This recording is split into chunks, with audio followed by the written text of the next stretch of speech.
Can you hear me now? Yay! Of course, there's mic issues as soon as I start. Good afternoon, good evening, good morning, depending on where you are. Welcome to the show.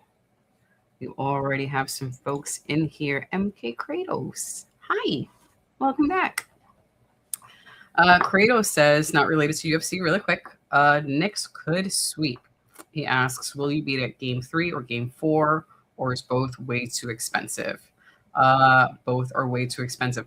I did apply to some sweepstakes. Like anytime it came up on my social media, it's like win tickets to, one of the NBA finals. I've been signing up to all of those. Do I think we're going to get them? No. But, you know, like they say in New York City lottery, hey, you never know. So anytime that pops up, I am signing up. New ring announcer. Oh, I have to hear his voice. So if we do end up going, it's because we won one of those sweepstakes. Like I would not turn that down. But we've been watching from home, and by we I mean DEG. And then when I get home from work, I join him to offer emotional support so that he's not watching it by himself. But yeah, good to see you, dude. How are you doing? I got your pick. Thank you very much. I'll leave that there. I will do my picks in a little bit. Lilies? Probably butchering that. Hi. I hope you're still on. I know you were over on the vertical side.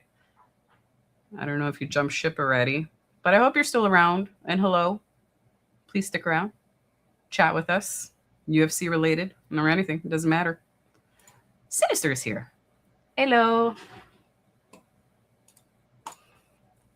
Let's go, New York.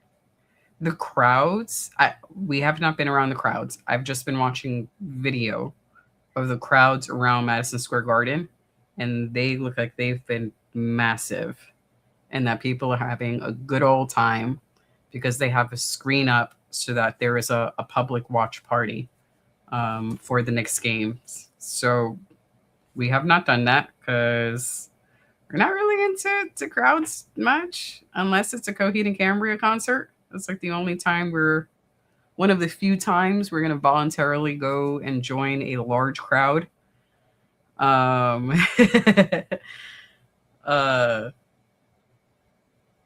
but it's nice to see people having fun. That's been cool. Kratos says not to be a Debbie Downer, but the Knicks could be champions before the Mets. You're not being a Debbie Downer. You're just, just being realistic. And yeah, probably. Now, if both were to become champions in the same year, I think like we'd probably end up hitting the Mega Million, which reminds me I should play Mega Millions just in case. You're not a Debbie Downer, just being realistic. Make sure this looks okay. It does. Cool. Howdy, howdy. AI how? Is that the tattoo on her belly? They're moving around a lot now. Ooh, I don't even have my banner up. Hold on. I'm slacking. There we go. I will be joined by my partner in crime in a little bit. He's downstairs working out, doing a chest workout. It's probably going to be in the chat. Oh,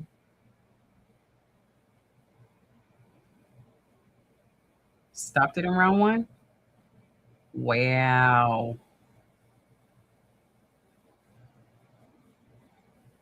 When they announce the winner, I am going to mute myself for a moment. I'll remind you in a second. I want to hear the new guy. I don't even know his name. I need to watch this replay. 1 second.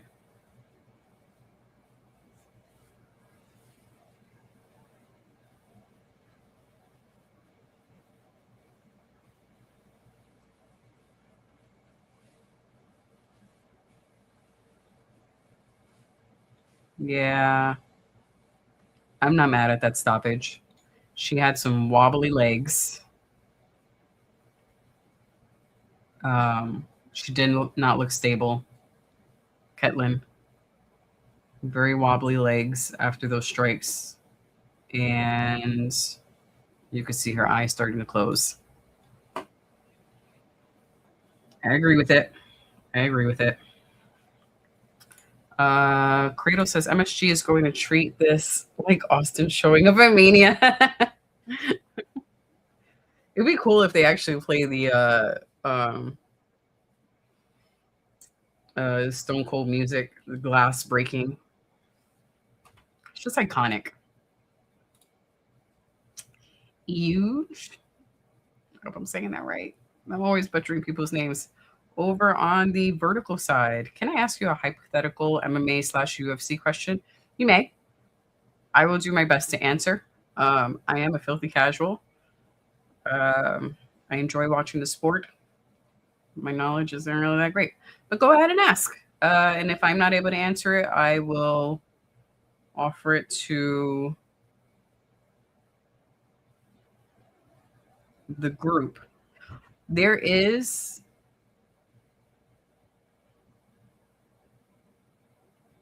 a second stream going on.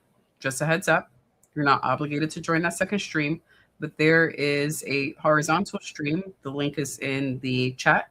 If you'd like to jump over on that side, most of the usual suspects are on that side.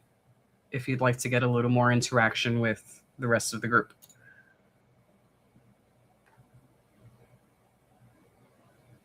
Go ahead and get to listen to that dude's name.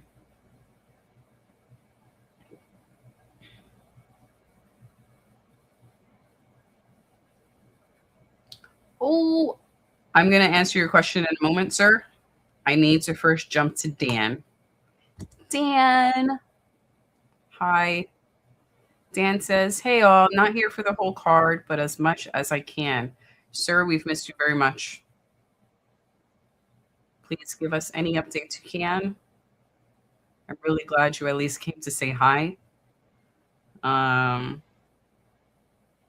it going, dude? How's it going? Yes. Welcome back. We kind of made the assumption that for a lot of these cards, you probably won't be able to sit in for the whole thing because I know in your time zone, it's much, much, much, much, much later than ours. And sleep is pretty important for healing and getting better. So, yeah. How you doing, man?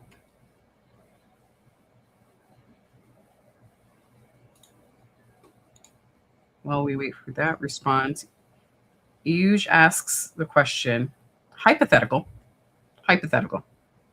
If you were to put Alex Pereira in a 20 by 20 foot room with 7 average American guys who were all there to do him harm, I would say do him harm. I'm not going to say the rest. What number could he successfully defend himself against? I'll let folks think about that for a moment. Dan says, thanks. Not going too good, but I'm starting chemo on Monday, and I hope it will help. Okay.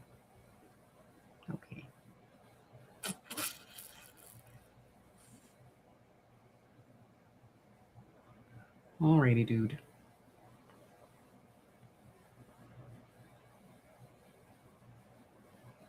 Well, if I could give you a hug, I would. I could only imagine that chemo is pretty awful. I remember when my grandfather had chemo. He had, I think he had multiple types of cancer, unfortunately. And it really killed his appetite.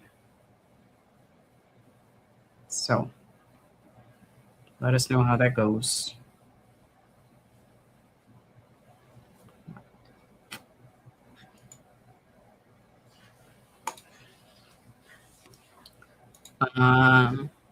If Alex was in a room with 7 average American guys I'm going to assume that they're walking in there without weapons and just their hands. How many could he successfully defend himself against? AI Al thinks he could defend himself against 3 guys, 3 out of the 7. Kratos says 4 out of the 7.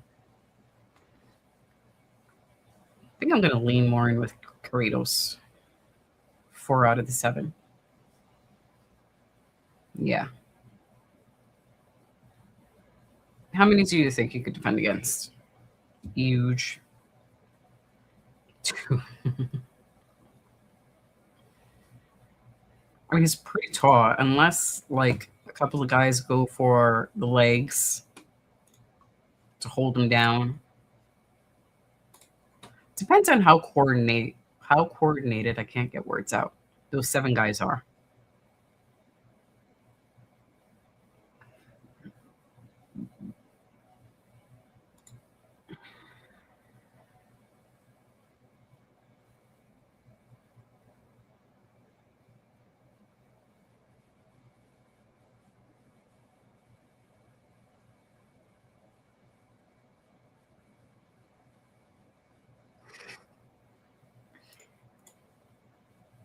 Kratos says, according to Vanity Fair, the beginning of the sentence, Dwayne Johnson, Adam Sandler, and Mario Lopez are confirmed to not be at UFC 250 next Sunday.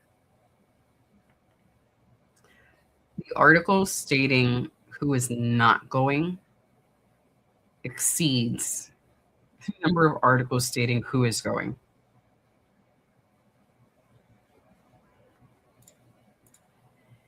Dan says, Friday I got a chamber installed around my collarbone. That's where they could put medicine in and chemo.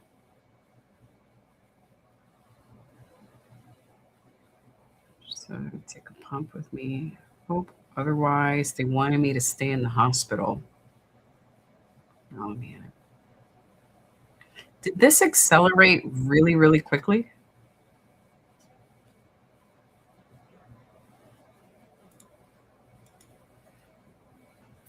Because I know you were going to work on a regular basis. And it just, at least from my perspective on this side, seems like stuff accelerated really fast.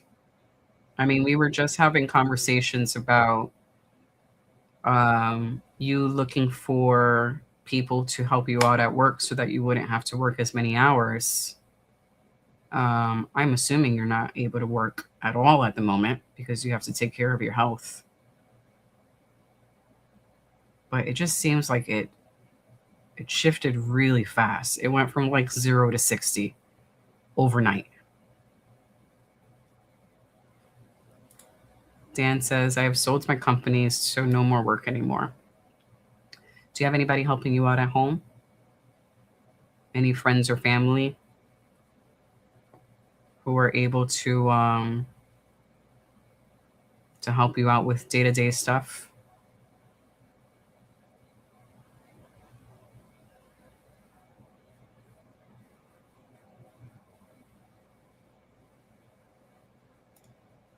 This is wild. The chamber installed. Dan says, nope, me on my own. Okay. This one's for you, Dan. Kratos says, hope everything goes well for you. So for the chamber that they have installed, is that something that would they'll kind of like keep in just in case?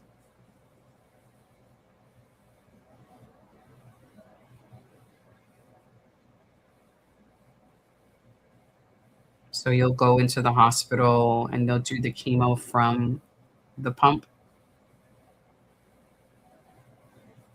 JL is here. Hi, Jay.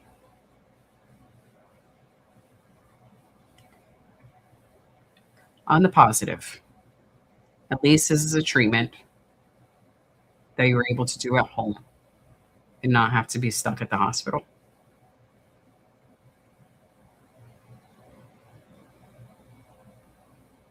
How is eating for you? Are you able to eat normal foods, or are you on a modified diet because of it?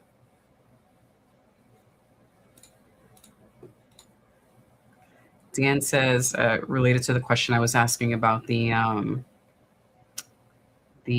chamber installed, he says it can sit there for the rest of my life, but they will remove it after I've gone through chemo. Okay.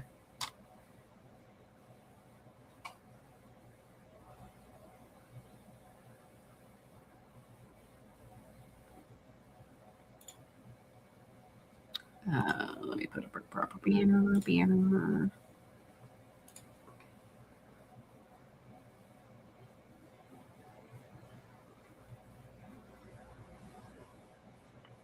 AI, how? This is your pick for this fight? I'm gonna start. Crypto says, hopefully Dern isn't on the card tonight for Dan. No, Dan doesn't have to go through that. All right, related to food, Dan says, no, I'm eating like I used to, but who knows after that chemo? Yeah.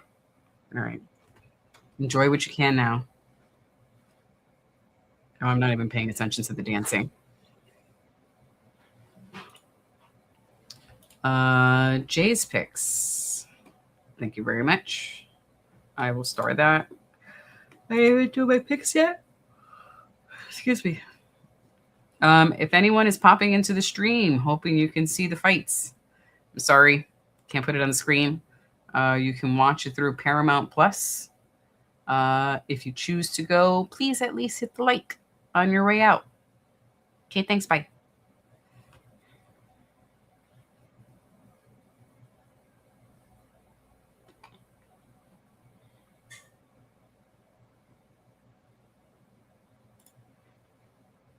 Jay says we got a wife beater on the card tonight. That chick.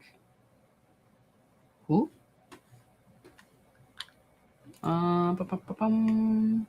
Priscilla?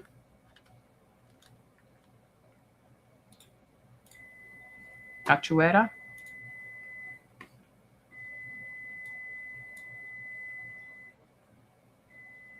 I'm reading her wiki real quick. Scanning just to get to the part.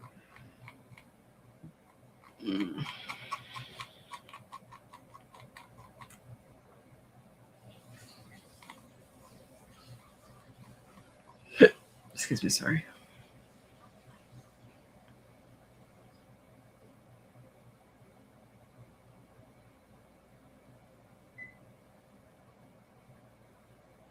All right, so on her wiki, it says in July 2021, news surfaced that Cachueta's former girlfriend was granted a restraining order against Cachueta after accusing her of 3 assaults. Cachueta denied the accusations and pressed charges against her ex-girlfriend for defamation in turn.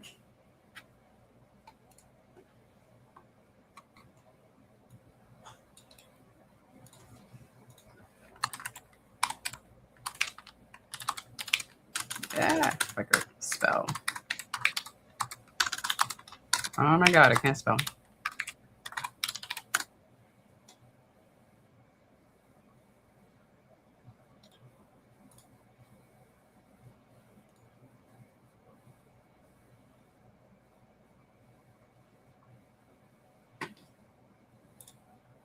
Hold on, let me show you what I found. Share screen. Don't share audio. Share. And let me just get this out the way real quick. So this is from 2021. I didn't see anything more recent than that for the news. Someone has more recent news, let me know. She's being accused of years of abuse by her ex-girlfriend. Nunes was granted a restraining order by pressing charges in July 7th. Nunes accused the fighter of assault on 3 occasions, most recently the alleged attack in February 2021 that left Nunes with a serious hand injury that required 2 surgeries. In a statement to MMA, Cachueta denied her accusations, or denied the accusations. I have never committed any physical assaults against Marcel. She would lose control many times during an argument and wanted to hit me, but I just defended myself. In the police report, Nunes accused Cachueta of pulling her by the hair, throwing her on the ground, and kicking her all over her body during an incident in mid-2019. Nunes says Cachueta only stopped when she saw blood coming out of the wound in her head.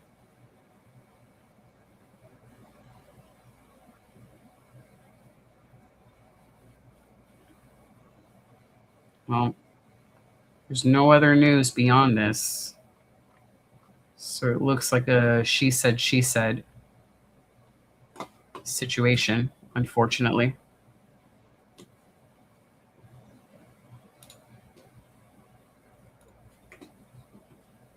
Well, you know how we do around here. That was awful.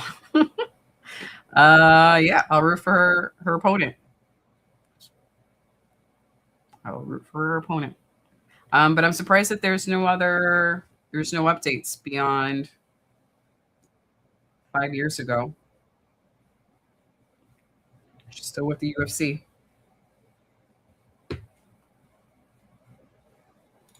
Oh, Dan. You didn't have to, sir. But we appreciate you. I'm just happy to see a hello in the chat. There's a couple of UFCs that are going to start early in the morning, just to give you a heads up. I think they're both in July, and they start, I think it's like 9 a.m. our time. So I'm hoping that'll be favorable for you, because that should be nice and early, where you're not staying up all night long.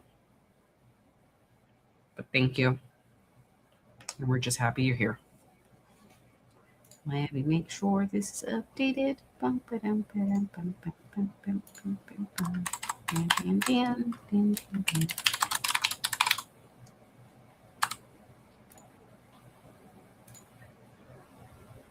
Damn.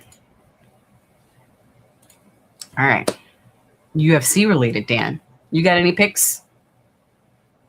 Were you able to take a peek at who's fighting tonight? Let me know if you got picks.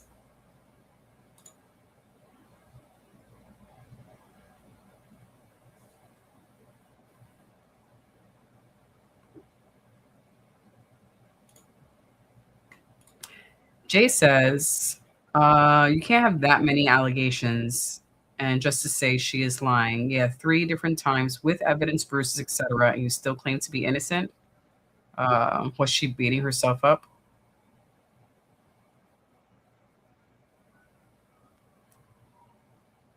That sounds wild. I wonder when they broke up. Actually, if I would have scrolled down a little more, there's photos.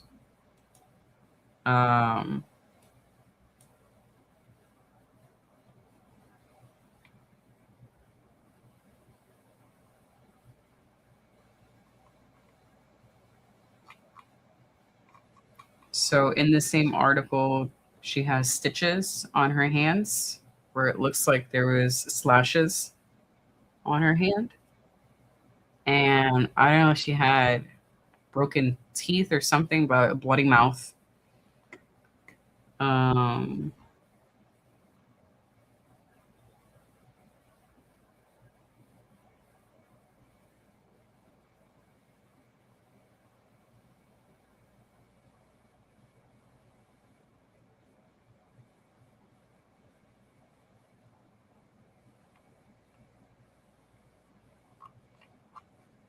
Oh, an update to this. I don't know when the update was released. I'm going to assume it was still in 2021. But the same article, but down at the bottom, it says Priscilla Cachueta has pressed charges against Marcel Nunes for defamation.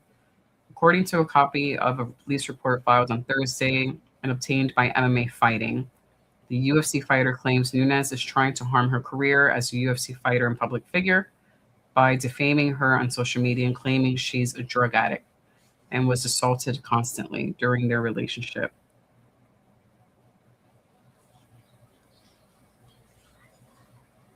And then there's nothing more after that.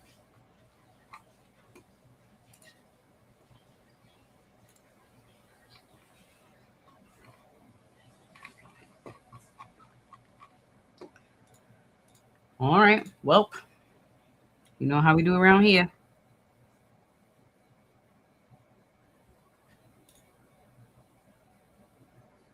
Oh, I did notice that.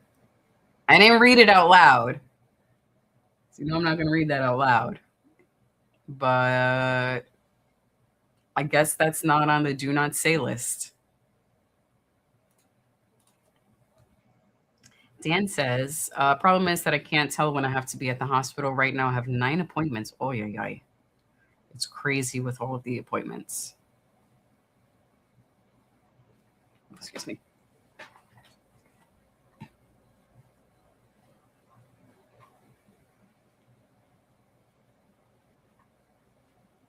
How is it getting there? How's commuting to the doctors? Are you able to relatively easily get to your appointments, or do they offer services for pickup? I know my mom has some procedures that she needs to get done, and the doctor's office does offer uh, services like shuttle services that they could pick her up and bring her to the doctors. She has one next week, but we're not going to rely on that since I'm able to help her out and drive her to the doctor. Do they have something like that for you there in Denmark if you're not able to commute?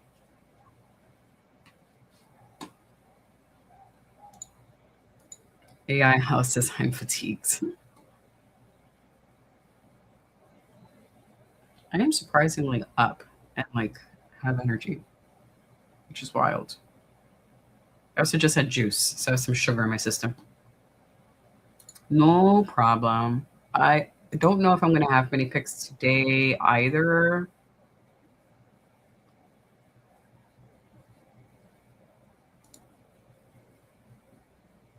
Yeah, there aren't too many names on tonight's card where I'm like, oh my God, I'm so excited for them to be fighting. I am looking forward to having the weekend off next week. We are not going to do the show next week. You guys already know that. We've talked about it before. So next Saturday, says, who pissed you off? I don't know. Who pissed you off? I'm all right. I am not pissed off at all. Next week, we're just going to chill. We will be back the following weekend on the 20th, just so you guys are aware. But if you choose to watch next week's card, enjoy. I hope you enjoy it. I will be looking at the results because I want to know who wins, but I'm okay not watching it.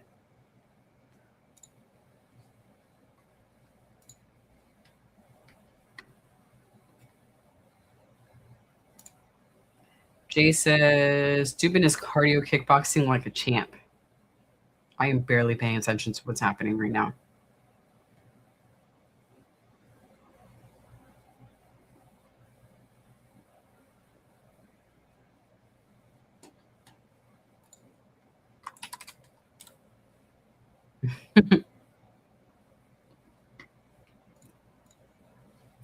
And he says Chavez is swinging for the fences. Let me open up Twitch real quick. Twitch. Let me go to me.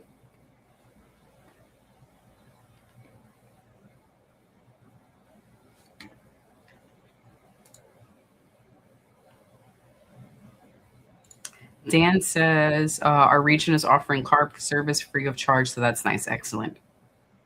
So one less thing you have to worry about, which is very nice. And that way you don't have to miss any appointments. I'm glad. But at the very least, it seems like there's a plan for what's happening. Looks like she was hitting her in the back of the head.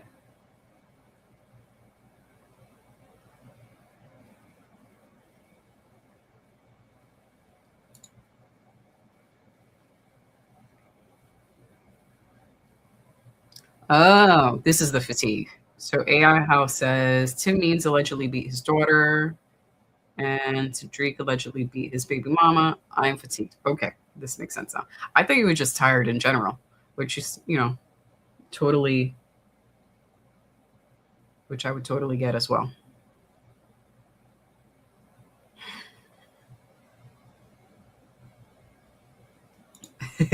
Dan says, only thing I know is that I can't remember who the loser is in the main event. Bonfim versus Muhammad. After this fight is over, I will do some picks. Sam over on the Twitch side says, so we just met and you already trying to skip a day. Absolutely, dude. This was already planned out. We're not going to watch next week. And honestly, it's nice to have a Saturday off every once in a while. So I'm going to enjoy it. And we will, I don't know, might go have ice cream. Or we might just rot and watch a lot of Netflix.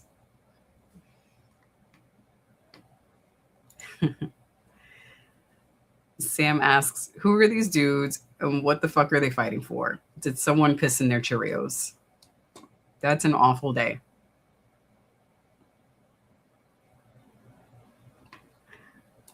Dan, this is for you over on the Twitch side. Sam says, Dan's got a great beard. Hell yeah. I'm on his side if he's fighting. Dan absolutely has a great beard. You are not the first to notice. It's an awesome beard.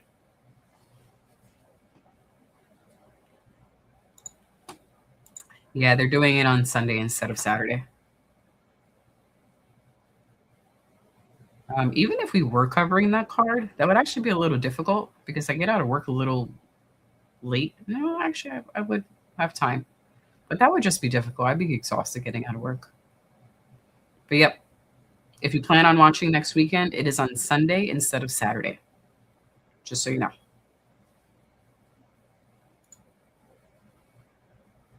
And Chase says, even though I'm Canadian, next week looks very. Oh, she's grabbed the fence. I did catch that.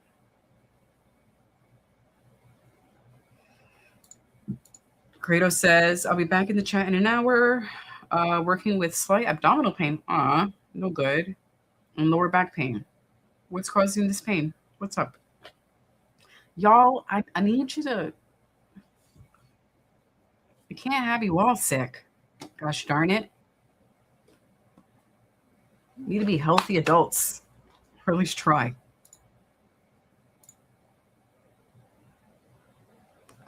Jay says, so she doesn't want to fight the hands. It just doesn't seem like a fun fight. I'm going to go back to just paying attention to you guys.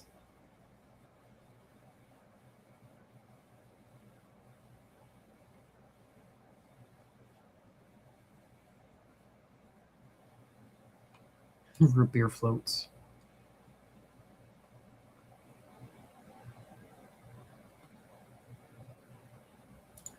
Kratos says, this is for you, Sam.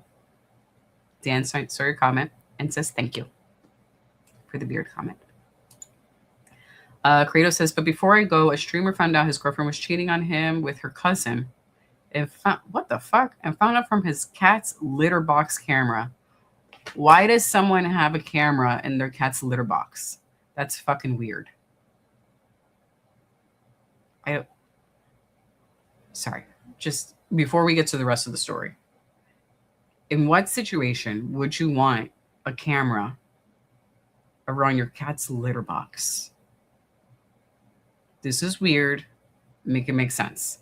Anyway, the girlfriend deleted all her social media accounts afterward. But why is there a camera in the cat's litter box? And also, Kratos, what's wrong with your tummy and your back? Is it that you lifted something wrong? So you got to poop? What's up, man? Yeah. Why is there a camera in the litter box? I know she cheated, but like the litter box camera seems more ridiculous. Sam asks, is that a dragonfly on a flag? It is. There it is. Dragonfly. So the reason why there's a dragonfly, it's for the band Coheed and Cambria. The rest of the group is very much aware of our somewhat obsession with the band.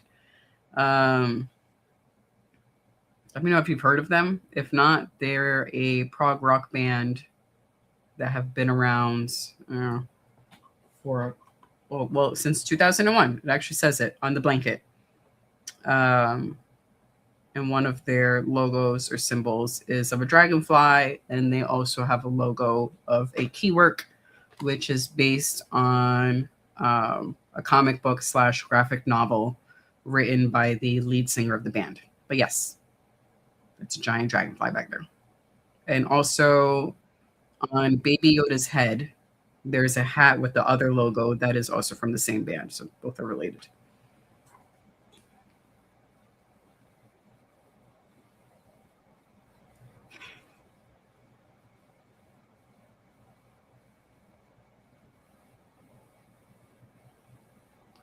Oh, you are young. Aw. Sam says, I wasn't even born yet when they were established. Oh, stop making us feel old. You're going to make everyone in here feel old. Goodness gracious. How old are you, Sam? If you don't mind my asking. This one's for you, Kratos, if you're still around. Sam asks if you're a Viking. I think you should just say yes. If someone asks you if you're a Viking, the answer is just yes. This fight is awful.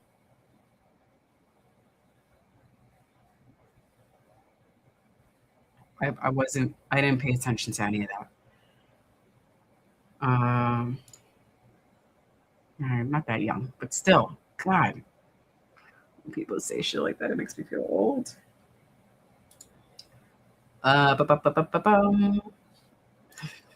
Sam says, I feel like hummus needs to start fighting too. I'm throwing hands.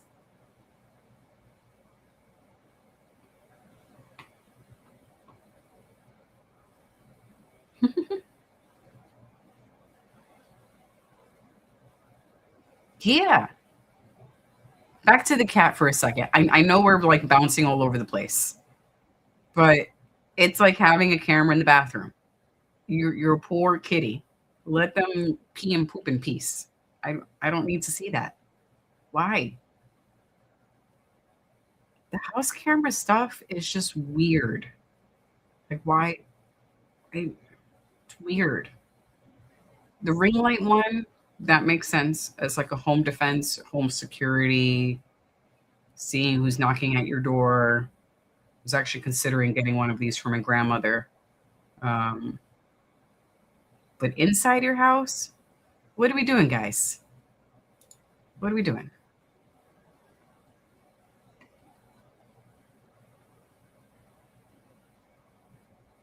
Oh, hold on. I'm going to mute myself real quick. I want to hear this guy's voice. Hold on. Please hold.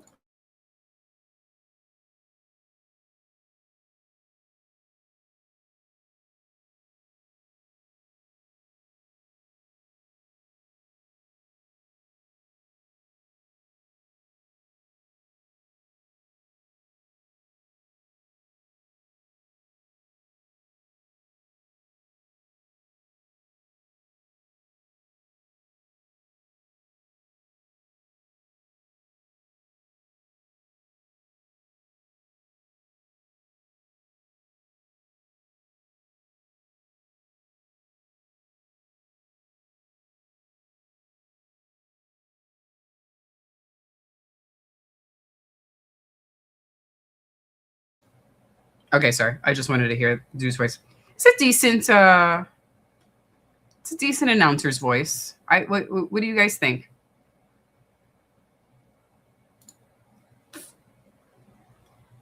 Sam, did you hear the guy's voice? So just so you're aware, Sam, there are some strong opinions about who the best ring announcer is.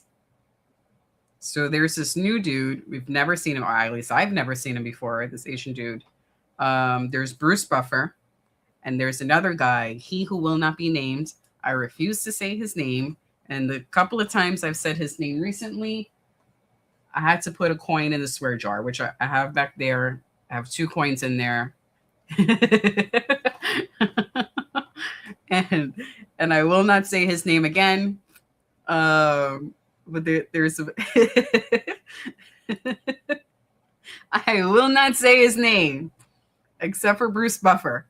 I forgot, they did mention the new guy's name. I forgot his name already. But do you have a favorite ring announcer?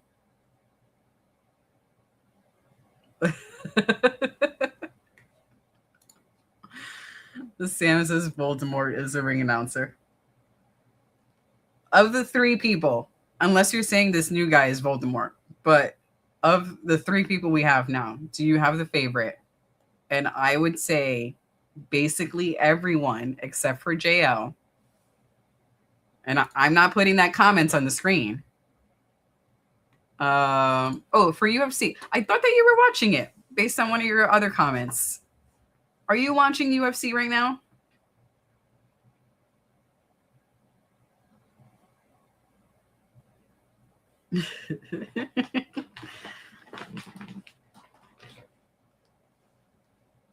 If you're not watching UFC, it's totally fine. We could chat about whatever.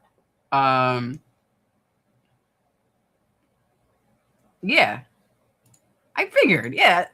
Don't make me feel like I'm crazier than I already know I am. All right. But the ring announced for UFC, you know what I'm talking about. Already starting some shit. Bruce Buffer. There can be only one. There's some Highlander shit. I need to rewatch Highlander. Weren't they remaking Highlander? Wasn't there a rumor that correct me if I'm wrong, that like Henry Cavill was going to be Highlander? I hope so, because that would be fucking awesome. Sorry. As a chick, like I would just, that would be amazing. That would make me so happy. I would totally watch that film. I would watch anything he's in. But anyway.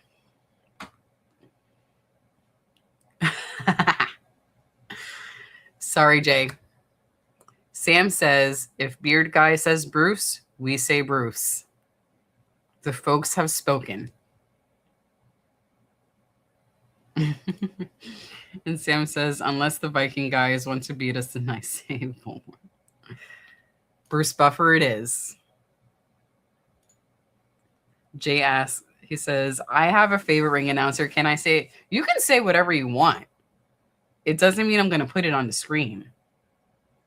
And it doesn't mean that YouTube is going to allow you to type it. And it doesn't mean that I won't ban you.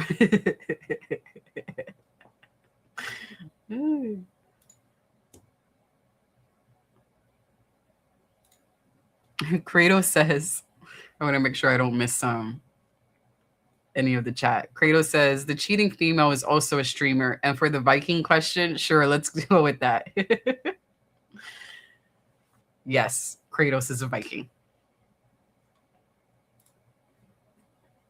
How's your chest? How's the pump?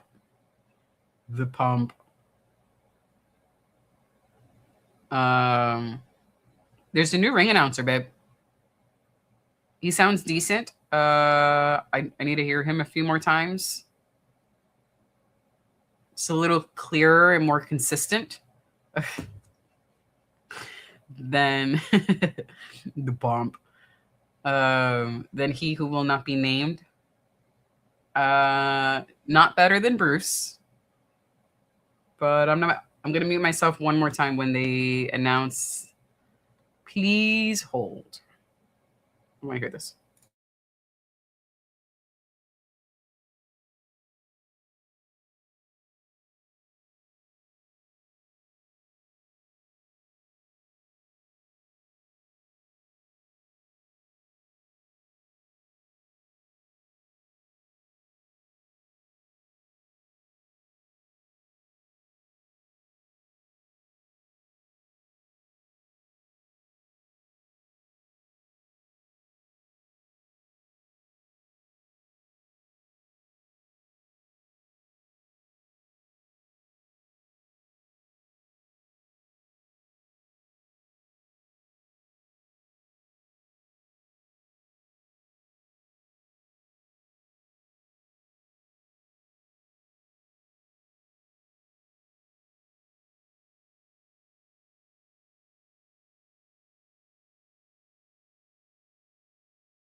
Okay, I'm back. He's decent. The new ring announcer is decent. I like him. He's all right. Dude, we just go all over the place. The conversations, we'll talk about like 10 different topics within 5 minutes. It just goes everywhere. But I just had to mute myself because my mic will sometimes pick up what I'm watching, the UFC event.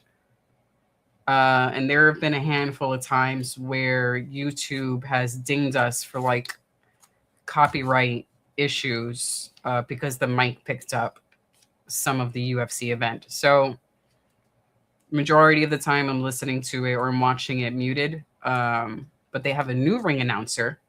And because we have such strong opinions about ring announcers in this community, it's part of our talking shit. I wanted to hear this new guy. He's not bad. I do. Ooh, I didn't try another side. I still think Buffer is better. I don't think he's as good as Buffer. I do think he is a smidge better than He Who Will Not Be Named.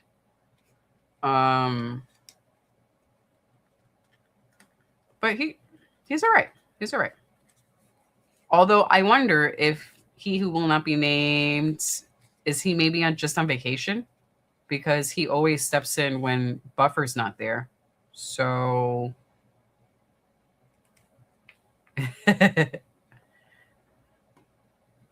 or make sure I don't miss anything. All right. I want to make sure I don't miss any comments.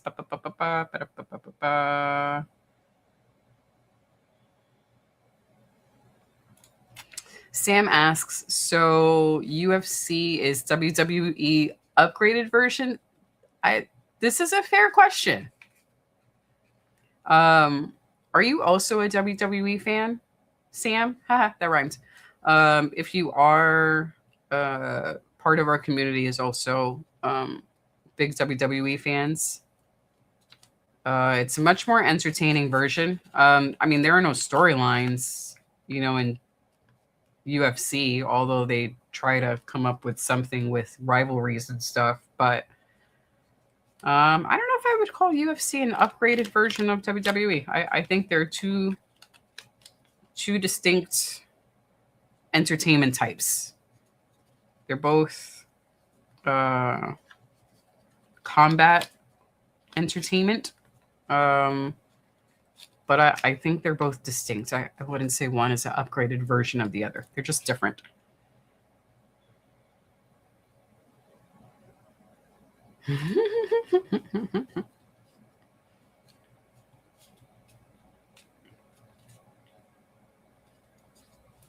AI House says Monkey King versus Burrito, tough fight. I usually root for the weirdo Levitt. I know he's super weird, but I usually go for him. Oh, so he's going. Got it. AI House says Monkey King is new to featherweight.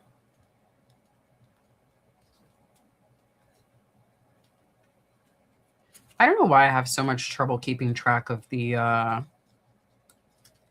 weight classes. I'm like, oh, these two guys are fighting, but I always have trouble remembering the different groups that each guy is fighting in. Like, it didn't even register to me that Levitt is fighting in a different weight class now. For me, it was just like, oh, he's fighting in another fight.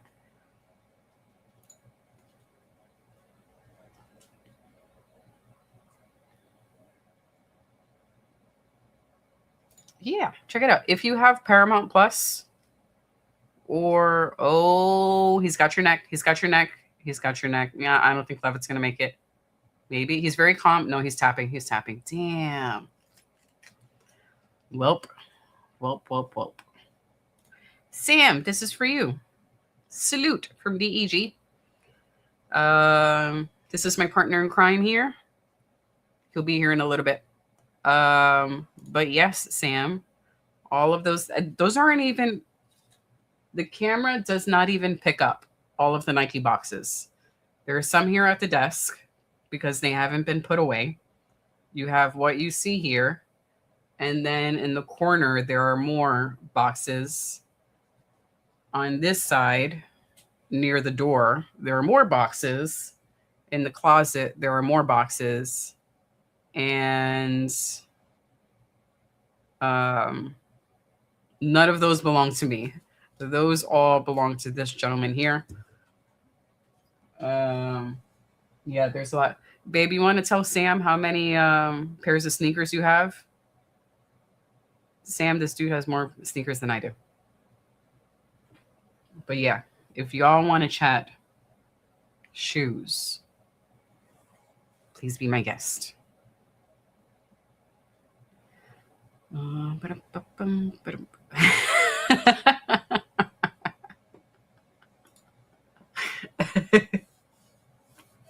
Am I being racist towards my own? Ay. For the UFC versus WWE, Dan says UFC is real fighting, WWE fake fighting.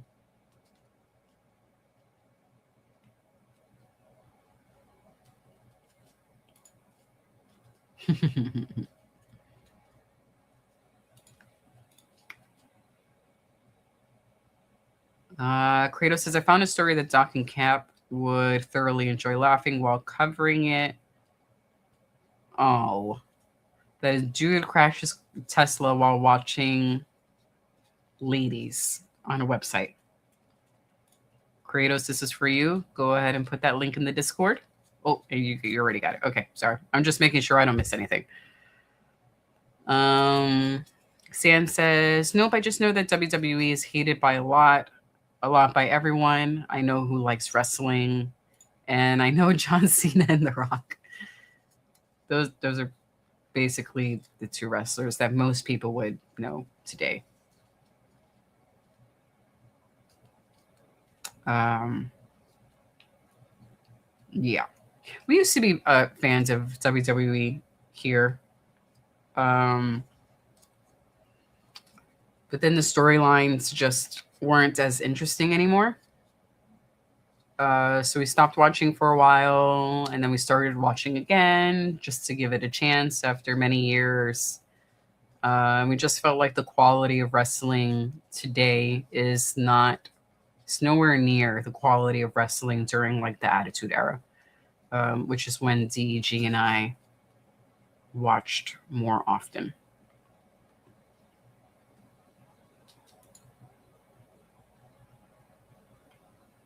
Wait, who's married with 5 kids?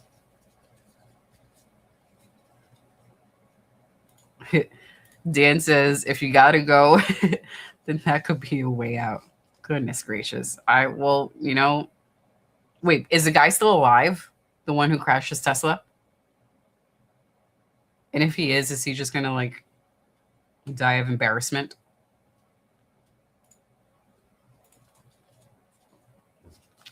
Please share the stream with your friends so your friends could be our friends. Okay, thanks. I didn't even have the proper banner up. I'm pretty awful at my job right now.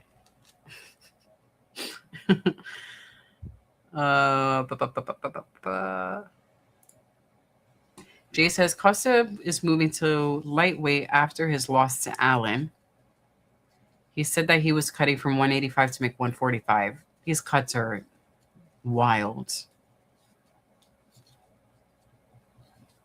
But we've all chatted about the aggressive cuts.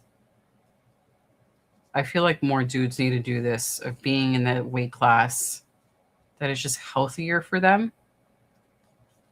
Seeing them nearly pass out on the scale, that's not enjoyable for the fan. As a fan of the sport, we already find entertainment in them fucking each other up and, bashing their brains in and getting cut up like that.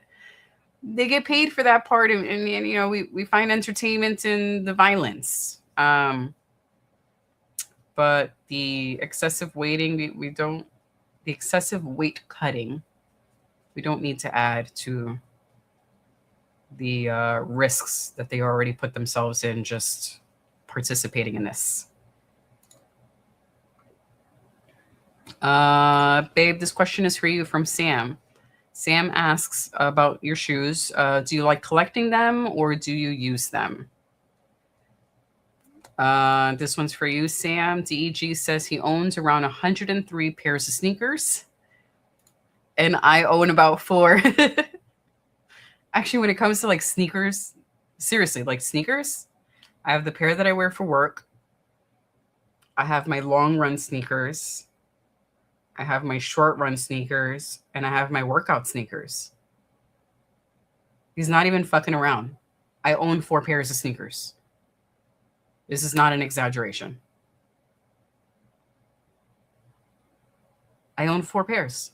There's 4 pairs, and then I have 2 pairs of sandals that I wear during the summer, and I have 1 pair of like slip-on leather shoes when I want to wear something a little fancier for work. That's it. My sneakers, my sandals, my slip-on shoes. And if I have any other shoes there, I might have 1 or 2 pairs of other shoes that I don't actually wear and I probably should get rid of because they don't fit me anymore. I know this question is for DEG and not for me. That's it. Only 103 pairs. That's all you have. You couldn't go up to 203. No, actually, no, don't go up to 203. We actually physically don't have the space. Don't do that. Don't do that. Sam asks, he goes, wait, so people fighting for real for entertainment, is it still legal today? Absolutely. This is some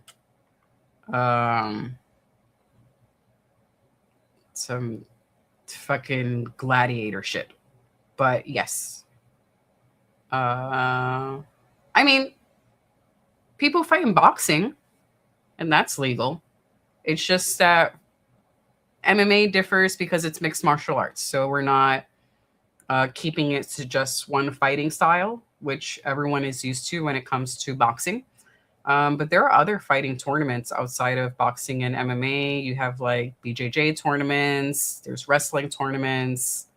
Combat sports is not a new thing. It's just that MMA visually is like so much more brutal to watch than the other ones because you see everyone get lumped up. You can see the bleeding. I remember when MMA first started, I was into boxing, but I thought that MMA was a little too brutal. I understand it a little better now, and I have an appreciation for it, besides it just being 2 people fucking each other up. But we do enjoy watching the strategy in the octagon, and the different levels that people have when it comes to their martial arts journey. So there is a method to the madness besides, us just being blood hungry, brutal adults. But it's entertaining. This question is for you, Sam, from Dan. That rhymes. Sam, do you like blood? And if you do, you have come to the right place. I will admit that we love some bloody fights, just like streaming down the face. I know that sounds awful, and I'm okay with that. I'm okay with that. Oh no, I don't have 5 kids. I forgot why did someone put 5 kids? We don't have 5 kids. We don't have any kids. Who has 5 kids? I'm lost. We don't have 5 kids. I don't remember where that comment came from. I told you, we'll talk about 10 different topics within a 5-minute period. So y'all got to remind me what the heck we were talking about when the comment 5 kids came up. And yes, this is for you, babe. 103 pairs of sneakers. Holy God. You're a legend. That's for you, babe. Ooh. Now we're talking here. Sam says, I like running a lot, so I have a lot of running shoes, like for hikes, roads, rocky trails, etc. That is awesome. I also love running, which is why my shoes are basically for. I mean, I only have the few pairs that I talked about, but like I said, I have one of my pairs of shoes is for my long runs, and I only wear those sneakers if I'm doing a run that is over an hour, but like well over an hour. I'm talking about like hour and a half, 2 hours, 3 hours. If I know I'm going to be out there for a while, if it's an hour, even an hour and 15 minutes, then I'm going to use my regular everyday shoes. I will also use that for speed runs. But we live in New York, so all of my runs are on the road or road runs. Don't really do any hiking because I would have to drive upstate to do hiking. We do have a park, so I'm able to get some hill running in the park, but no rocky trails because we're in the city, so it's all concrete. But Sam loves Nike shoes. Very cool, Sam. I think you would thoroughly, when DEG gets up here, he could probably show you some of his favorite shoes. He is downstairs working out at the moment, so give him a little time and he'll come up and show you some of his favorites. This is for you, Sam. DEG says, I wear them all when it comes to the 103 pairs of sneakers. Of the 103, some of them are for special occasions. DEG says, I have 5 or 6 that I wear regularly for kick around and for work. Yeah, I know he has shoes that he wears specifically for working out, specifically for different types of weightlifting. I know he has his squatting shoes and his deadlift shoes and just his regular workout shoes. And a pair of shoes that he's been wearing because of the Knicks that are sitting right there, but I will let him show that to you. Are you not entertained? I am Russell Crowed by you guys. I am more Russell Crowed by you guys than I am what's happening in the octagon. There's a lot of ladies' fights tonight.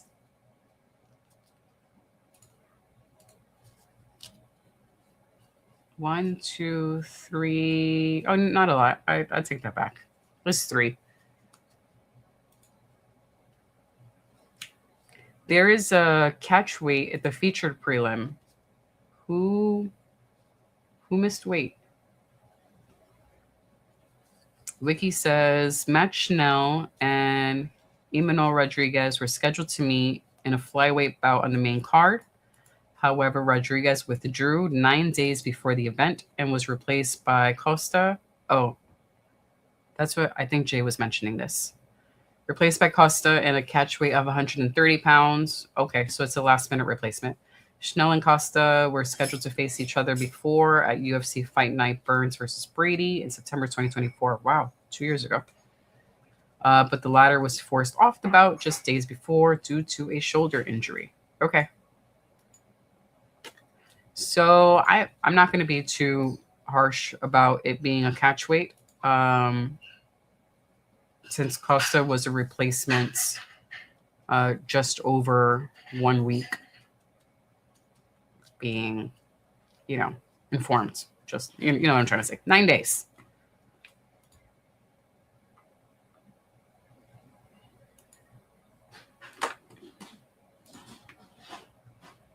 Kratos says, Google AI said the story could be fake, unfortunately. Are we talking about the Tesla story? That one is fake? Although that sounds plausible. I wouldn't be surprised. That's plausible.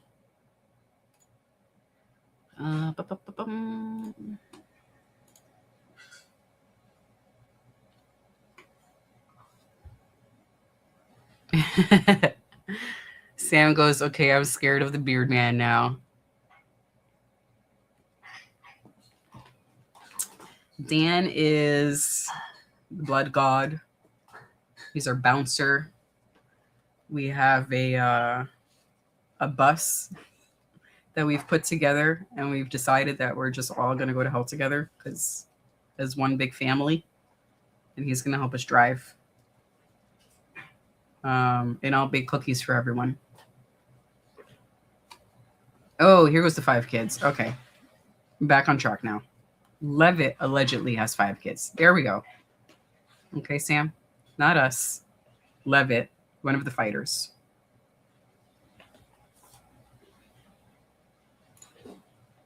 Dan says, is Chelsea the chick we call running away Rhonda? I can't remember.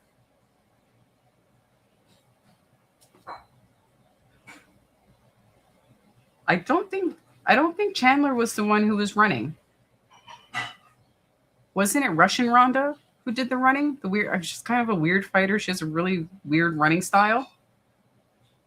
She needs to be careful with these kicks to the knee. I mean, like, her opponent needs to be careful of receiving those kicks to her knee.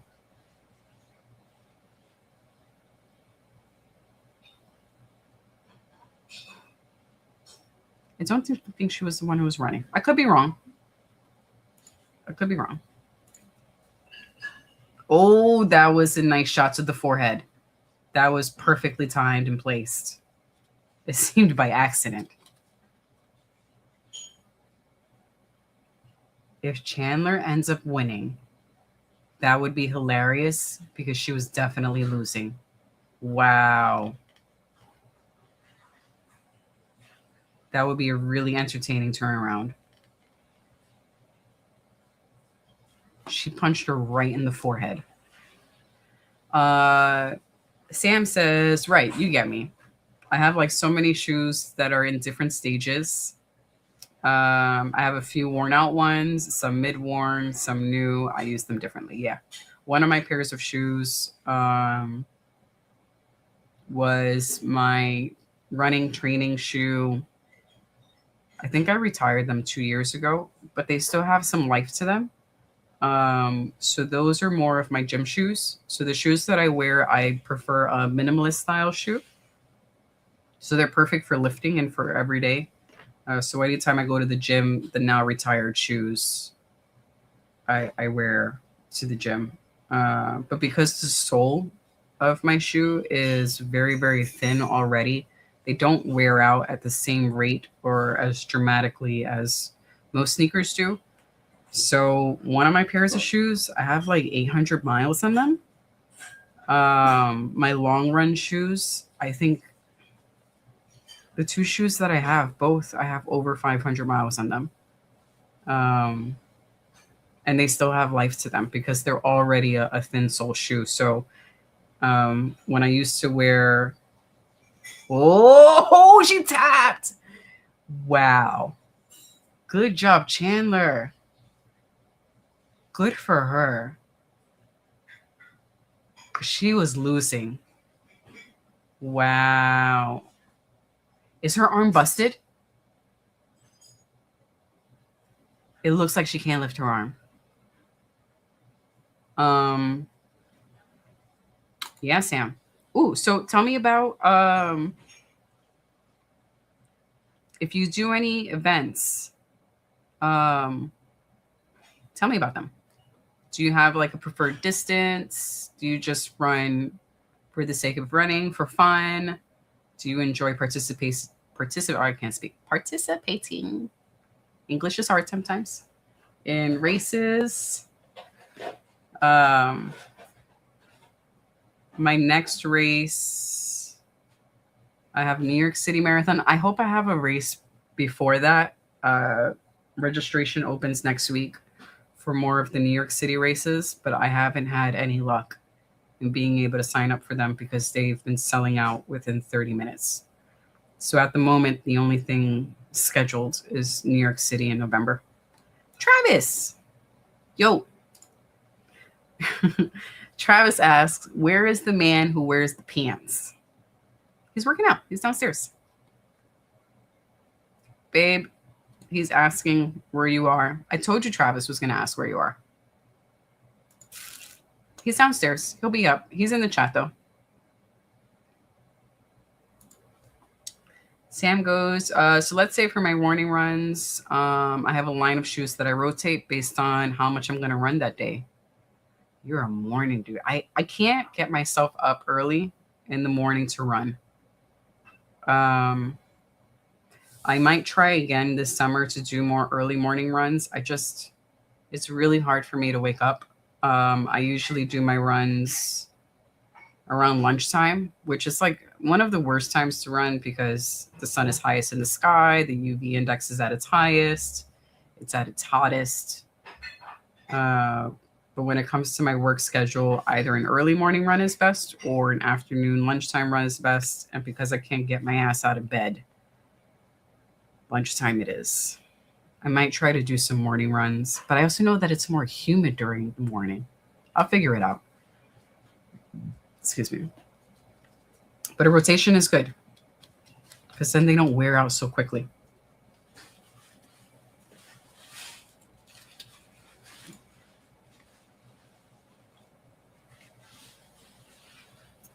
This is a question for the whole group. Do all of you here fight too, like UFC type? We do not here in the house. We're not fighters.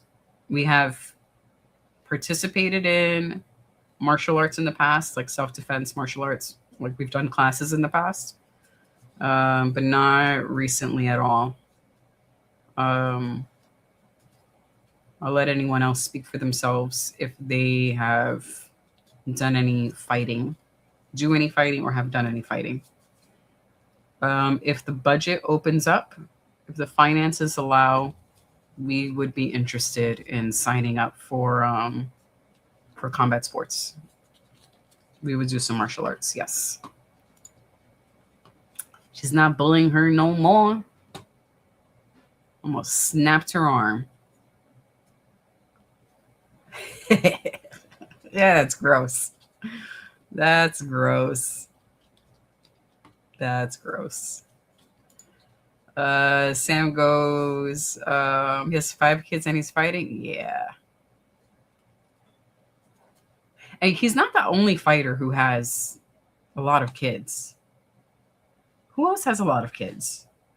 There's a handful of other fighters who just keep popping up them kids. But Levitt is not the only one with lots of little ones. Says Cachueta can kiss my ass. Did you see her when she was crouched down on the floor? Like her arm was just hanging. The ref was holding her arm when they were doing the announcement, like when they were announcing the winner. But I don't know how much movement she has in the elbow. I wonder how much it's fucked up. Sam goes, damn, 800 miles is still going. This needs to be an ad for Nike if they're Nike. Nah, they're not Nike. Before I wore minimalist shoes, I wore Asics. That's what I used to wear. Not anymore. Now I wear Zero shoes. They're spelled with an X, Xer, zero shoes. Xero, zero shoes. But they are flat shoes. They're basically really flat and they have a much wider toe box, which is why I have so many miles on them. If I were wearing Nike shoes or Asics or, Brooks or Hoka's or something like that, I would retire them after 500 because the sole would wear out a lot. But I got into the minimalist shoe during the COVID lockdown because we were just home and I was walking around barefoot. So my foot kind of expanded and I needed something with a wider toe box. So I've just converted and haven't looked back. I never got into Nike running shoes. I think they're kind of, for me, even before I started wearing minimalist shoes, I think Nike were just too narrow for me in general when it came to running shoes specifically. I used to own Nike shoes, but for running, they weren't for me. I think they were a little too narrow. More fight packs. That's like the best part of the whole show, or the fight packs. Don't you miss this, Dan? Fight packs. We didn't even get blood yet. Nobody has bled. This is bullshit.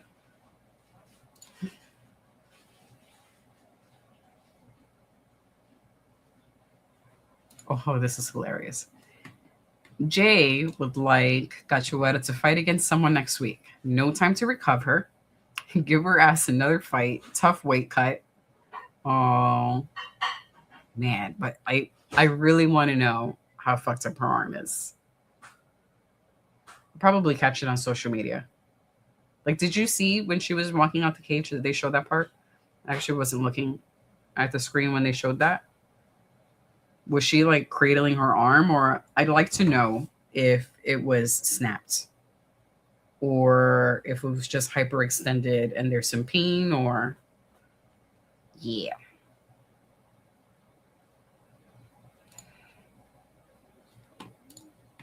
Let me get this ready now so that I don't forget. Kratos says the Hitman game series has officially nosedived by adding Wiz Khalifa as an in-game target for the current game. I don't think I've ever played the Hitman game. I know of it, but when I was playing video games, I don't think I've ever, maybe once. Like if my stepbrother owned Hitman, I probably played with him, whatever he had, I would play. I don't remember if I've ever played Hitman. Maybe once or twice, but nothing serious. If I did, it was more of like just to try out the game or some like co-op stuff maybe. I've never really played it. I know they tried to make a movie with Hitman. It'd be cool if they do another one. It's an interesting character. Sam says, I like running a lot. It's weird. It's like I feel so in my natural state when I'm running. I don't run in events. But I hate competing running. Is like my happy place. Okay. I enjoy it and I don't want to compete in it. Understood. It's not weird at all. I mean, it's weird, but not weird. That's awesome that you enjoy running. What's your typical running week like? Do you have like an average number of miles you usually complete per week, or an average number of hours you do per week? I enjoy running, but I will say that I am event motivated. I am more likely to be consistent with my running if I have signed up for an event. And even though I say the word race, I'm going to use that term very, very loosely because I am a back of the pack runner, and every race has hundreds to thousands of people involved participating in it. So the only people who are actually competing for the race are like the first 20 people who are running, and they are already separated into a specific group. They are the elite group, the competitive group, and that's usually a group that you have to qualify for, or you're part of a special team, and you will start off the race and run first. So they're competing, they get prize money. For smaller races, I think almost every race has some prize money, but I would say the majority of people are not actually competing. They just want to finish the race, and that's the group that I fall in. If I have something scheduled, I'm more likely to do running, and it doesn't matter how much I enjoy it. I enjoy it very much, but just realistically, I am more likely to be disciplined if I have a goal, that type of goal to shoot for.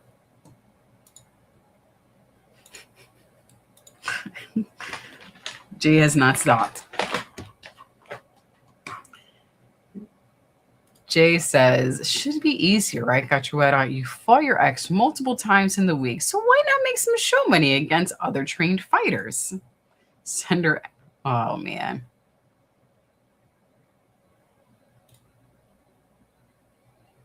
Chandler looks so happy to have won. I think it's awesome that she won, and especially with her losing.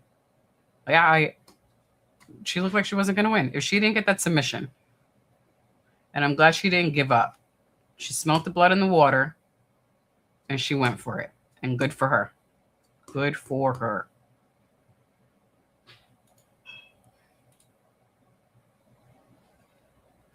Sam goes, damn, so you guys are cool martial arts people in here. It's so cool. Sam thinks we're cool, guys. Are we cool? We're just a bunch of weirdos. It is a cool group of weirdos.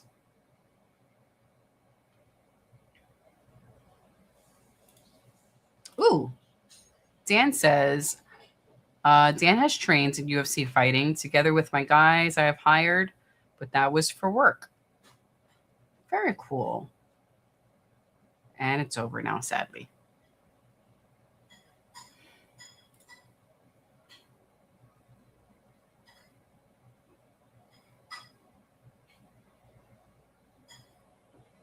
That's cool that you guys trained for that.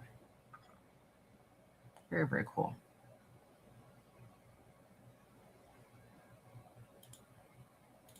Yes. Did I watch? I think I've watched both of them. If they're both on streaming, they should be on one of the streaming services. I wouldn't mind watching that again. I'm always down for a nice violent film. Dark Crypto. Hi there. Yes. Are you a Coheed fan? Are you one among the fence? Howdy. I hope you're still there. I'm like 5 minutes late answering.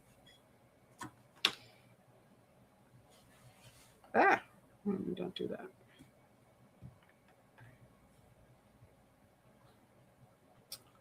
Kratos, I'm not putting that comment on the screen. I will acknowledge that you have said that the second film sucked. That's how I'm gonna say it. Oh, guys, can you confirm? Does Nico Price have like 10 kids?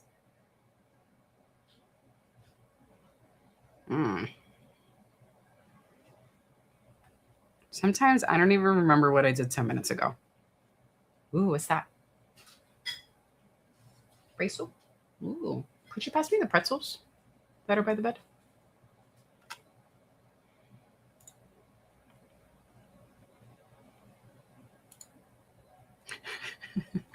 Sam says, I run like 25, 30 miles a week. That is awesome. Give or take each day, but it's mostly like trails or hikes. That is awesome. Sorry, I need a snack. 25, 30 miles is great. Do you mind me asking what state you live in? Are you in the city? Are you in the suburbs?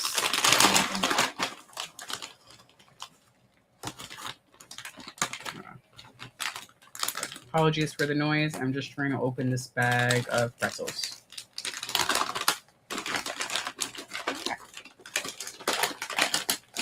Because I need a little something to chew on right now.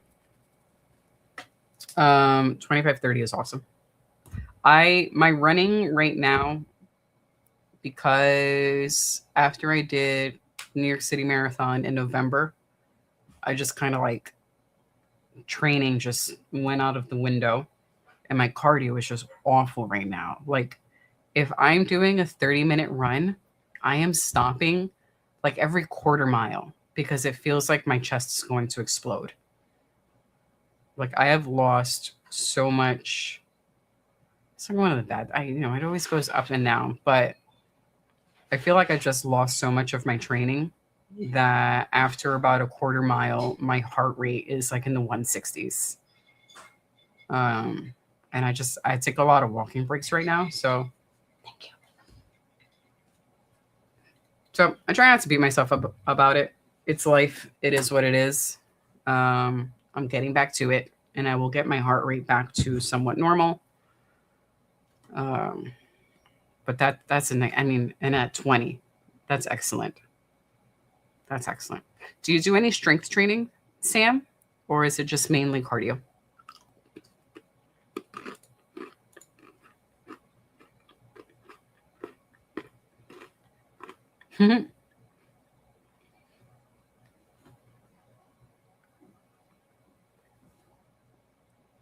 This is for you, Jay, related to cachoeira. Dan says, trained fighters hit back. Maybe that's why she didn't go for the show money.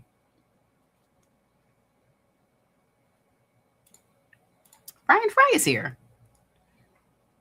What are you doing on that side? On the vertical side? Come to the horizontal side. You're on the wrong side of the stream. But how are you? Welcome.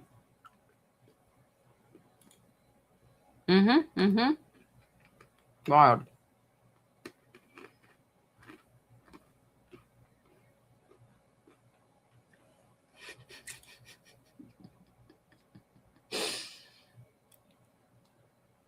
Well, YouTube let you put it up.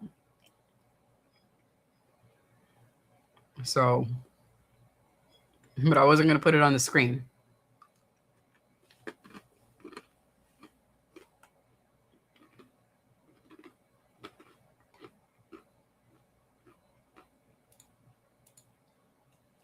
Sam is in Utah. He's like 2 hours behind us. We're 6 p.m. here. What are you, 4 p.m. on that side?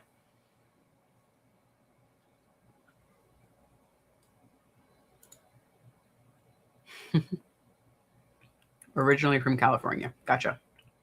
We are in New York City. Originally from New York City. But our crew is from all over the world. We have folks in Canada as well. Jay is from Canada. Yikes. We have folks from Denmark. The gentleman with the lovely beard is over on the other side of the world, and it is technically Sunday where he is. So most of the time, I know that's not going to be the case these days, but most of the time Dan is with us until like the sun is coming up. So it'll be midnight here in New York, and Dan is like, good morning. I can hear the birds chirping in my backyard, and the sun is coming up.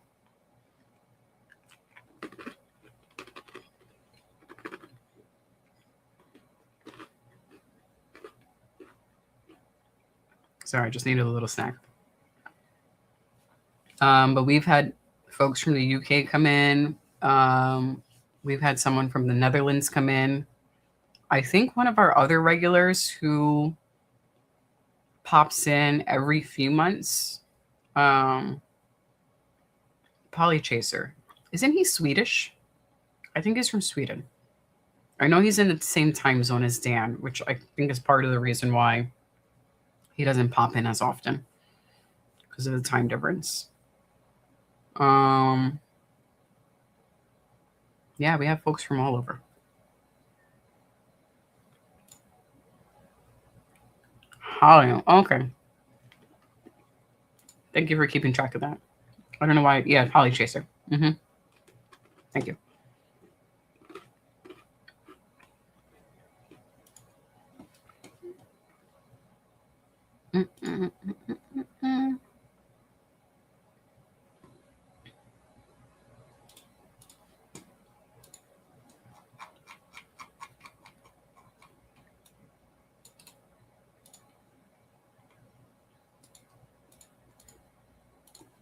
Are we surprised that Bryce Mitchell is fighting today and not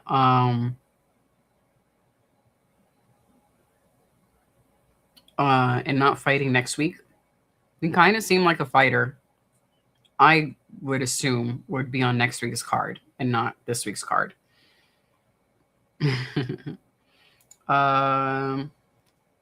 Sog asks, am I Jewish? I am not. That's the first time I've gotten that question. I don't think I've ever been asked if I'm Jewish, but I am not. Now we're getting weird questions on that side. Wow. Sam says that he trains as well because he needs to take care of his back and legs. Very nice. Even though I mostly run, I do train with DEG. Like I said, we'll be here in a moment. Not a moment, but soon. And he is a personal trainer, a certified personal trainer. So actually, if you have any questions about training, you're welcome to ask. And we'd be happy to help in any way we can. But he's currently at the gym. I think he's doing a chest workout. But if you have questions, throw them in the chat about training. I'll put it up on the screen and he'll answer in the chat, or he'll answer when he comes upstairs eventually. But cool. DEG had us do a chest workout earlier this week, like an upper chest workout. And the DOMs that I am feeling from the chest workout made it where it was actually uncomfortable to sleep last night. Like lying on my side, because I like to lie on my left side. It just, like the area of the chest right by the armpit was just so, it wasn't painful. I didn't feel pain as I was lying down. It was just so uncomfortable. Jeff, over on the vertical side, I'm not ignoring you, but I am answering other questions. So when I'm done answering those questions, I will get to your question. Please be patient. I prefer lying on my left side, and it was just so uncomfortable. If I laid on my chest, it was uncomfortable. It just took a while to find a good position. But DEG just wrecked my upper chest. Like, just applying pressure to it still hurts. Oh my God. I'm dying here. Vikings. No, well, the other Vikings guy, not the beard guy. I was about to say the Kratos guy. The Kratos guy is not from Denmark. No, the Kratos guy is from here in the States. Actually, closer to your time zone than mine. There you go. The Viking guy is from St. Louis. You are the international Viking, yes. AI House says the algorithm rejects Bryce. Alrighty, Jeff. I wasn't ignoring you. Like I said, I was answering other questions. There are actually 2 streams up. There is this vertical stream that you're on right now, if you're still around. And there's a horizontal stream, and I just see the questions in the order that they come in. But the dragonfly, it's a blanket that you see. And it's from a band, Coheed and Cambria. If you're into prog rock or rock of any kind or whatever. But it's one of their symbols.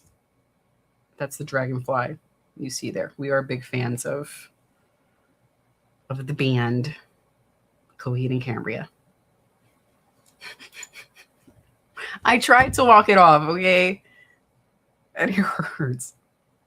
DEG actually asked me if I wanted to go to Things 2 and if we wanted to go join him in the chest workout. I was like, dude, it hurts to sleep. I could barely sleep. I don't want to. I'll do more next week. Just, it hurts. Okay?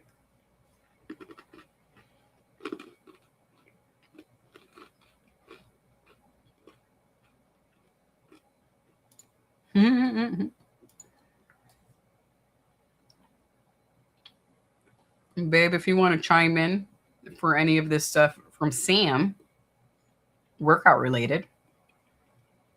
Sam goes, yes, I do. How do I save my knees?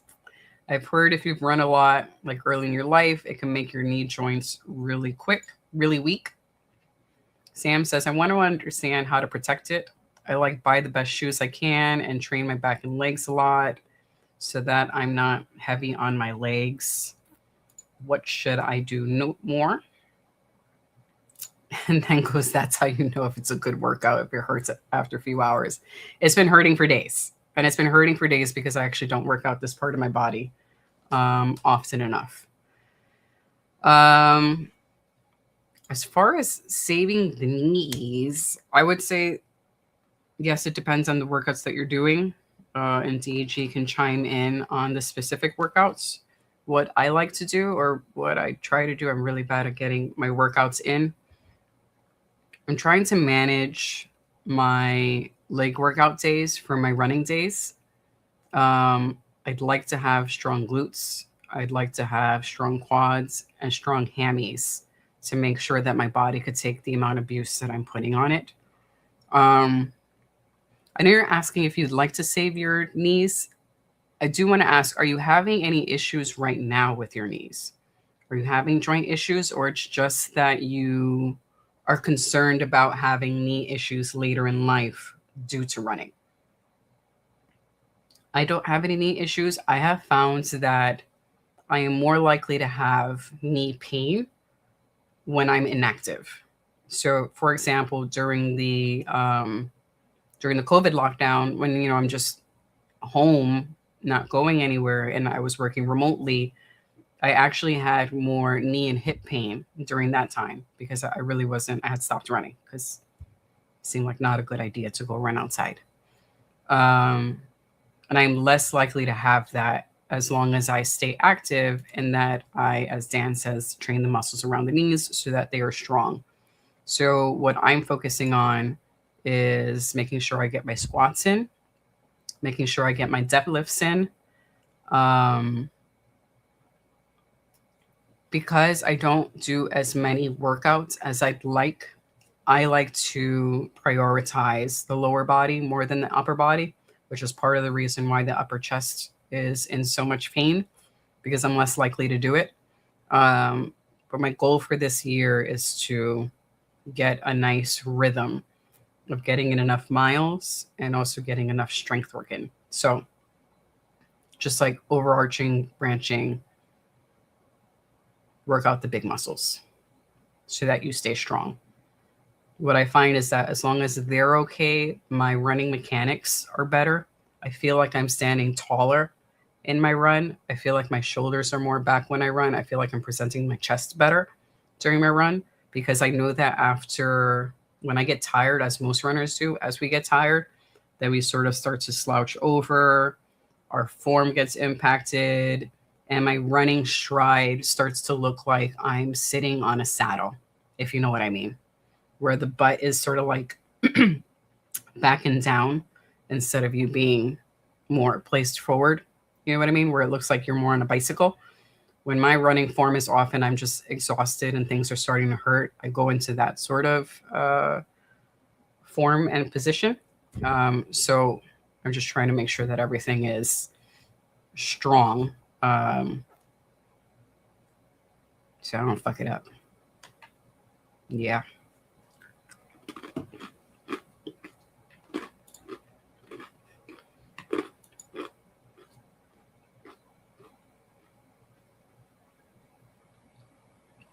Sam says, nope, no issues right now, but I also play soccer and I'm afraid I'm going to fuck it up. Soccer's pretty good.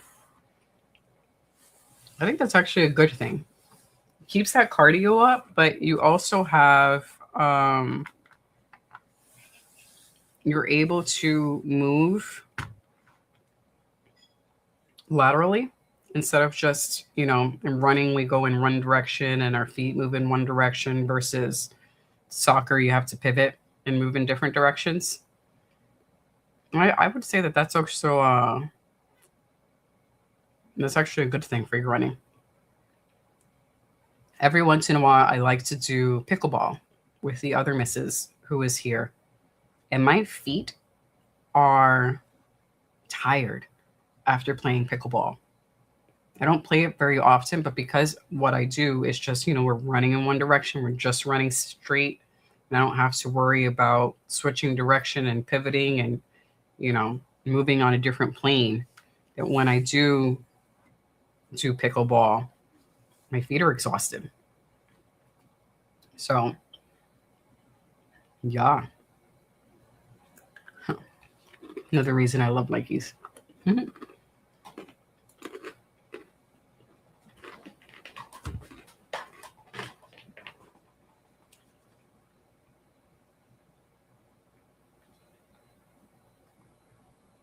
It sounds like at the moment, Sam, it sounds like you have a good foundation. You weight train, you play soccer, you maintain about a 20 to 25 to 30 mile weekly run. I'd say you have a good foundation right now. I'm happy if I run 20 miles in 1 week. Yay, fight packs. Where are the ladies? Who is John Schriffen?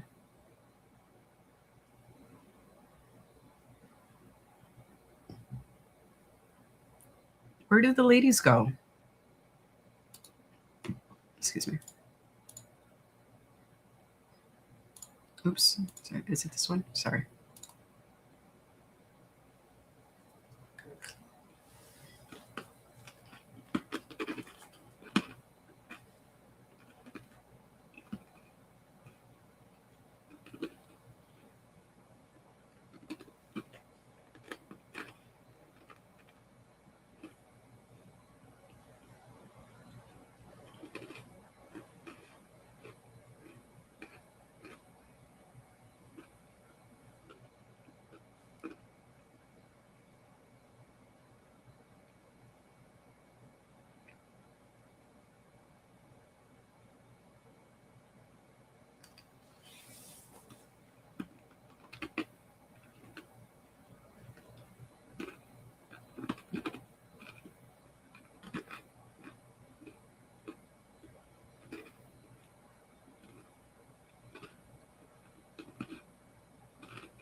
They're showing clips from the Chandler and Cachoeira fight. And I'm also realizing before Priscilla got that punch to the forehead, she also got hit with a knee to the face. It was a very nice combination. Knee to the face, punch to the forehead, then a submission.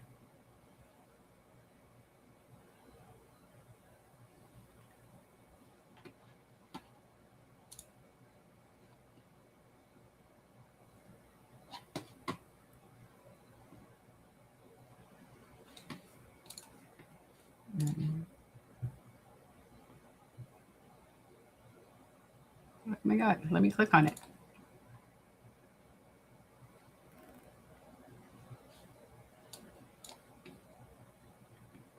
StreamYard is being a butt right now.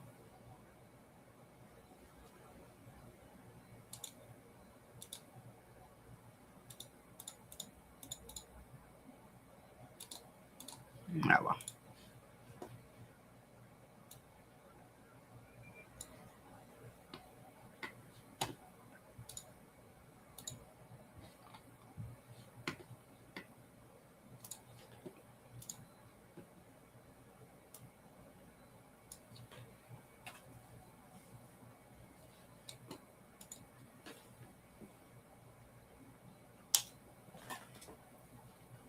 We appreciate that, Sam. I'm glad you found us. You fit right in.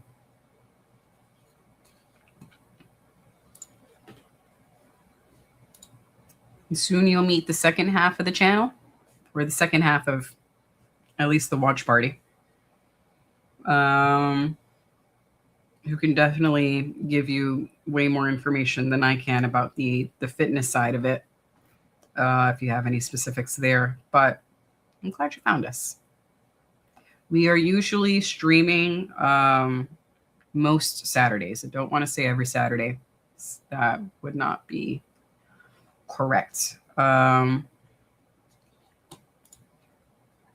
want to know something, Sam? We have been doing this show over 200 episodes, and a lot of times I feel like I don't know what I'm talking about. But it's fun. I mean, that's why we call it filthy casual. We're here for a good time. You don't need to be an expert. We just enjoy watching it and chatting with each other. And we have a usual group of folks who join us and keep us entertained.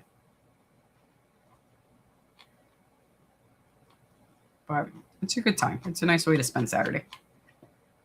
I said most Saturdays.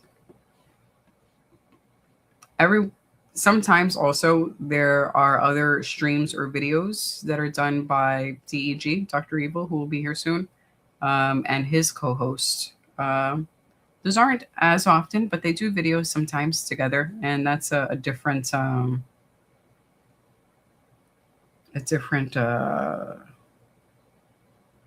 topics.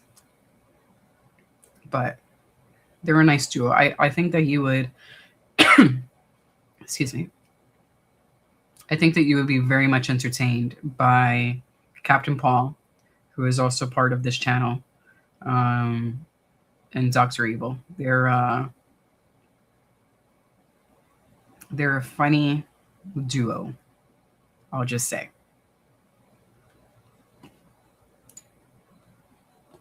Yeah, when do we start this? I did look this up recently. Yeah, over 200 episodes. And our dudes here have been here for almost all of them, for a good number of them. I appreciate it very, very much. For the most are UFC related. We used to do some wrestling, WWE related streams when we started watching again. We did like a couple of WrestleManias and some other watch parties when they came on at the same time as UFC. We do. So even though it says UFC, actually, if there is another sporting event happening at the same time, usually DEG will be in this chair and he'll have that stream on. So it will be like a simultaneous, double watch party or something. So if a hockey game, a basketball game, or a baseball game is happening at the same time as UFC, then DEG will be talking about that as well. So we do stream other sports. We chat about all sports here. It's just if they're happening at the same time as UFC, then the conversation will go towards that. Our Canadian folks like to talk shit with DEG about Canada versus New York when it comes to hockey. Are you a hockey fan?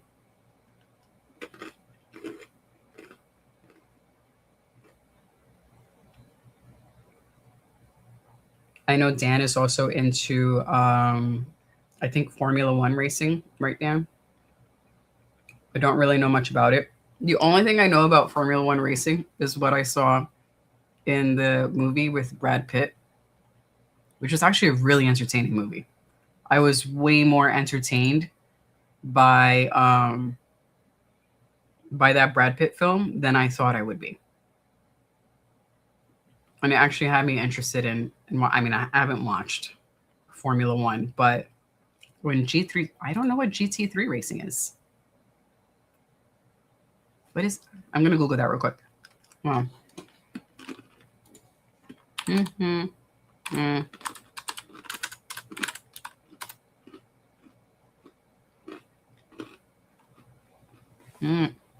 Okay. So GT3, Group GT3, a highly competitive global set of FIA or FIA race regulations featuring modified production sports cars. Built on a customer racing model, these vehicles range from 500 to 600 plus horsepower and utilize a balance of performance system to keep the fields tightly competitive. I don't know what most of that means, but that sounds cool. Oh, there you go. Dan, you have a fellow F1 watcher. I think if this came, you know what it is also? My algorithm is not set up to show me Any rate, I probably need to click on some more formula racing stuff for it to come up, but it doesn't come up in my algorithm. So I actually don't even think about it unless I see Dan there, and then that's when I think Formula One racing. Dan says today's Formula One cars are 1,000 horsepowers. That sounds like a lot. I think I'm going to watch that movie again with Brad Pitt. That was fun. I did see that one of those races were in Vegas. That was cool. If they had, well, I think that they do have, but I wouldn't mind seeing a live race, which I think they do in Jersey. I think that would be the closest place for us if we were to watch that live, would be Jersey. But I would have to look up when that's happening. But that'd be cool. That'd be cool. Sam goes, you're funny as well. I appreciate that. It's really you guys. You guys give me, you feed me good energy and good conversation topics, which help make this show. I mean, it's really for you guys. And I would say very much led by you guys. If you guys don't feed me some good topics, I wouldn't know what to talk about. I just like sit here staring at the screen and you'd watch me eating pretzels. And there are some weeks where it feels like that because I'm just like, what do I bring up? Because we're sitting here for like 7 hours. So I don't know. So I can't sit still. It's not possible.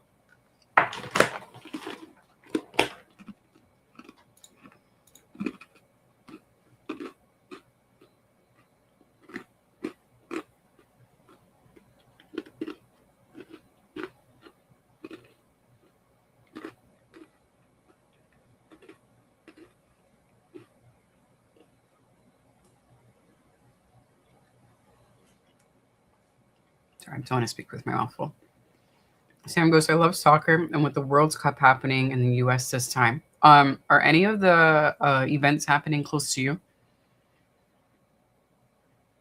There's a handful of events that are happening in the tri-state area here, and that will happen at MetLife Stadium in New Jersey. And I got to tell you, I'm actually not looking forward to that. Only because, well, I'm not a fan of soccer. I never got into soccer. Yeah, I just never got into it. But I know that the traffic here in New York is going to be, they're saying it's going to be bad. And New York traffic already sucks. So,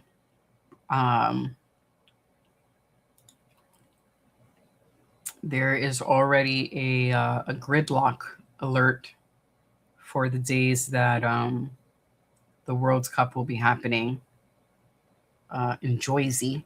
So, I mean, it's not the end of the world. It just means that we probably should not drive on those days because traffic will just be awful.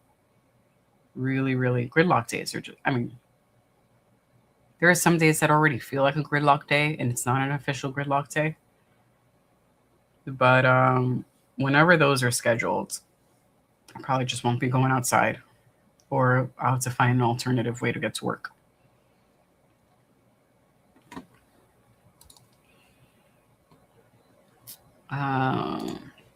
Sam says for the States, they have Miami, Vegas, and Austin for F1.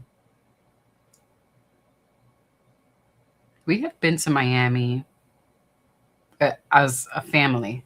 We've been to Miami once. Not for like racing, just as a weekend getaway. Just to go somewhere. And it was nice.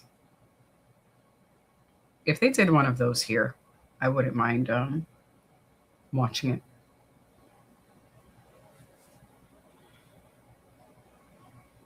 Dan, are you watching the World Cup?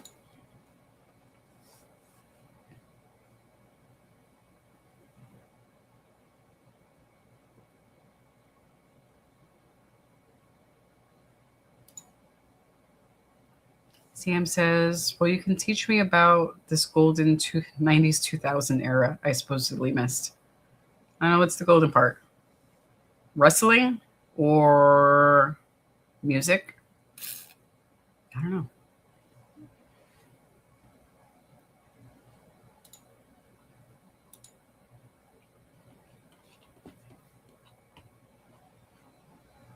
Um,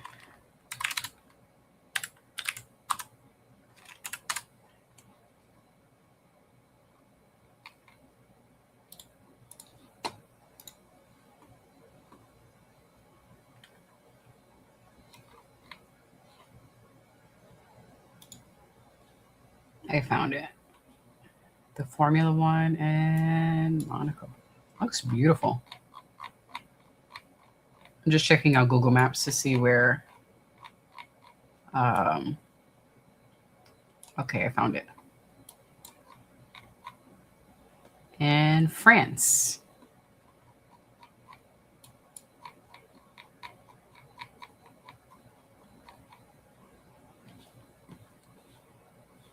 That looks beautiful out there.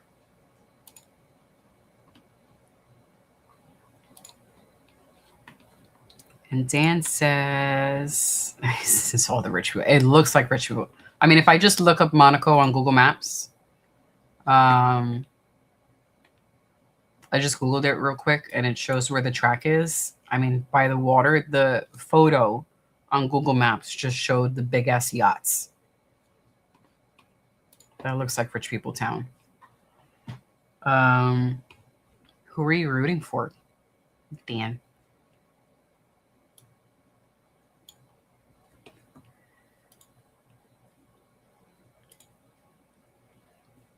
Sam says, yeah, U.S. is notorious for lack of public transportation. And these football World Cup happen when countries with really good connectivity. We actually do have good public transportation here. The arena where the football stadium, basically, where they plan on hosting the World Cup. It's actually fairly easy to get to. If you drive, it's a pretty easy drive. It's just that the traffic out there is going to be insane.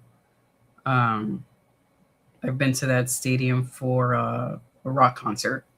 So much fun. So much fun. It's just, that driving, if you drive to any sporting venue, there's always traffic trying to get in and out. But there is decent public transportation that goes from New York City to New Jersey because it's just right across the Hudson River. It's just here in Manhattan where we live. I usually drive to work, but I might have to go by foot or by public transportation. But that's like I'm not even gonna really bitch about that. That's first world problems. It's not the end of the world, and it's not every day. So it's no biggie. No biggie. All right. Dan is rooting for Denmark. Duh. I should have known that. Or if they don't make it, Germany or Holland. All right. That's the order. Denmark, Germany, Holland. I'm not rooting for anyone. So I'm going to say whoever you're rooting for, Dan, that's who I'll root for.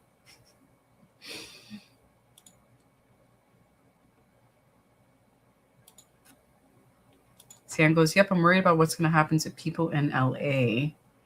New York is super walkable. Yes, super walkable here, which is nice. I'm actually not familiar with Cali at all. I've never been to California. The furthest west I've been was Portland, Oregon, and I was there for just under a week. And I didn't really go many places. It was for work, and I visited some family. But I was basically in downtown Portland, and then like my aunt picked me up, and we went out for dinner. But I didn't really get to explore it. But yeah, no, I've never. I'd like to go to California. We intend on going to California. I would call it like a 5-year plan, like within the next 5 years. Um, because BMW has like a driving experience program where you can test drive some of their cars. Um, I don't remember where in California, but it's somewhere in California. BMW has a program. They did it here in New York, actually at MetLife, where the World Cup is happening. We got to test drive some BMW cars in the parking lot, and that was a lot of fun. And that's how we learned about um, what they're doing in Cali. We got a little bit of blood, Dan, just a little bit, dripping up the nose, but nothing dramatic. Um,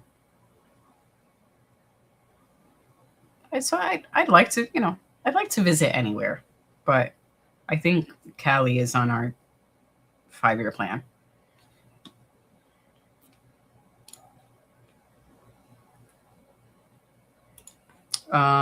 Sam says it's bad. I bet you'll hear so many stories about heat exhaustion or fans being harassed. Do you mean in California, heat exhaustion?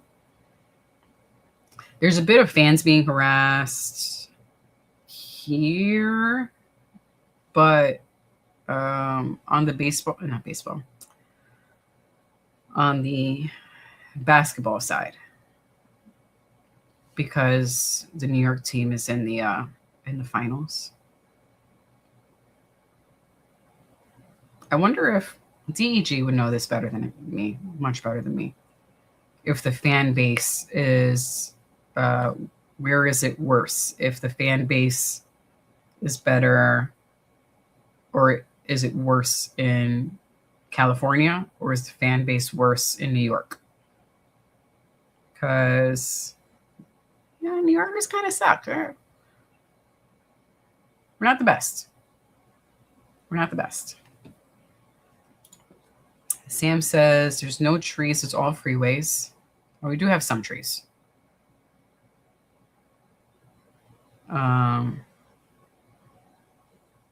Not all freeways. We do have some nice parks here.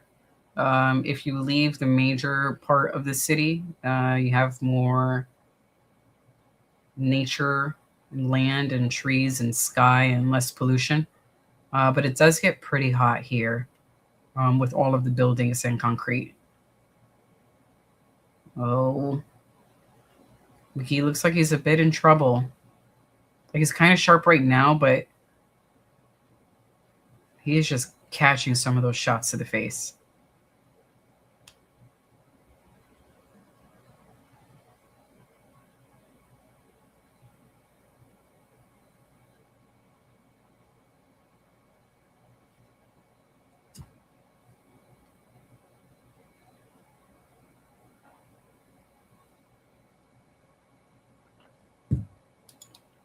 Sam says, and no one likes to help.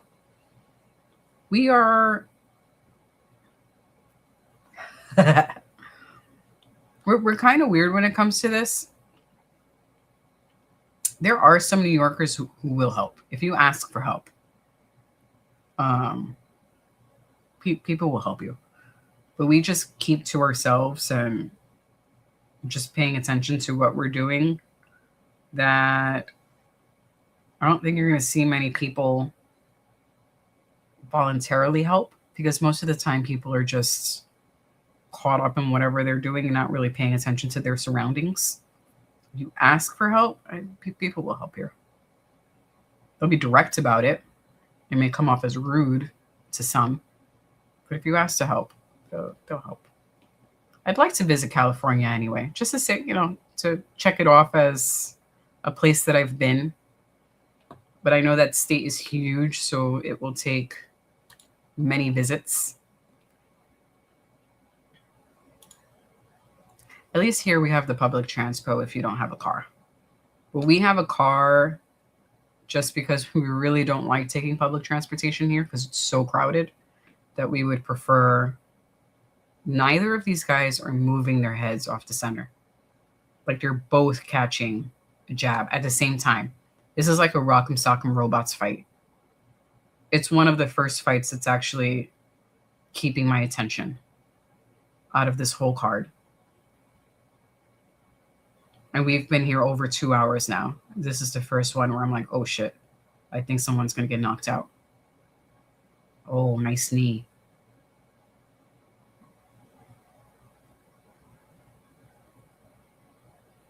Both of these guys are eating some fucking crazy shots. David! Hi, David. David says, who the fuck is this new guy announcing the fighters? I know. And as Dan said, he's actually not bad. We've kind of ranked him. I haven't heard him too many times. I've heard him announce once. He wasn't bad. Currently, the ranking still stands as Bruce Buffer, number 1. This new guy we're ranking as 2nd, Justin Bernard, and he who will not be named in 3rd. You know, someone else here has opinions about that, but I would rank this new Justin dude as 2nd. I would like to hear him a few more times, especially when it comes to. I think I'll listen to him. I'll mute myself for the featured prelim. I want to hear how he does for the announcement of the featured prelim and see if he puts a little more like energy into that announcement, because, you know, they tend to do that for the featured prelim, the first fight of the main card, co-main and main event. So I want to hear those and see how he does. But he's not bad. It's not bad. Buffer is still number 1.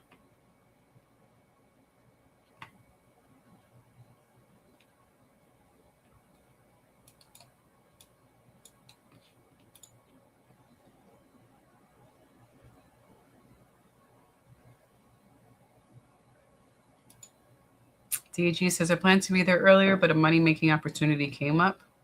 No problem. We're here. I am getting a little bagel pa, though. Little bagel pa. We've got pretzels.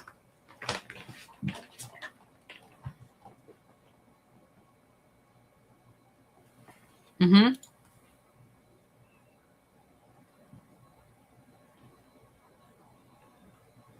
Are you saying he's stubborn because he's just not really moving his head and dodging any of these shots?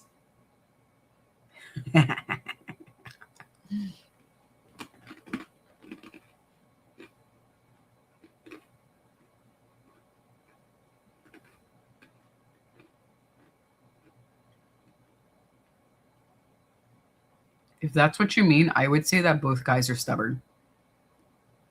Because it seems like Giannis has also been eating a lot of shots.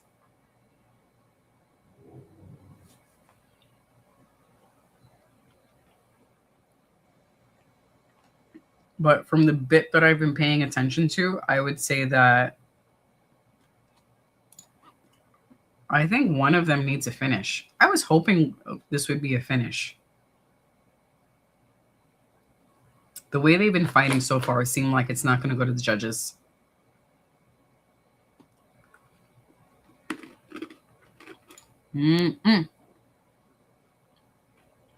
Guys, what type of wings should he get? Buffalo jerk chicken or garlic parmesan? My vote is garlic parmesan. DG also says garlic parmesan. There you go. Garlic parm. 2 votes.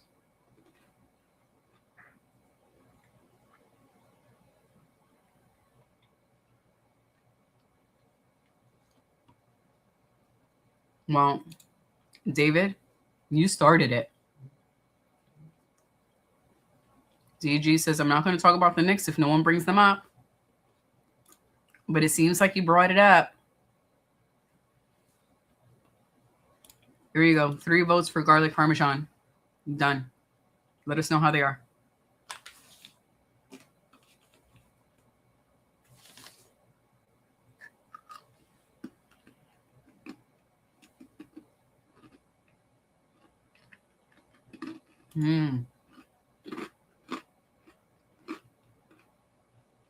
Okay, guys, the garlic palm rings with ranch dressing or blue cheese? I'm voting ranch. Ranch or blue cheese? We need your votes.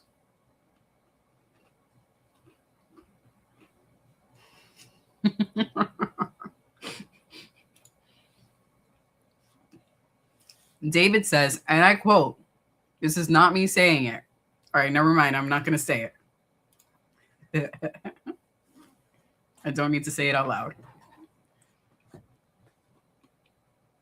If no one else votes, ranch. Ranch is delicious.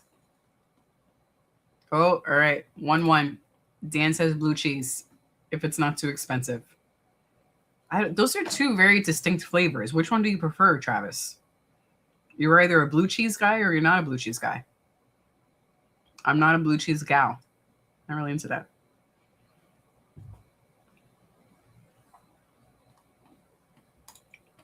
I feel like ranch is safer. Like, I don't hate blue cheese if that was the only thing available. Oh, AI House is ranch. 2 votes for ranch. If blue cheese was the only thing available, I would have it. But if I have an option.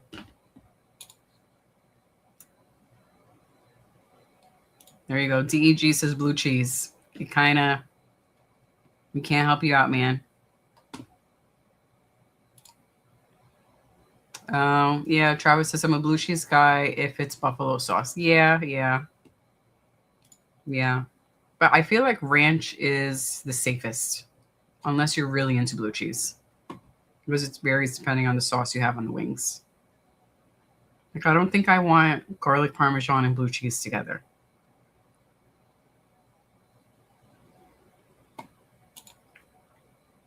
Dan says, why not both? Pay for the extra sauce. 1 ranch, 1 blue cheese. And then when you get the wing, dip it into both. I would do that because I'm weird. Here you go. Solved. Both.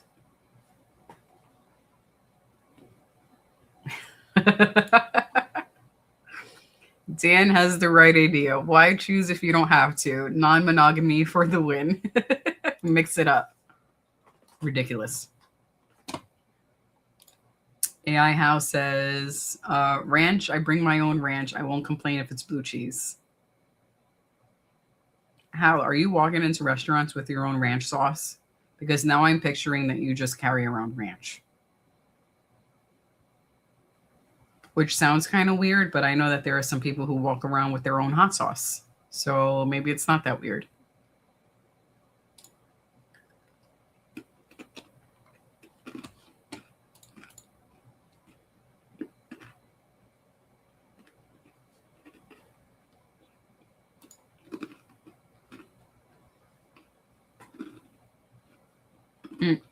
I'm going to mute myself so I can listen to this.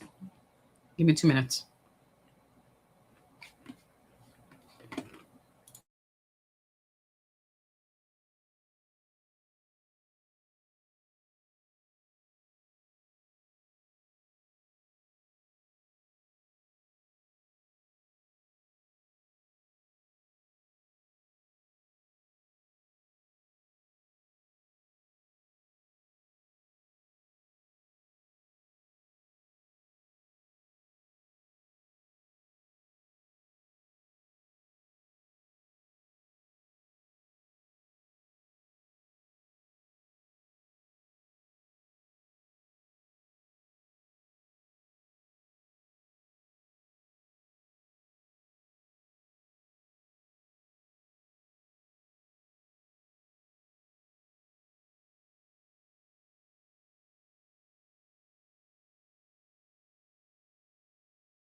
Okay. Sorry. Just wanted to hear that.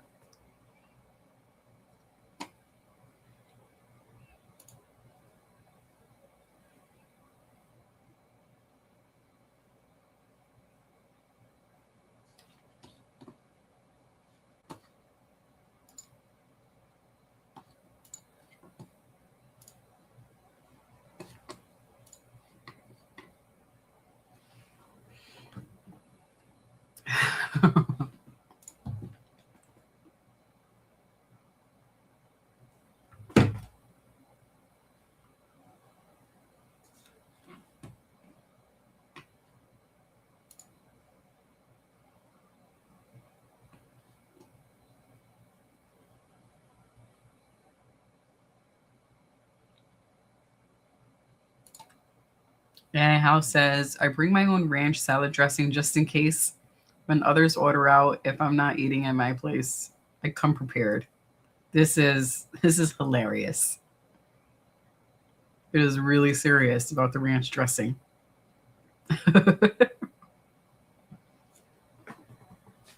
most I will walk around with when it comes to something food related, like a topping, is I like to carry around those honey packets that you get at like 7-Eleven or, a place where you order coffee. And if they have the little packets of honey or even lemon juice, I'll grab a couple of those to carry around, or like sugar packets. But this is on another level, and don't think I'm on that level.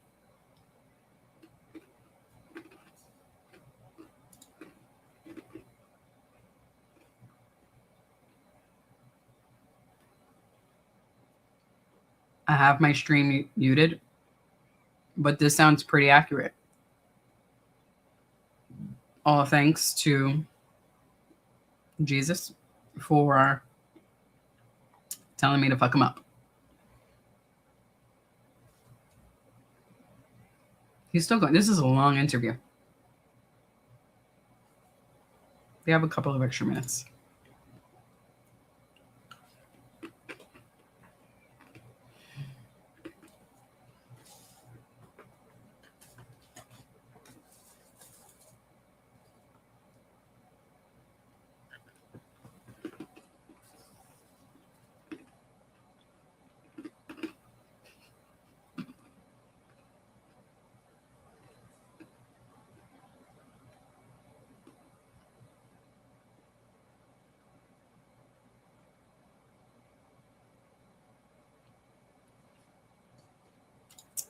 Sam says, all right, guys, I'm going to go eat something now.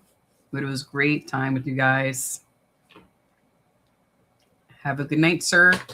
We'll be here probably for another 3 hours. So if you get bored later, come back.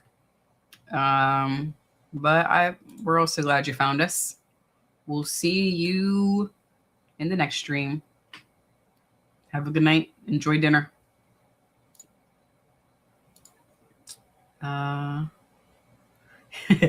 AI House says, I would never sit down at a restaurant and eat buffalo wings. I'm not driving myself or something. You can stop at the store, pick up ranch. Ay. We are crazy. This is for you, Sam. Dan says, bye. Good to meet you. And yes, come back.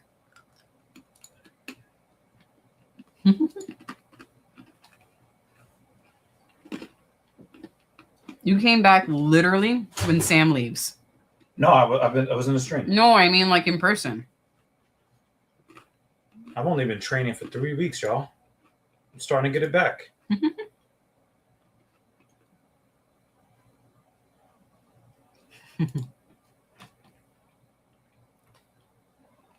David, why are you taking Jay's line? Isn't this what Jay's supposed to say? Yeah, I don't know.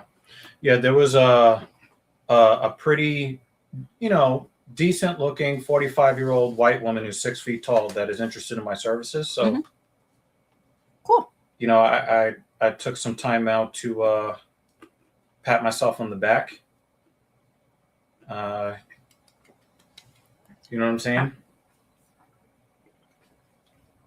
How was the workout? You're looking kind of swole there.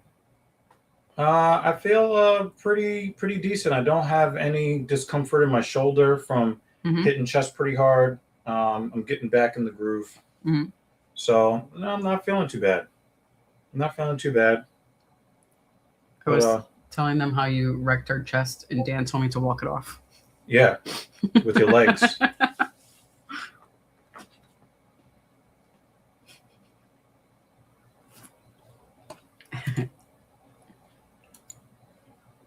Travis has been delivering the shut up Meg.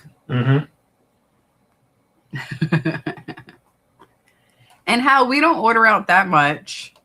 What was the last time we ordered out? It was like... I guess Travis doesn't know about HAL 9000. I think... No, the last time we ate out, I was hanging out with my mom. It was for Mother's Day. But I'm just going to leave it alone. Yep. But no, we don't really order out anymore. Pigs. Actually, there is one place we do have to go soon. Oh yeah. We got to make sure that we can help them out. They close in 2 weeks. Did they meet their goal for the GoFundMe? No. They said that even with the GoFundMe, they're still gonna close the 21st. Fuck, man. So we've got 2 weeks. So they've just been trying to sell things. They're even selling menus, like the OG plastic menus. I don't need a menu. But if they still have the cap and or the t-shirt, I would purchase that. Damn, man. Travis, are you familiar with the restaurant Soup and Burger near Union Square? It's more near NYU than Union Square. Near NYU, like around the 8th. Astor Place. Yeah, Astor Place. Astor Place, yeah. 8th Street. It's on Broadway. Broadway and 8th. Yeah. It's a diner that's been around like forever. They used to be open 24 hours. No? All right. Just checking. Yeah, it's a really good place. They used to be a 24-hour diner, and then post-pandemic, they had to cut their hours because... for obvious reasons for all restaurants, but they've been around over 50 years. Yeah, they've been around a really long time. They're shutting down. Gotcha. Just asking, since you're like our closest neighbor out of anyone in the chat. I think we have 1 or 2 people who actually reside closer to us, but they haven't been around the chat too much. Ote. Well, they're going out of business. We're gonna... I just need some lunch. Check them out within a couple of weeks.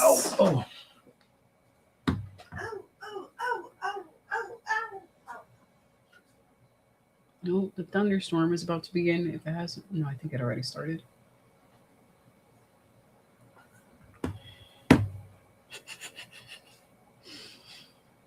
David says Travis lives in the Bronx. I'm liking this tag teaming that's happening right now. Hal and David versus Travis. Oh. It's always everybody versus Travis. True. I know he's probably not going to hear this, but it's cool that Sam is following us on Twitch. He might be number 99. Ooh, cool. He might be our 99th follower. It's pretty cool, dude. It was nice to have a legitimate person. Yeah. Like I was expecting spam. Same.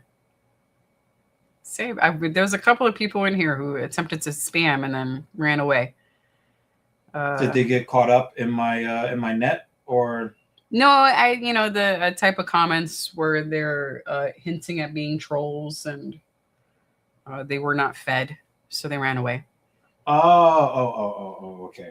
Because I'm trying to see if the little drag net that I created catches all the spammers. Yeah, he's a cool dude. Young dude. You say he's 20. Lives in Utah.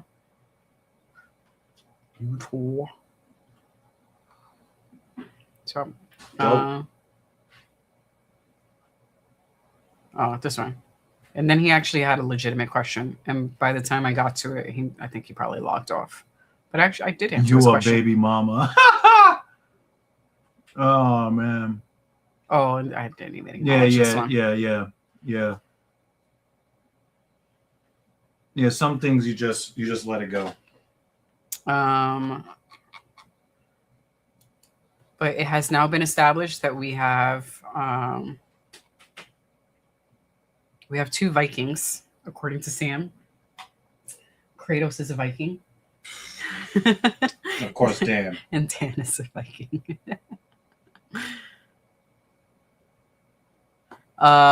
Yes. So a question that Sam was having, thank you for bringing this up, Dan. Since Sam is into running, And I was letting him know, like, if he has any questions for us and what your profession is. One of his concerns was making sure that he has healthy knees. Well, you need to have healthy quads, calves, and hamstrings, and hips. So we gave him like a general, generalize how to stay healthy. I asked him if he actually has some problems right now, or he's just asking to stay healthy.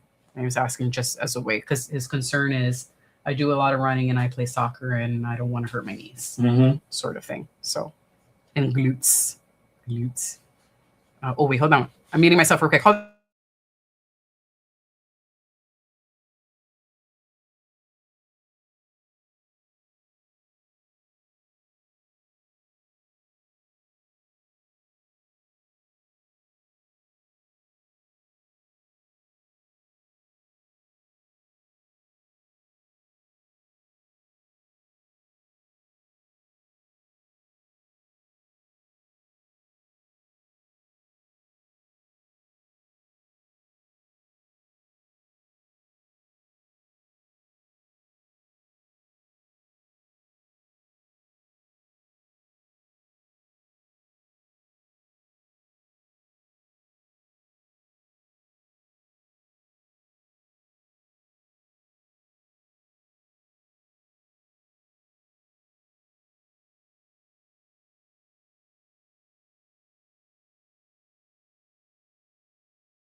All right, sorry. We wanted to hear the new dude announce. Yeah, I think he's kind of in the middle. Oh.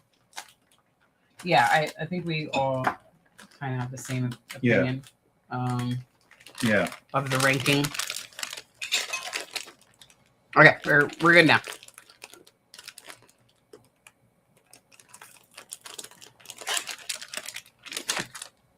Excuse me. Yeah, what were we saying? Yeah, so that's it. Seems like he's a sneakerhead as well. It's good, just overall cool dude. How says AI read their lips?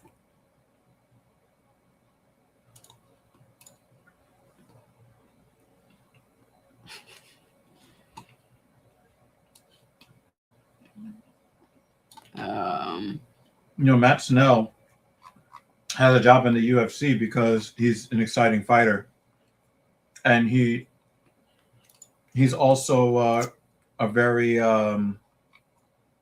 he's also competitive even when he loses. So I think they like him.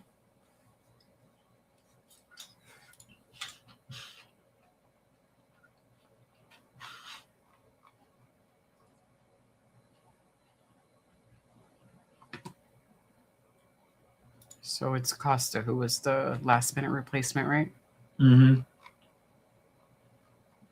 Matt is okay. I see 7, 8, and 1. Wow. He has his last win was April of last year, so a year ago. Well, also he was fighting a lot of top level guys. Ursig, Durden. He beat Sumuderji. But look at who he's losing to. Matthias Nicolau. He lost to Brandon Royval. Steve Ursig. Cody. These are all good fighters he lost to. He's not a bum. Somebody has to lose the fight.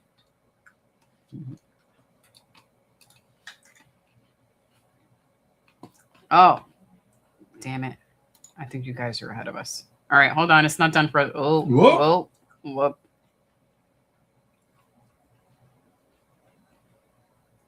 Well, it wasn't really Nuketown.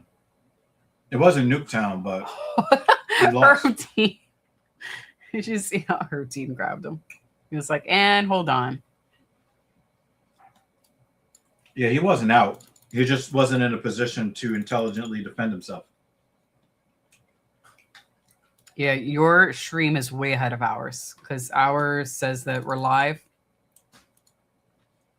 Oh, wobble. Yeah, he wobbled him. Whoop, whoop.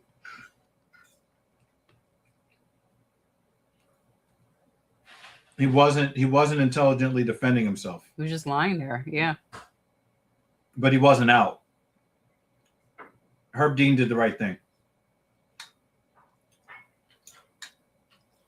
And Herb Dean grabs him like, I will put you in a chokehold. Let go.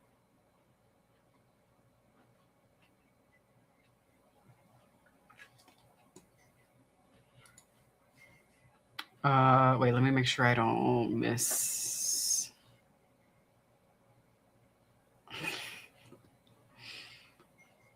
Timu Kleguida.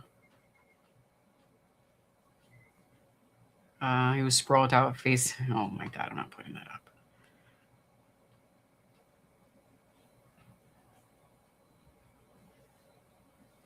Mm-hmm. Michael Fassbender will always be Magneto to me. I'm sorry. Mm. Fassbender's cool.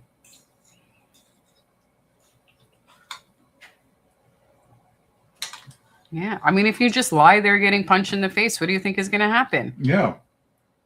The ref is going to go timeout. Now it's your turn to do the punching. Come on. He mad. Look at him. He mad. Yeah, that might be his career. His career's on the line. Okay. I'm going to go get food now because I'm being held together by salted pretzels. Give me a few minutes.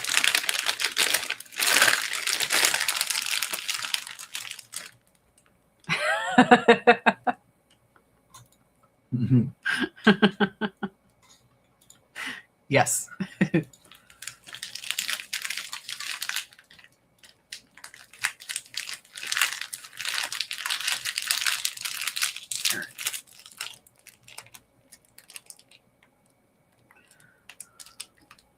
I just keep getting these. I know, major thunderstorm. I know, it's coming. Goodness gracious. Ooh, the hip. Ow, ow, ow. You know that there is a silver lining to that problem you were talking about earlier. Well,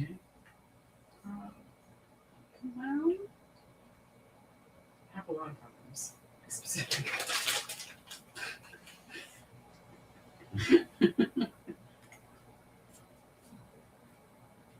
No, seriously. I told you I didn't even remember what the fuck I was talking about 5 minutes ago. No, what we were talking about earlier. Oh. I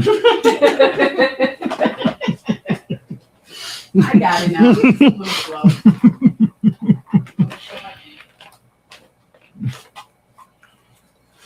What I want to know is, what is elite stricking? Can somebody tell me what elite stricking is?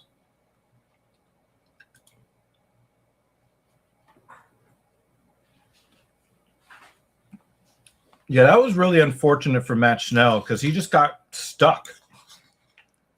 Costa was sitting on his back.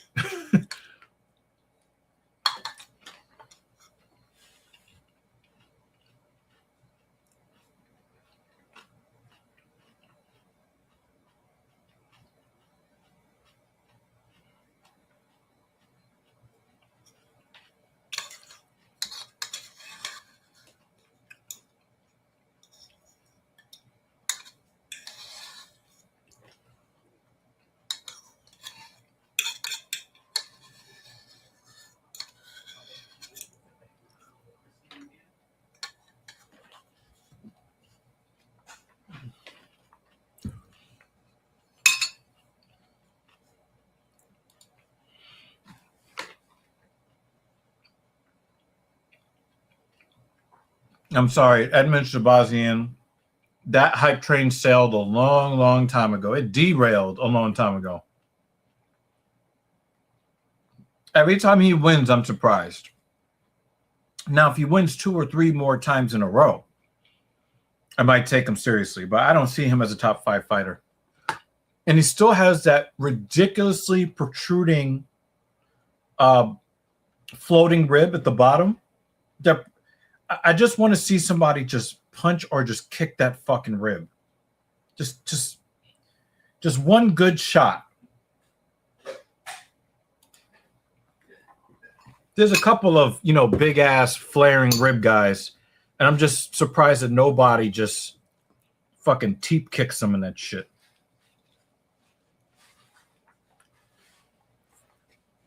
Well, everybody is more skilled than Sean.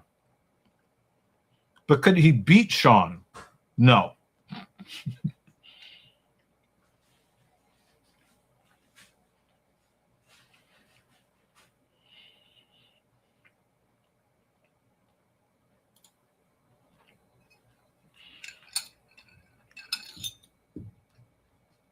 Everybody except Sean Strickland has more skills than Dreykus.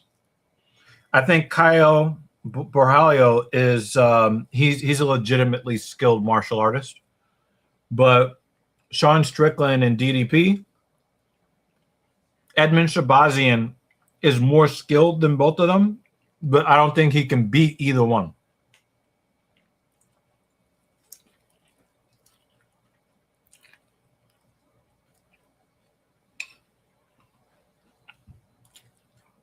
Mm-hmm. Mm-hmm.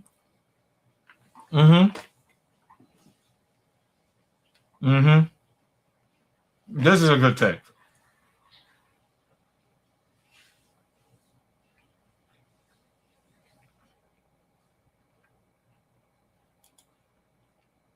I don't think that Shabazian has more skills than Caio Borralho, but everybody has more skills than DDP and Sean Strickland.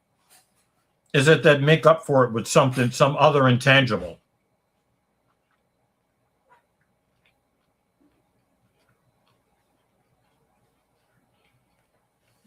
I just don't think that Edmund Shabazian has the psychological makeup of a contender. And I think that that's the problem. And again, Hal's correct.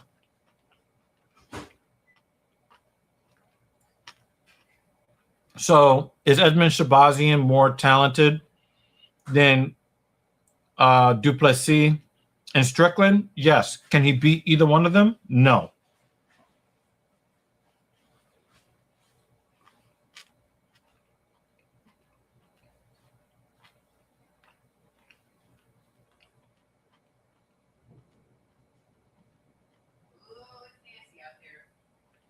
Yeah, the sky is angry. I'm glad I didn't take the car out today.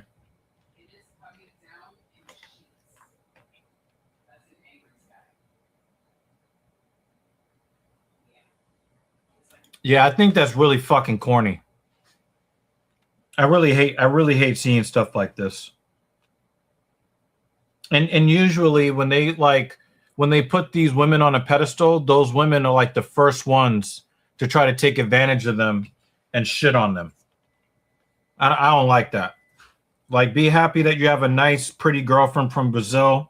You don't have to like give up your whole identity because you started dating a woman.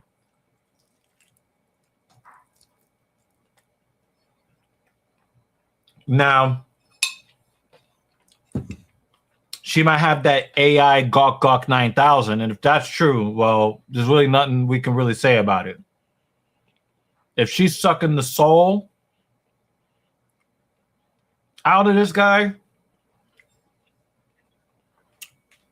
clapping them booty cheeks on his meat, those booty butt cheeks, we're just gonna have to like lose respect for him while he's busting all kinds of nuts.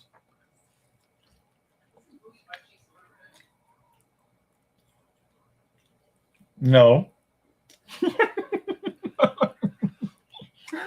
Mrs. Evil asked if booty butt cheeks is redundant. I'm like, no.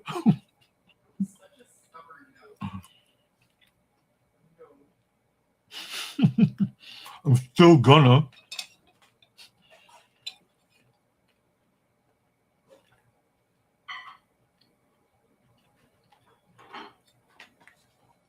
Jay, I think it's more an issue of whoever's available and sign the contract. So a lot of times, guys, they have to do a lot of work behind the scenes to try to get certain guys to fight other certain guys. So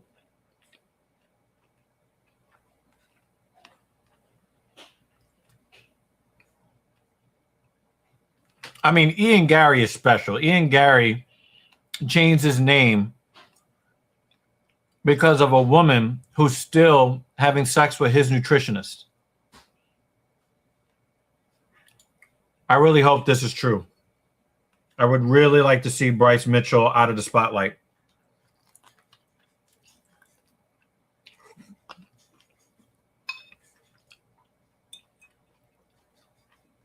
I would love for somebody to send Bryce Mitchell to go on that fishing trip with Hitler.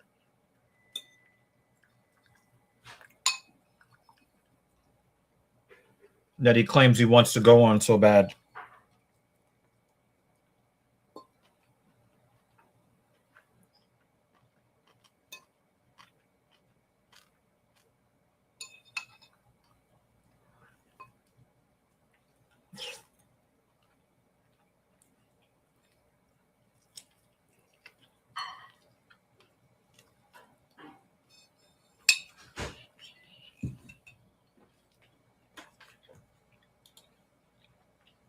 This is not even true. Banner, I wish this was actually true, what you just said. That's not even true. Even before the TKO merger, Colby Covington got like 4 or 5 straight title shots after losing like 4 or 5 fights in a row.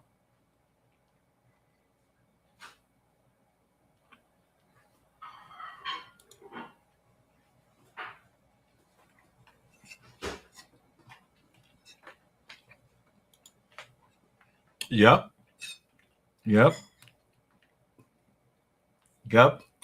That is probably the most thunderous knockout I've ever seen with hands. I think was it Frankie Edgar that got knocked out by Corey Sandhagen to the point where we thought that the dude might die? But that was with the flying knee.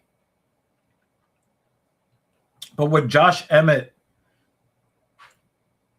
I thought that Bryce Mitchell was going to wake up and not be racist anymore.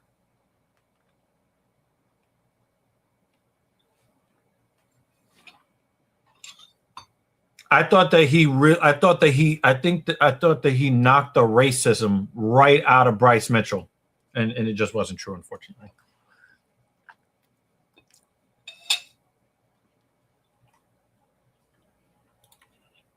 Yeah, I want you to think about Yao Ming. I want you to think about Yao Ming. And the fact that they let Yao Ming go into the Hall of Fame, despite not even making the minimal amount of years to be eligible to make it to the Hall of Fame. You think about Greg Oden. You think about all of these really tall guys that had such great potential, but their lower bodies just couldn't handle the rigors of an 82-game season plus playoffs.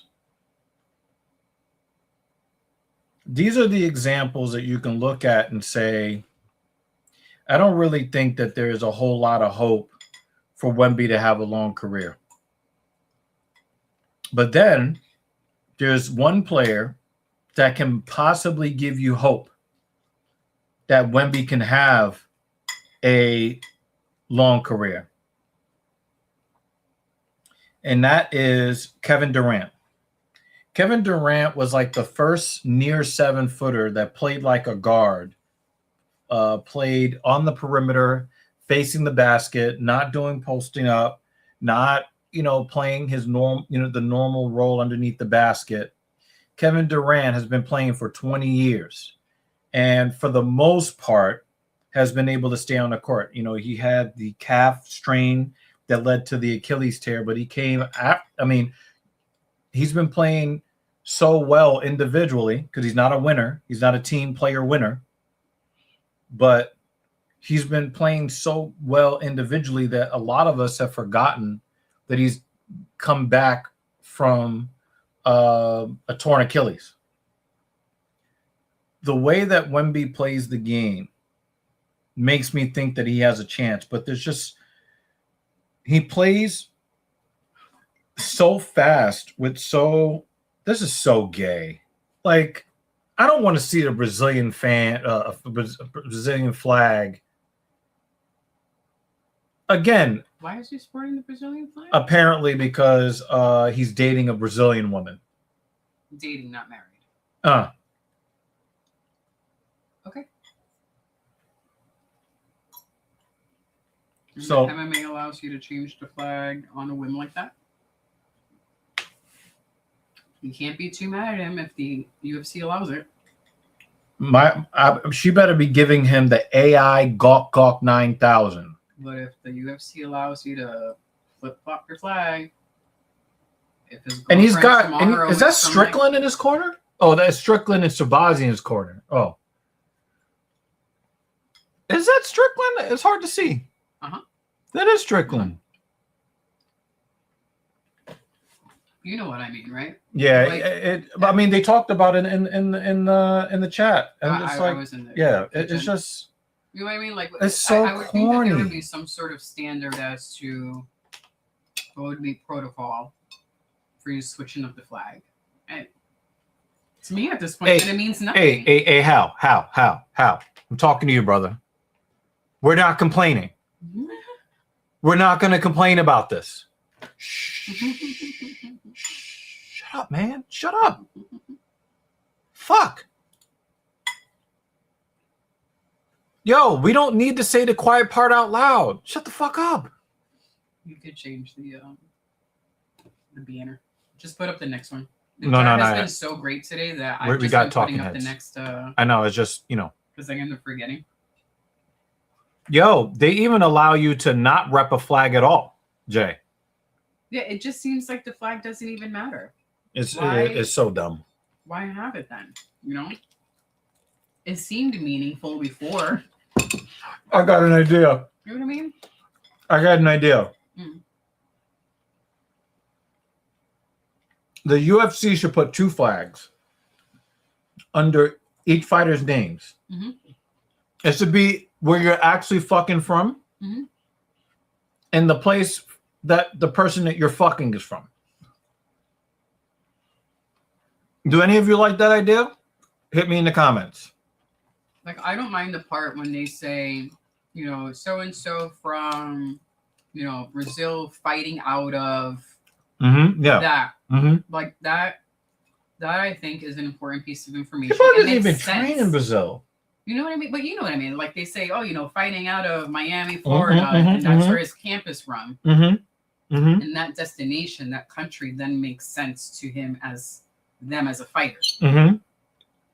That does, I think it's just proof of other details that make us question the. I'm going to disagree with you, JL.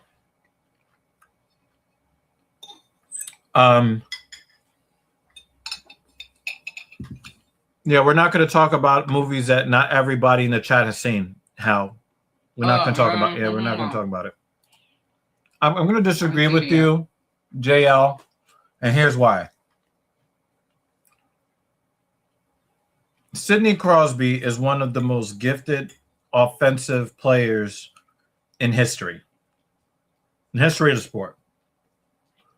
If the Americans would have won, 4-1, 5-2, then I would agree with you.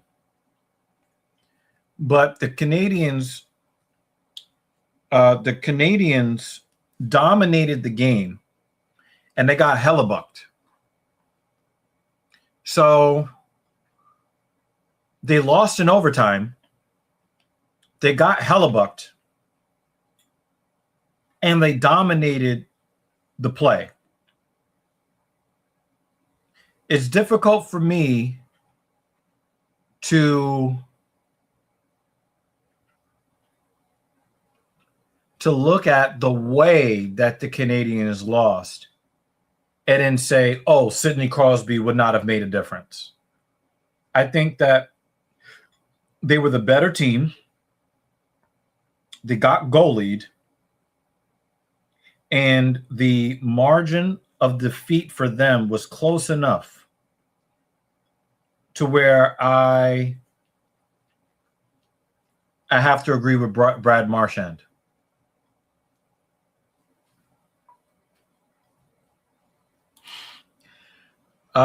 Yeah, tell Captain I said what up, man. And anybody else from the old Infinite Warfare party up group that you might still be in contact with, tell them to come through the stream.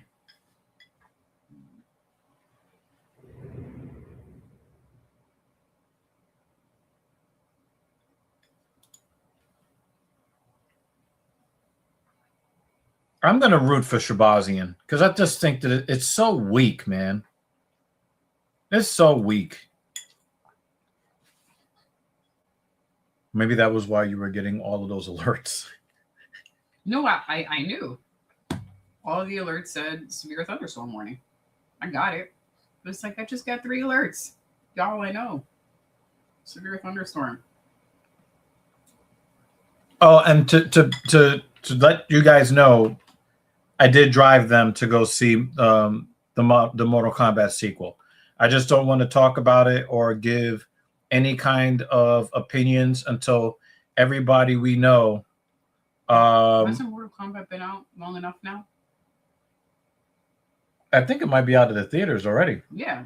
But still, we don't know if everybody... Listen, I feel like y'all got a Is that Capta? Is that Capta? Mm-hmm. For real, for real? You know, everybody's YouTube names disappeared. So now everything's an app now. I'm dumb. How long has it been, Capta? Like 4 years?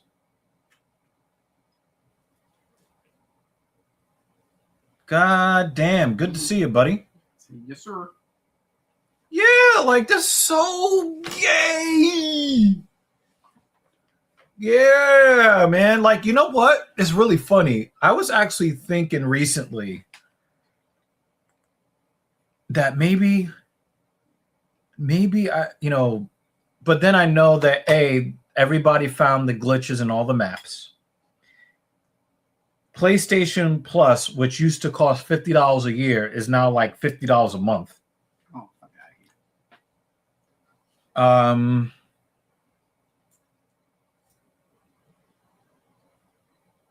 I have not turned on my PS5 in now going on 3 years.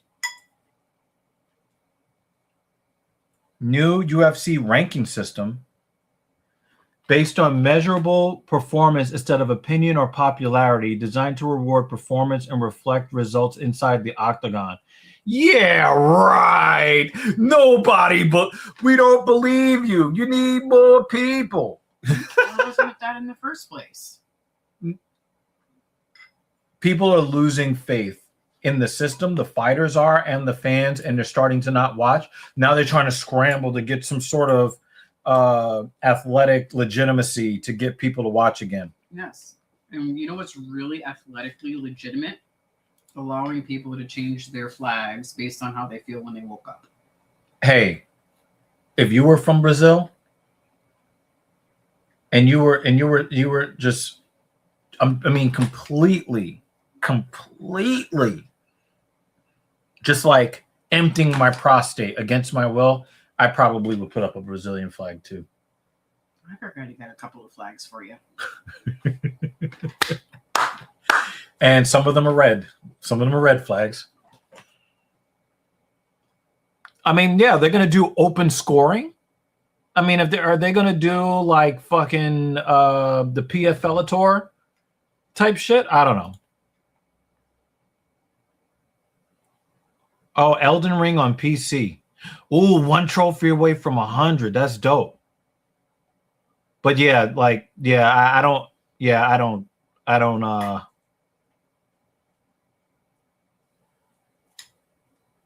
As a spouse, I don't miss the raging days. So, sorry, guys. Yeah, it's just not. It's not even worth raging at. Do you plan to watch the World Cup at all? Nah, no. I do know that it's going to cause bad traffic where we live. In fact, I didn't even know it was going to be in our area. I thought it was going to be like in like LA or something. It's going to be spread out throughout the United States. New Oh. York, New Jersey is one of the locations. Oh, okay. So Thing 2 actually informed me that the work that they've been doing on the bridge, because they've been doing a lot of work on the George Washington Bridge, Mm-hmm. she said it was because of the World Cup. And at first I didn't know that it was happening in Jersey. And I was like, what are you talking about? It's happening in Queens. Why would they do that? Mm-hmm. And no, it's at MetLife. So they're speeding up construction to make sure that the bridge is ready for the traffic. Got it. So when we did that biking cross, We saw it. Very nice. Thank you, World Cup, for making sure that our bridges are nice and fixed. Mm-hmm. We need to do more events here then. Shit. Apparently it is North America, not necessarily Mexico. One of the arenas by where we live, a couple of miles from where we live, is hosting games too. It's gonna be it's a MetLife.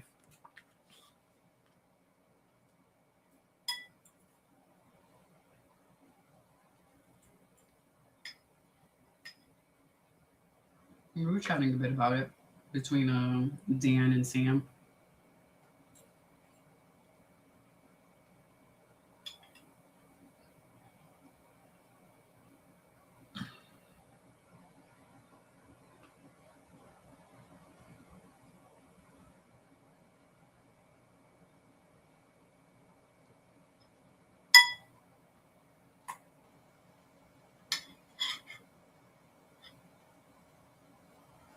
Prates, can Bonfim beat Prates? I think I would say that it's definitely, but aren't they in the same like fighting nerds group? If I'm not mistaken, don't they train together? I don't know if they would even want to do that fight.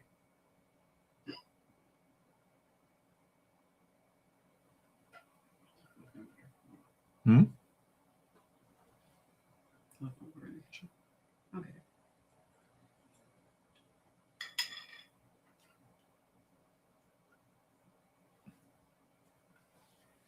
Yeah, I think it would be a good fight. 100%. I just don't know if they're both part of the fighting nerds. I question whether or not that they would even agree to do that fight.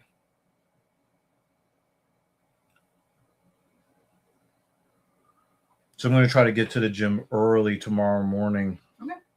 And if I have any extra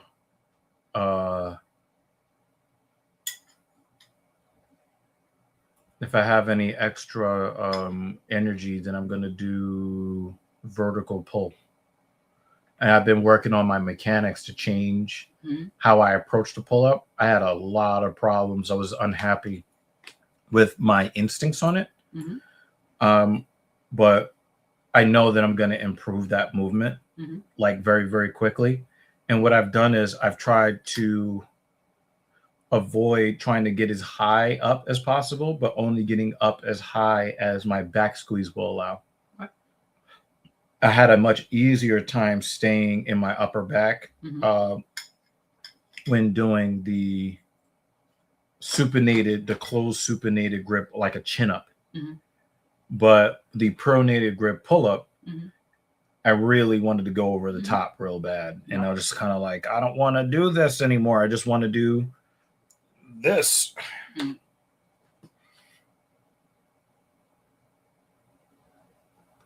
I don't like Tafa because he pulled that bullshit where he struck somebody after he lost a few years back. But I don't know the other guy. So we'll see.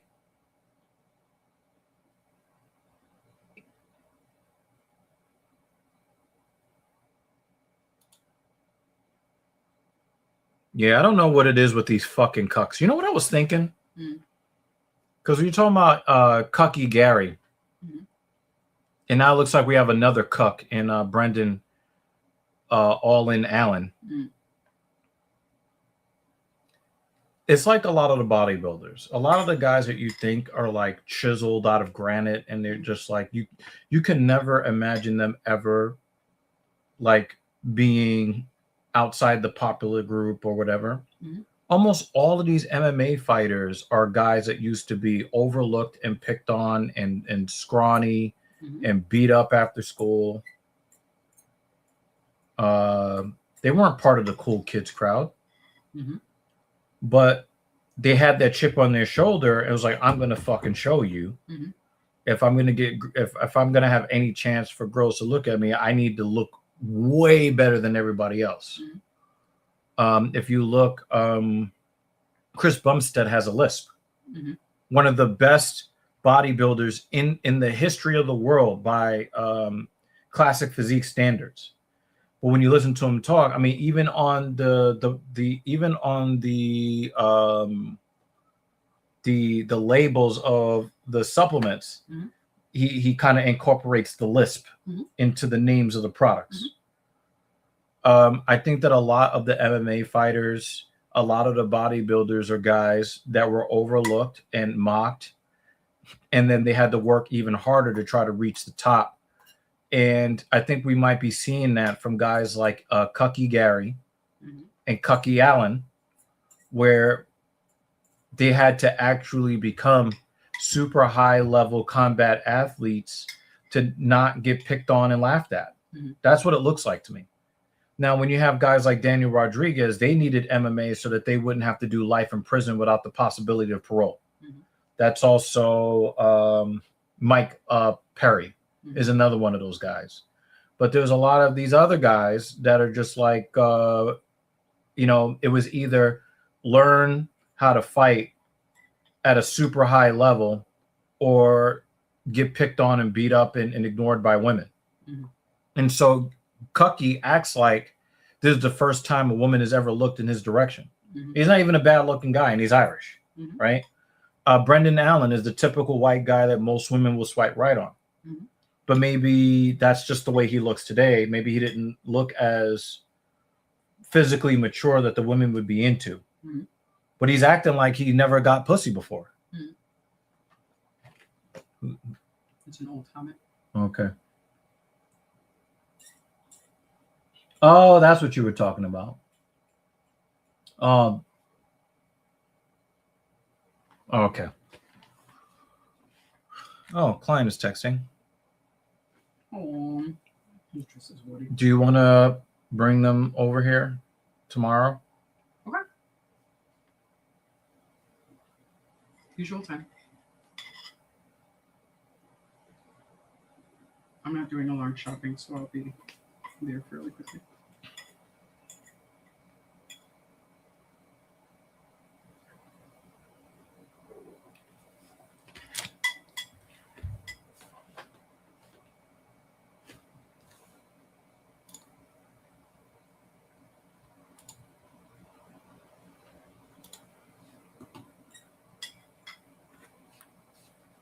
No, I don't think it was Junior Taffa. I think it was his brother that did that bullshit after he lost and then tried to smack the opponent that beat him. I don't remember. Yeah, I didn't like that shit.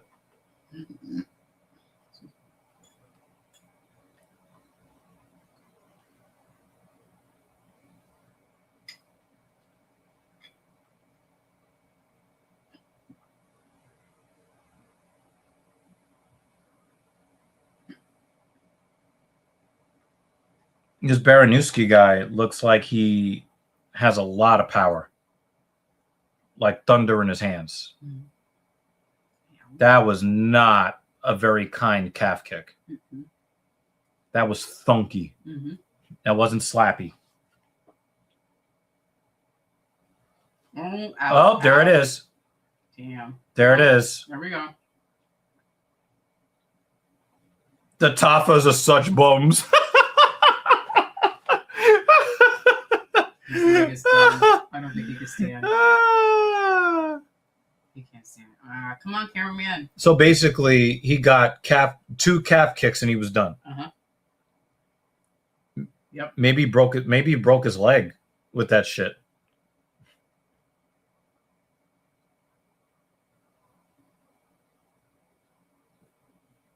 He might have maybe torn something in his knee. Where do they get all these super small, cute, big titty women that are supposed to provide security inside the cage? Like, what the fuck? She ain't saving nobody. I gotta see. That was the first one. Gong. Yep. Oh, shit. That is a problem. Listen, she might be packing something in her back pocket. I don't know. Either he really fucked him up, or Tafa is just here for his show money. I've never seen somebody get taken out with 2 calf kicks before, especially in modern MMA where calf kicks have basically been kind of absorbed into. He couldn't even stand back up. We saw him shimmy back and try to use the cage to stand back up. Yeah, but what if he's just trying to sell it as, I would want to know what the betting lines, if there were any changes in the betting lines. If that's the case, then definitely cut him. The Tapas are disappointing. Did you see what David said? I know. I could, yeah. So I was repeating what he said, just differently. Okay. Differently.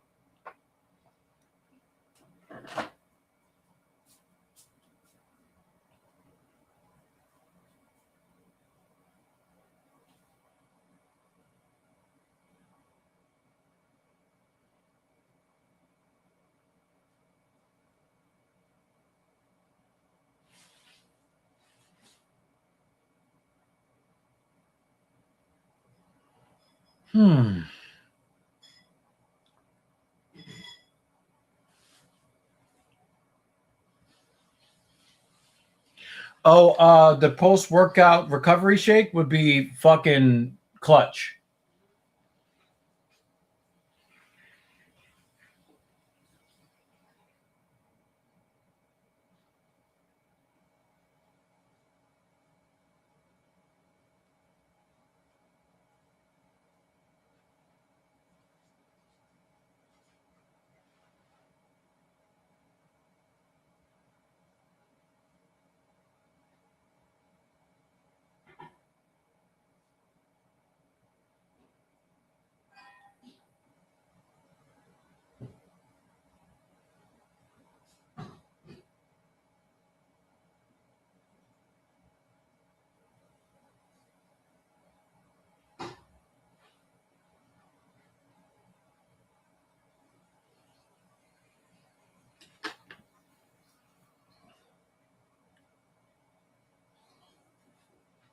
Let's see what he has to say.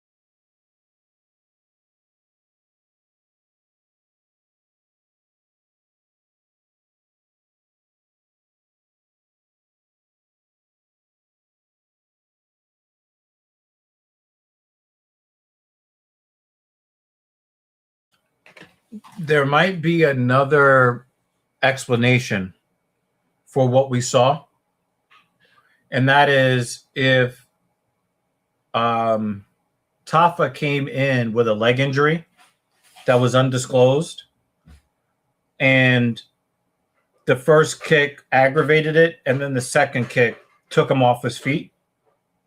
Because a lot of fighters will do that because they don't want to end up on the matchmaker's, bad side.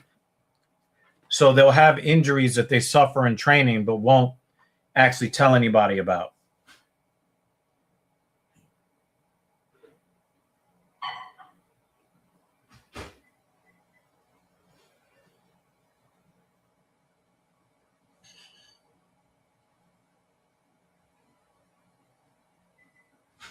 I was thinking the exact same thing, dude. I was thinking the exact same thing.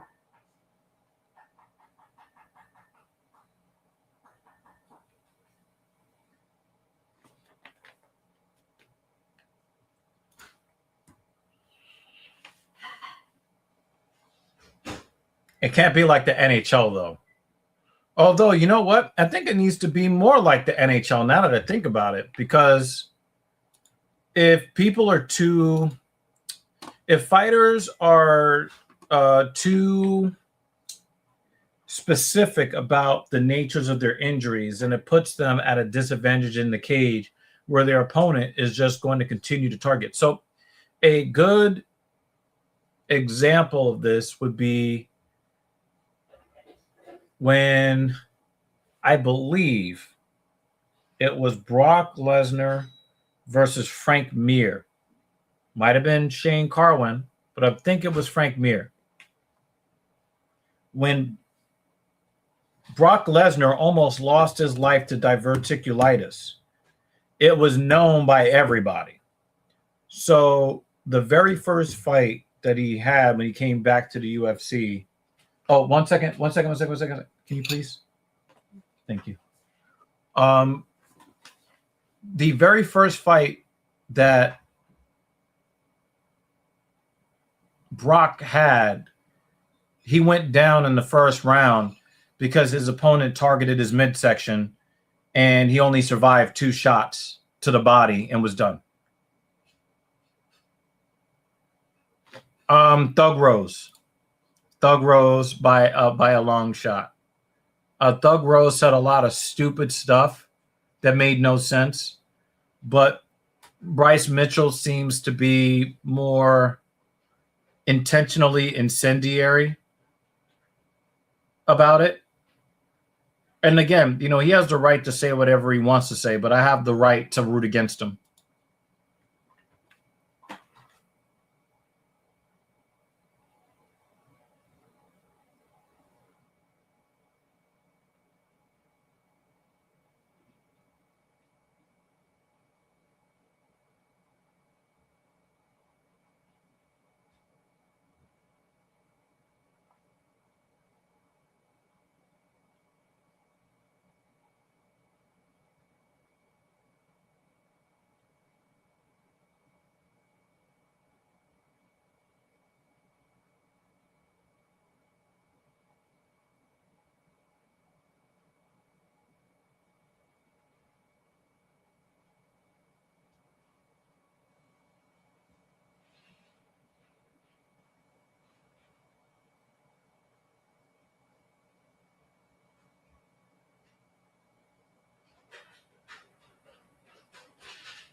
I would choose Strickland, but I do admit that Hal is onto something.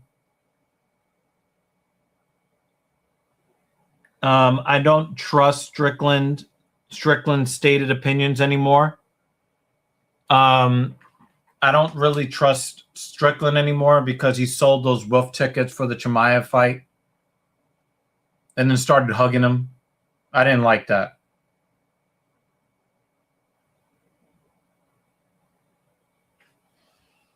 It did help him get the result that he was looking for, though. But I don't have to like it.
But it was Strickland that was talking about bringing guns and stuff,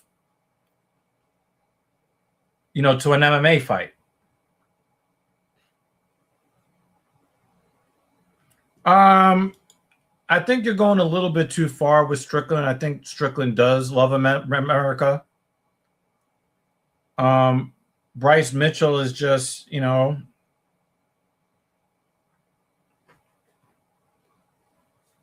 let's just say he drank the Kool-Aid. But Strickland, I like some of the public statements that Strickland have made. I like some of them. I don't like all of them. Thank you for coming by. We love you, brother. See you, Dan. We love you here, man. I am very happy that you actually came through, because we worry about you every week. We talk about some of you guys off stream. Some of you guys are not worth talking about off stream, but some of you guys are.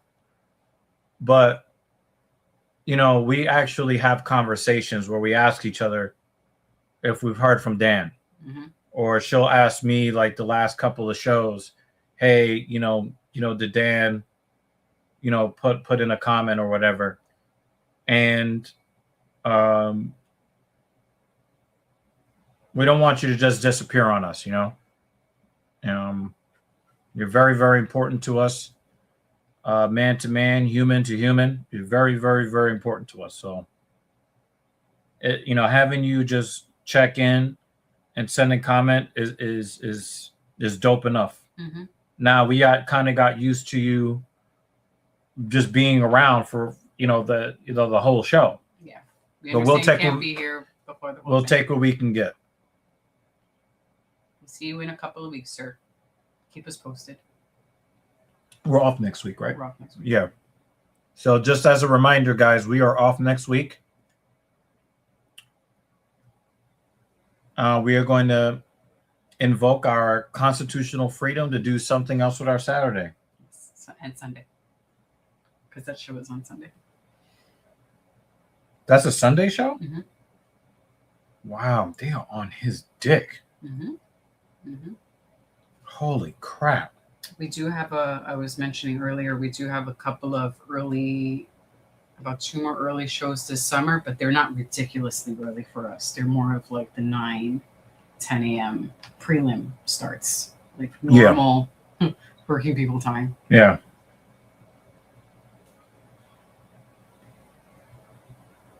It's a good stream.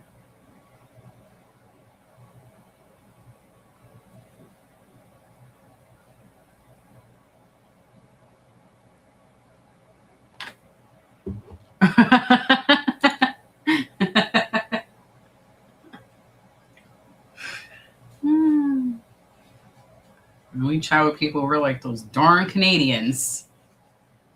Goodness gracious. Yeah, we're just having fun. We're just having fun. But sometimes, certain people that come up as topics, sometimes it creates a little bit of a division among us. But we do a pretty good job of stitching it back together. AI Hal and I don't often agree. Dan and I don't often agree on some things, and that's fine.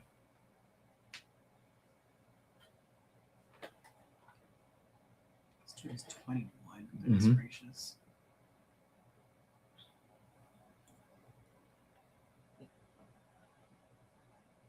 He looks old and young at the same time. Yeah. It might be the weight cut. Because it gives him that drawn in face. Yeah. The camera always finds the titties. Have you noticed that? Like, they probably have a producer like, all right, find some mammaries, please. Find the round things. Either in the octagon or outside. Yeah, like he's basically using his body for money. He is being used. He's being used to create profits for others. and he is willing to sell his dignity in exchange. He's willing to do something strange for some change in a fighting sense. I think that's what he means by that. Come on, Luna. Just about to say that. Get out of my head. And yes, I thought about you at the same time. Just about to say, come on, Luna.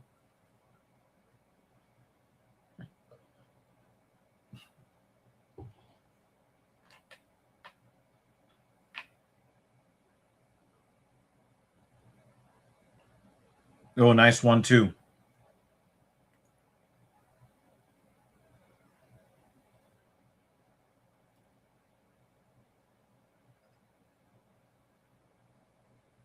Strickland has been very open about the fact that he is just doing stuff to get paid, and he's been, at least, you might think that he's a little bit disingenuous about some things, but he's been very honest about that part of his. He's been honest about that part of his game. Like, guys, like, I'm here to make money.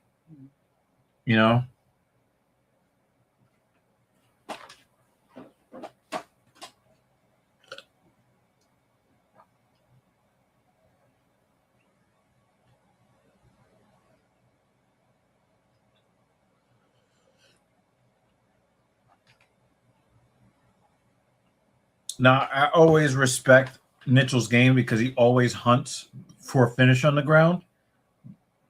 But I wonder if Luna has defensive BJJ that is going to turn Mitchell into kind of like a spectator holding his position here. Oh, 100%. 100%. Oh, it looks like he's just helping him off the ground. It doesn't look like Luna is panicking at all from this position. I'm not really used to seeing Bryce Mitchell in a dominant position and doing nothing with it. So Luna is doing something that is frustrating his attempts to advance his position. Yeah, Bryce Mitchell is very strong in the ground. It's just that he doesn't look as dominant in top position as he normally does. And again, I wonder if that's a Luna thing.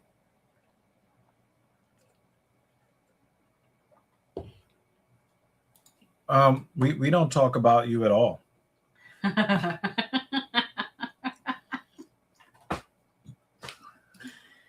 did respond to that. I said those darn Canadians. No, they were talking about like the conversations we have off stream. Yeah, those darn Canadians. Canadians, like craisins. Craisins. Like, especially that JL. Goodness gracious. We're gonna put you on a t-shirt, dude. Embarrassing. I'm pretty sure like that Mitchell feels good about what he's doing, but Luna really does feel like he's holding his own. And he lost his balance to end up in this position, right? Oh, yeah, he's gonna get back half guard in a second.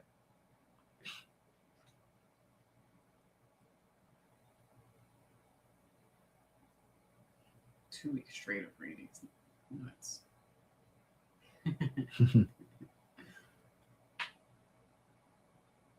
We've had some weird weather here. It'll go from 60s, 70s to 3 days in the 90s Fahrenheit.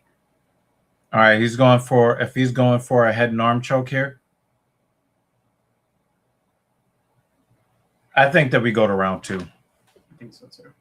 There's just not enough time for him to advance. And I think Luna is good enough defensively where he said, I thought we had something special. It's been a weird round. I don't think this is a confidence booster for Bryce Mitchell because Bryce Mitchell Normally, Come on, Luna. 13 seconds. 13. Oh. Normally he is way more. Normally he's way more dominant in these positions, and it wasn't like Bryce Mitchell brought him down. And also, Luna did all of the striking from the bottom. Right, Bryce was the blanket. Luna lost his balance and ended up on the bottom, but he was actually countering the takedown attempt. Nah, Luna's fine. Everybody's gassed to you, JL.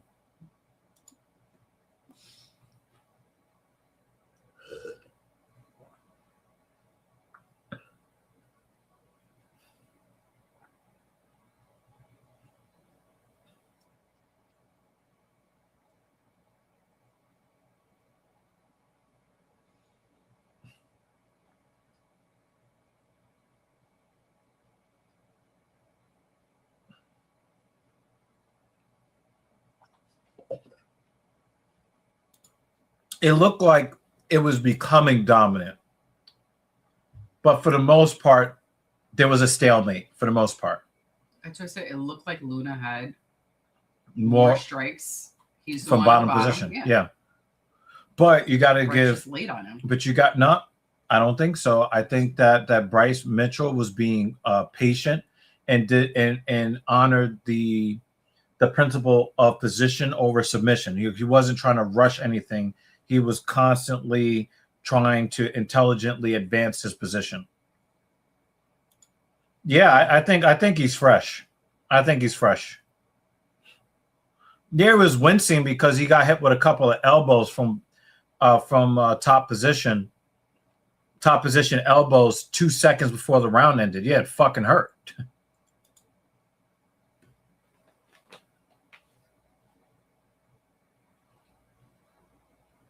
Damn, we have 2 J's in the comment now. What's going on? Or don't let him lock his hands.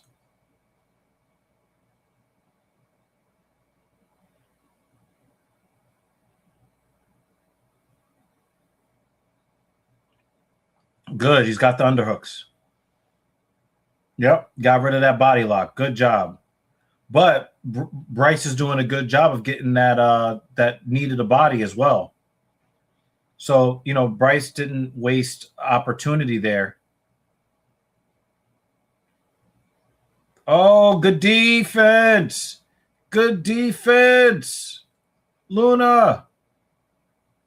Yeah. Get that top position. Yeah, let's go.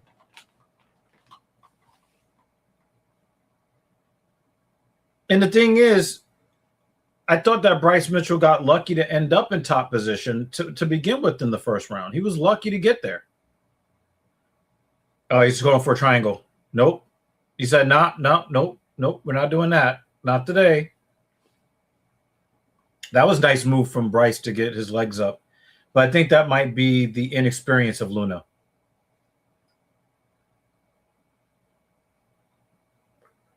But Luna said that he wanted to frustrate Mitchell's attempts at grappling to force the stand up. Now, if you're going to force him to stand up, then you better do something in the stand up.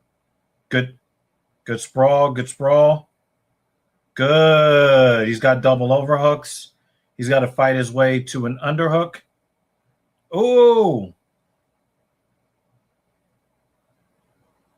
Nice wrestling from Bryce. That was nice. Now that was a dominant takedown. Yeah, this fight might be over. It might be over. And the reason why I'm not sneering at Bryce Mitchell right now is because he was also beating Luna to the punch on the feet. Like, I hate it when guys go crotch sniffing because they can't, the exchanges on the feet aren't going their way. In the little exchanges on the feet, Bryce did his thing, and then through the game plan, he changed levels. I like that. Rather than, oh, this guy's fucking me up, let me go grab him. Bryce wins, we're going to turn off these subtitles. Oh yeah. We definitely don't need to hear what he has to say. Mm-mm. But he's in full mount now. Now he might actually win the fight here in round 2.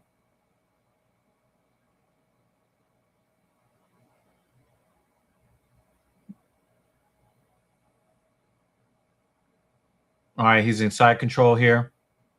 And the thing is, Luna looks like he belongs in the UFC. Ew. Pause. Finish your statement. Hey yo. He looks like he belongs in the UFC.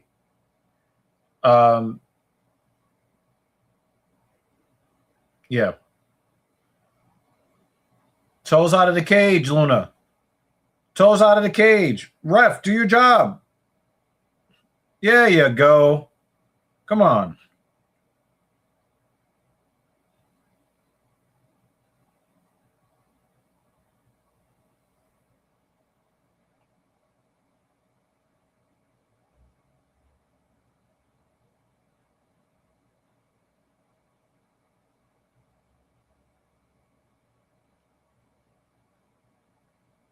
Wow, he's going to survive to round 3. Wow.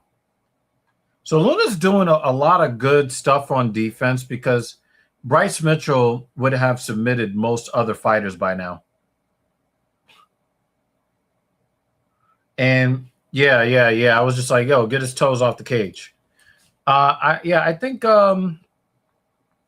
again, Luna belongs, but I think that he's losing to a guy who is young enough to be young with enough experience to still kind of, be an uncle.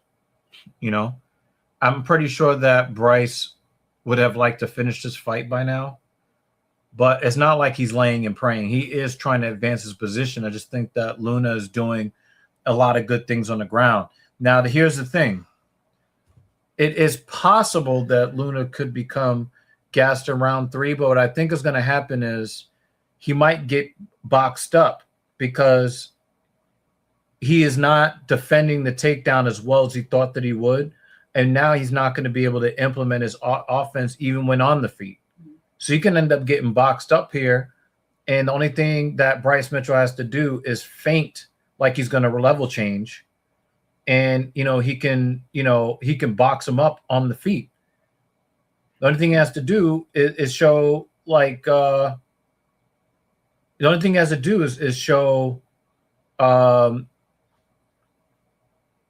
wow. He pulled guard there. That's not a takedown.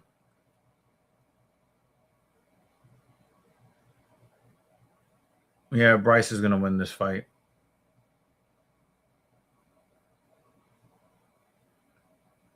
I would love it if Luna was able to drop some ground and pound here.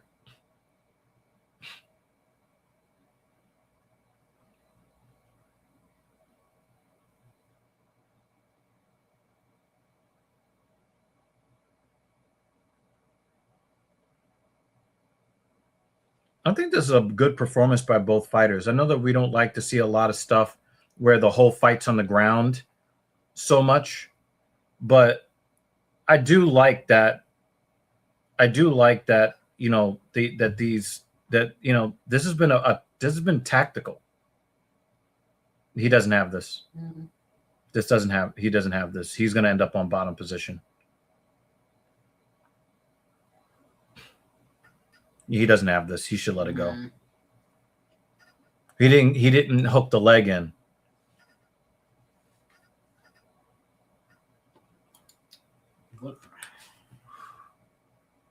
He's got that high mount. He's got him stretched out. It says thunderstorms and downed trees. Well, at least our cars are underground. Yeah.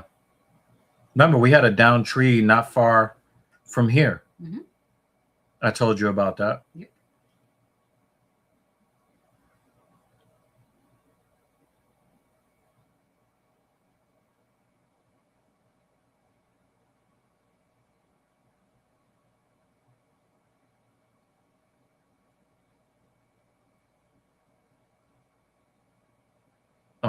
Is he going to try to get him into head and arm position?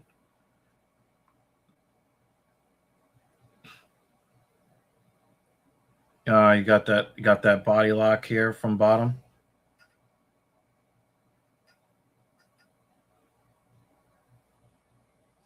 I don't think he's gassed, but I think he is frustrated. And there's a skill gap here too. Oh, he's trying to turn him. Almost. Oh, no. See, that's just the intelligence of Bryce Mitchell. But he almost turned him over. Mm-hmm. He almost turned him over. Damn. Due to widespread down trees, expect traffic delays on roadways across New York City. Damn. That means getting to the gym tomorrow could be a little complicated. Like I might have to just do my sheets of rain just coming down. I might just have to do my squat workout in the building tomorrow. Because it's stuff that I could still do to still be like productive, to not skip, tomorrow. Mm-hmm. Yeah, I just think that Luna is too intelligent to get submitted. And I think that he's gotten Bryce Mitchell's respect, but I think that he also has learned to respect Bryce Mitchell as well. I mean, that was really slick. I wouldn't say white belt. I would probably say blue belt versus black belt. Because I think that Luna has done very, very good defensively. Like I said, he couldn't stop the takedown, but he has been able to avoid the submission. And so I think that he's done like really, really, really well.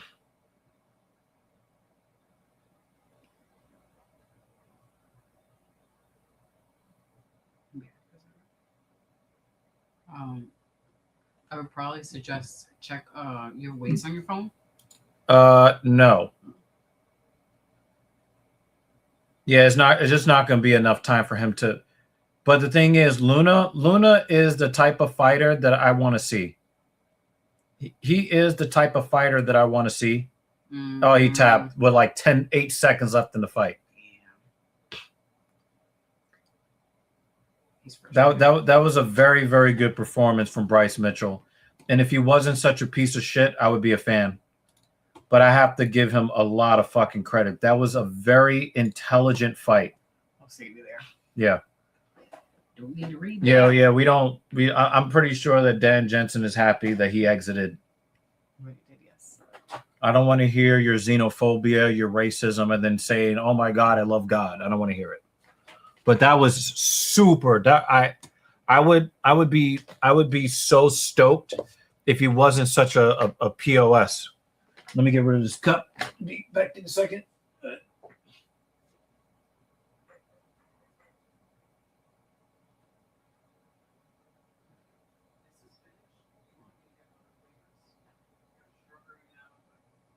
Dulce de leche, that type of stuff. Simple, nice stuff that adds to the flavor. But chocolate is too strong.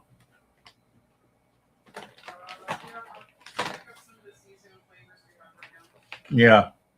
I'm very, very impressed with Bryce Mitchell. And the thing is, Luna earned Bryce Mitchell's respect. And I told you guys that. I thought that Bryce Mitchell was going to finish him in the first half of the second round when he got him down.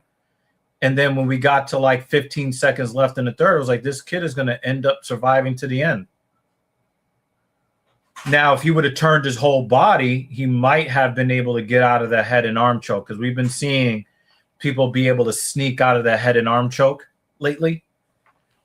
But that's just immaturity. He's going to become more mature. He's going to be a problem. Luna is going to be a problem.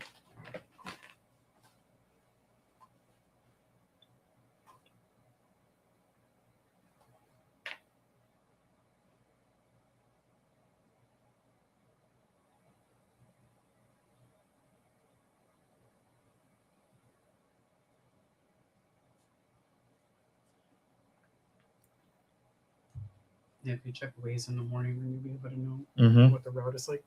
Mm-hmm.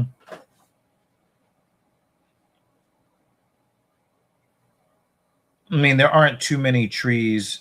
Well, actually, yeah, there aren't too many trees in the route that I would normally take. Mm-hmm. Why was Luna plus 100? I think because he's undefeated, and that people really love his skills, his skill set, and I liked what I saw from him. I thought that he belonged. But I just think that Bryce Mitchell is just a little bit too experienced on the ground. But yeah, we don't really need to listen to anything that he has to say. He doesn't really say anything that's valuable. And if he does say something that's valuable now, we didn't hear it because of all of the non-valuable things that he said in the past.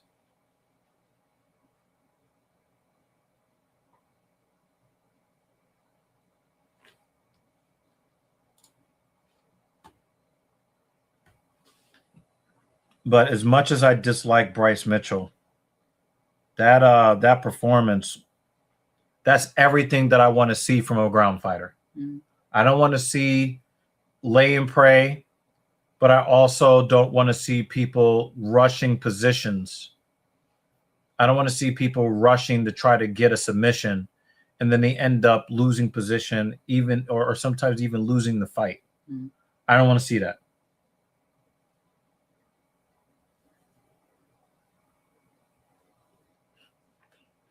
Trump administration? Like, come on. Mm-hmm. Anybody proofreading? Why would we do that? Because they get paid to do that. Why would they do that?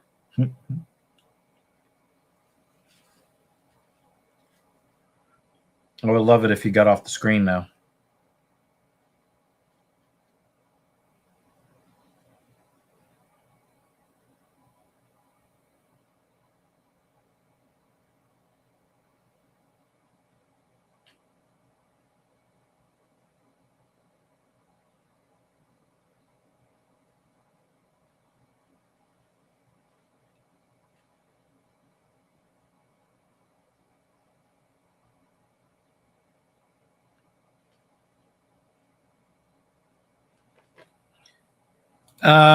I think Bryce wins running away. I just don't think that Talbot has had enough time to become skilled enough on the ground. I just don't think there's been enough time for him to develop that skill.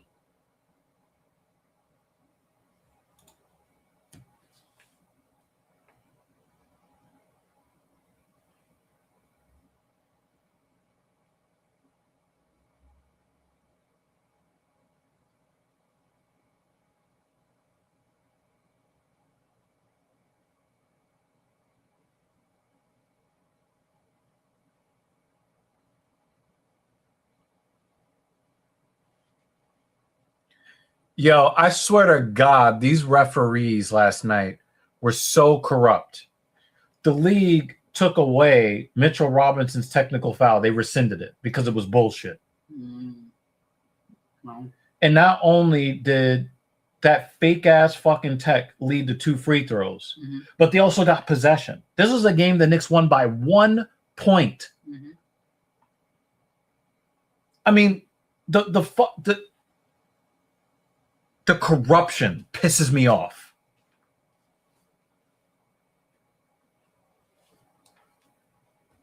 Hey, man, he's got pride. He's young.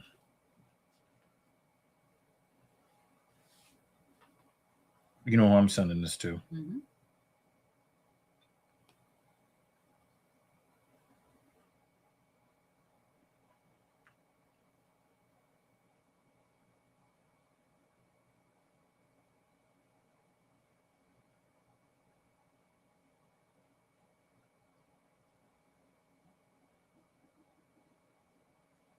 And the funny thing is, they gave Mitchell Robinson the technical foul, And it was Wembanyama that shoved him, like full arm shove. Mm.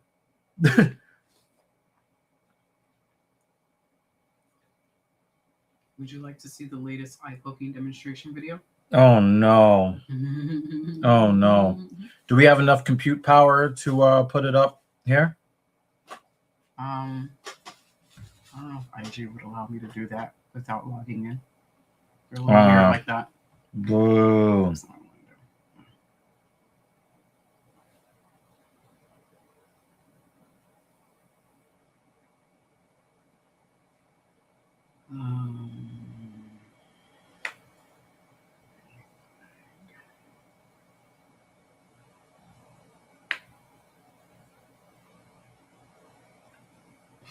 She's made 6 of these videos. Oh man, I don't think I've seen the latest one. No, because she just posted it 3 hours ago. You're mad because you actually missed a dominant performance from her. Oh yeah, I am mad.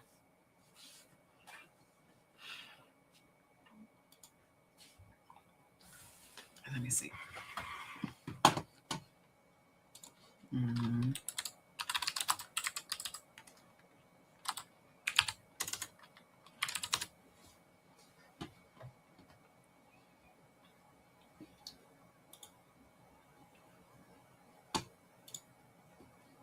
Oh yay, they did let us watch it.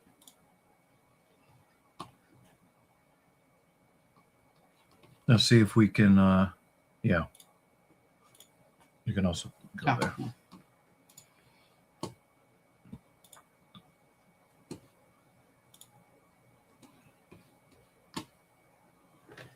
Land the eye poke combo, you can try the Weidman out for sex. There you You're gonna go. come forward, you're gonna hit him with a 1-2, but it's not a 1-2 punch, it's a 1-2 eye poke. Boom, boom. Now, as they still react from the eye poke, you hit him with a check hook just to make it look legal.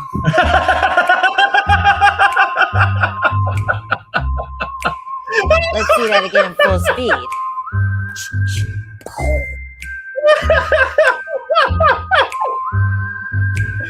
All the music in the background is cinema. Look at she says.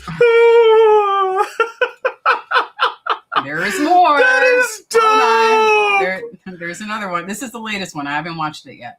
That is so dope. Of permanently damaging someone's eye in an MMA fight. Now we can always hit the leech if we get caught in a guillotine.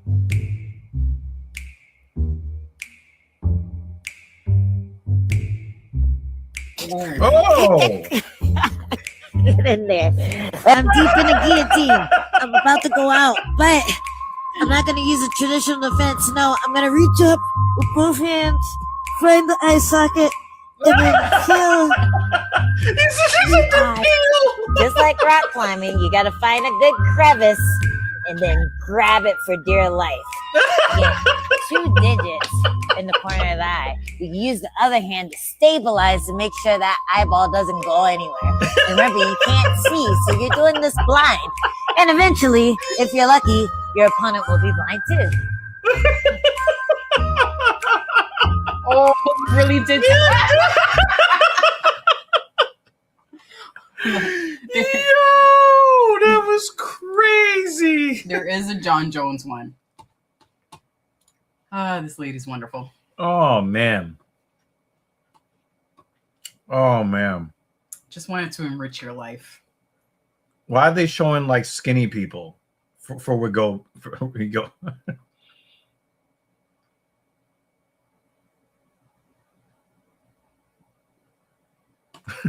That was fucking dope. I do like her. I know. I think like her first or second video that she did of that was John Jones. Yeah. She has a Cyril Gahn one also. Mm-hmm. There. Even if you don't have Instagram, you should at least go watch those videos. That They're was gold. fucking, yeah, that was comedy gold.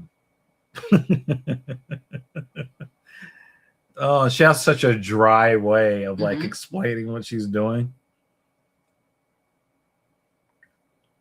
And then the Yeah.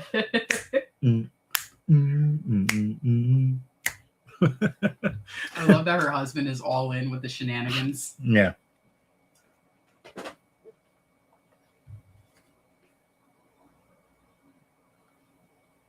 Shout out to her too for having a white husband but not talking shit about black men. Shout out to her for that too. Yep. Pretty cool gal. Yep. Yes, she did. And she was dominant. But the only reason why she was dominant, we have to put it in its proper context. The UFC put her up against high-level grapplers like 5 or 6 fights in a row. She got an opportunity to fight a striker. And she was like, listen, I'll go to fucking China so I don't have to worry about getting taken down. And then she just put all her skills on display. You should have seen the knees to the body were fucking violent. I could catch a replay on YouTube.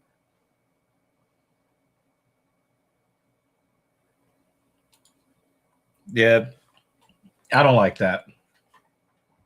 But she got dominated, so who gives a fuck? You're mad because you got dominated by somebody with a losing record in the UFC. You got dominated. Take your bitch ass home.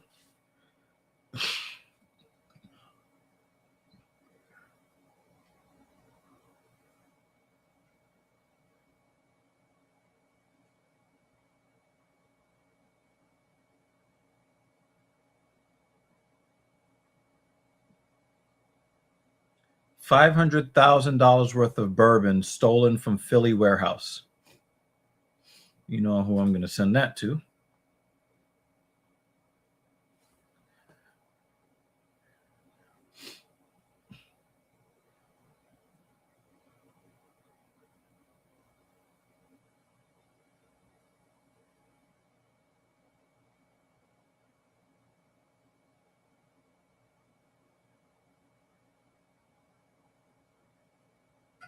Woman accused of assaulting teen referee set to have record cleared.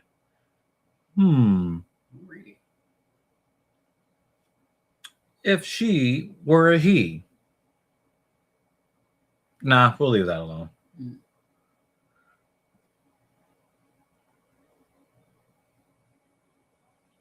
She said, not me.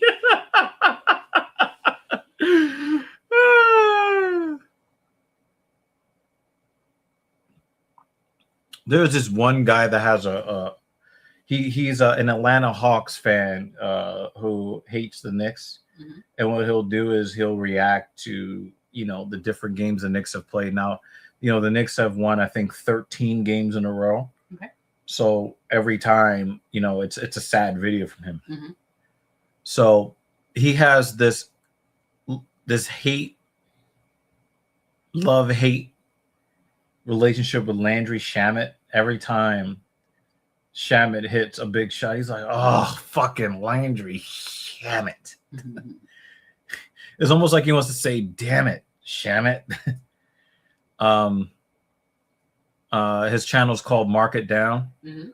If you want to hear him whine and cry about every Knicks victory, I suggest you guys go check that out. He's actually pretty cool.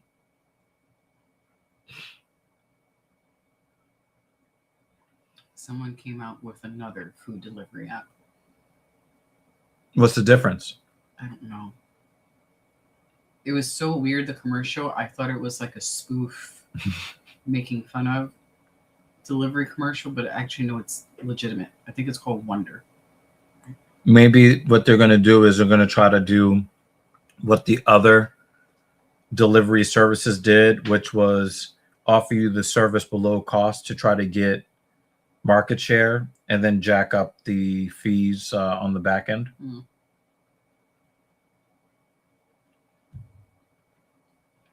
I don't know. There's like another fucking one. Goodness gracious.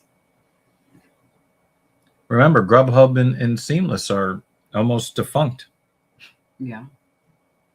Then you still got DoorDash. You have Toast.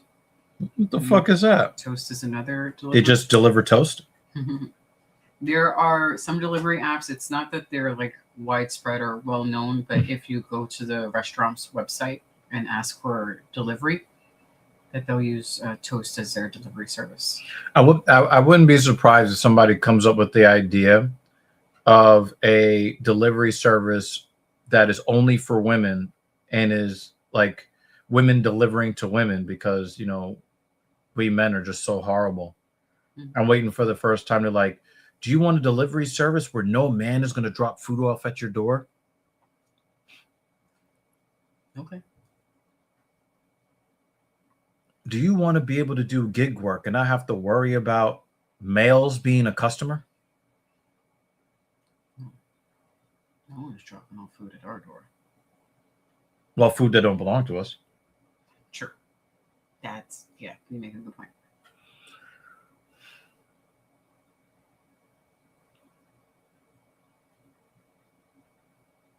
There's also a delivery service specifically for pizza called Slice. There's another one specifically for, there's so, like, there really are so many. And part of the reason why I also know is because they'll have the Who's sticker funding this shit on the restaurant door that says, right. so as I pass And there's by, like I start to 17 stickers recognize- on the door now. Mhm. Awful. It's just that we know the big name ones, but there are a lot.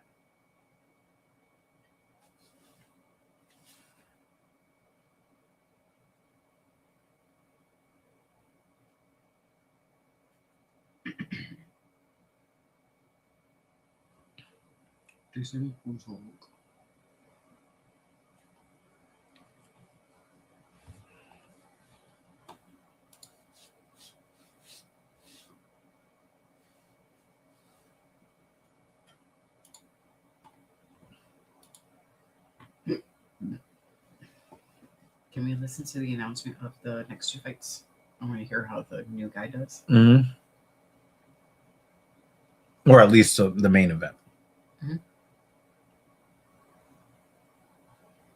There's an emptiness to his announcing Mm-hmm. that reminds me of the guy we don't love as much, Mm-hmm. but it's a little bit fuller, so it's more enjoyable. Mm-hmm. But there's a little bit of that, you know, there's a little bit of that, it's the good stuff that Buffer gives us. Mm-hmm. And then there's a little bit of like that, My issue with the He Who Will Not Be Named is his placement of the grit. and then it just dies off. I don't like Mm-hmm. his style. I don't but like the it way either. he delivers it. And then I it enjoy the always grit. dies. Like when he finishes like announcing certain parts, like his voice is like dead because he just used it all in the beginning. Yeah, it's not like I actually would like for him to get voice lessons. Mm-hmm. For him to learn how to deliver the greatness in an entertaining way. Yeah, it was also like to me the problem with him is that he's just a little bit too generic. Mm-hmm. Mm-hmm. And then even when he tries to do something, original, it still feels like he copied off of somebody else. It doesn't feel genuine. Mm-hmm. I mean, yes, he's a professional. He knows how to read names. And of course, he reads like with the UFC Mexico Mm-hmm. and the Hispanic themed. Yeah. He's The Latin absolutely names. number one. Yeah, he's Yeah. absolutely number one for those events. Yeah. But I would prefer him for like the Noche de UFC. Mm-hmm. I prefer him as the announcer over Bruce Buffer. Mm-hmm. But besides that, for like gritty voices, I enjoy heavier music, but I'm not going to listen to a heavy song and have someone scream for the sake of screaming. Like there's a certain rhyme and a reason to it. and, Yeah. and style and yeah. Mm-hmm. There's an execution. I think I'm a little more critical of him because Mm-hmm. kind of. This guy is very, very good as a grappler. He might end up ranked 15th.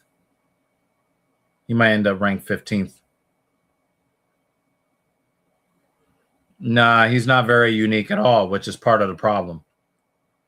I think he could be a lot better, and that is part of my disappointment with him. And I'm not saying this to be a douche. Think so. Yeah, I think he could be better. I really, seriously, if he got vocal lessons, especially from someone who specializes in harsh vocals, his delivery could be fucking awesome. Oh, nice reversal from Ziam. Because it looked like, oh, his toe is in the cage. Come on, ref, do your job. I think he's too busy making sure someone doesn't get punched in the gut.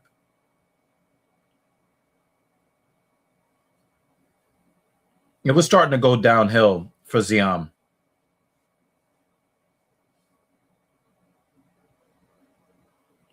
I like what Nolan is doing, moving his torso so that Ziam can't lock him up. That was dope. I know we're filthy casuals here, but that was a really slick move from Nolan, just kind of shifting the position of his torso so that Ziam couldn't basically lock in any kind of position that he could lock in a choke attempt. That was so slick. You know, it really is a game of millimeters. Wow. He's trying to get that slam back. He's trying to get that slam back, and he failed. Ziam's got to be more mad about that than anything else. Nolan's got some flashy kicks.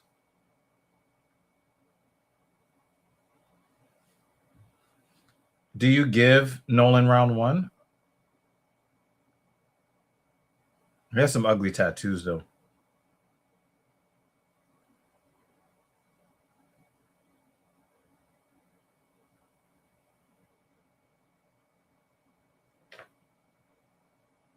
Yep, sometimes it happens.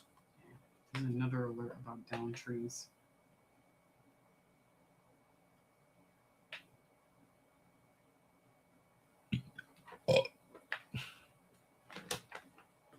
Let me see.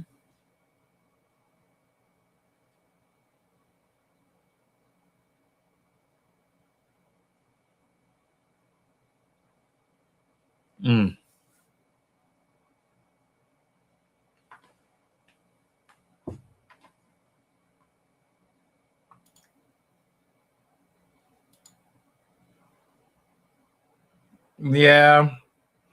I mean, it got kind of close at the end, but I gotta say, I gotta give it to Nolan.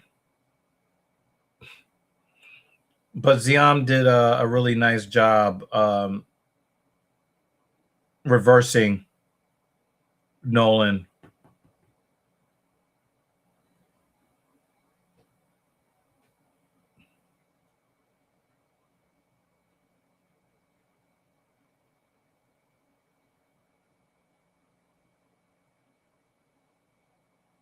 That is such an ugly tattoo on Nolan's back.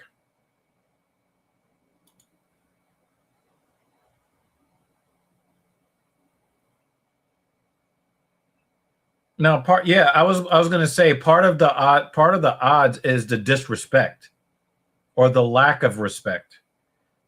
You know, Nolan doesn't seem to be as well known, so you know we could have a situation where Nolan is just kind of like unknown against a top 15 ranked opponent.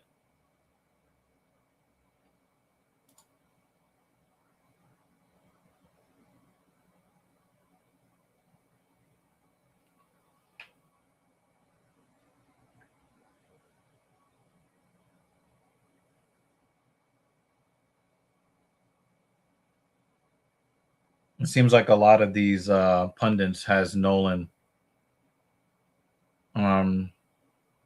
winning the first round. But Ziam made it a little tougher.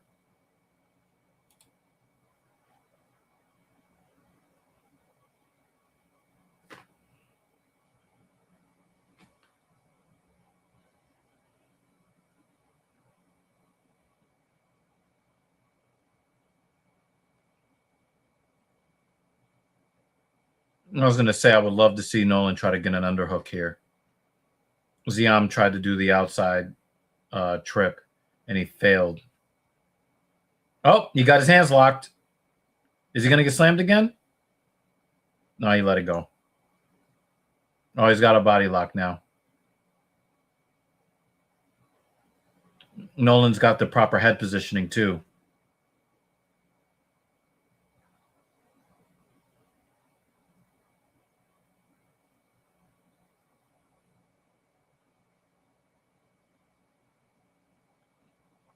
Damn, Ziam knocked himself off his feet with that wild spinning back elbow attempt.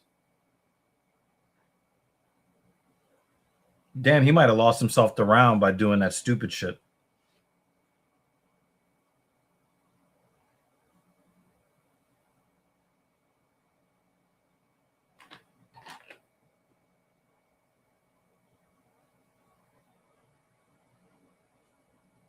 Yep, he slipped.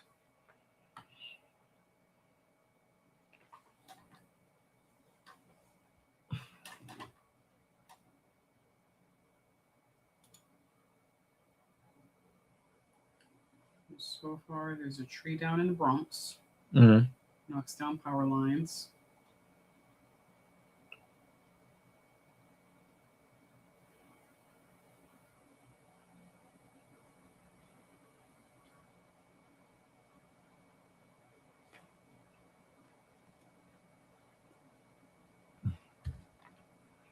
He's going for a Kimura here. Nah, it was a trap.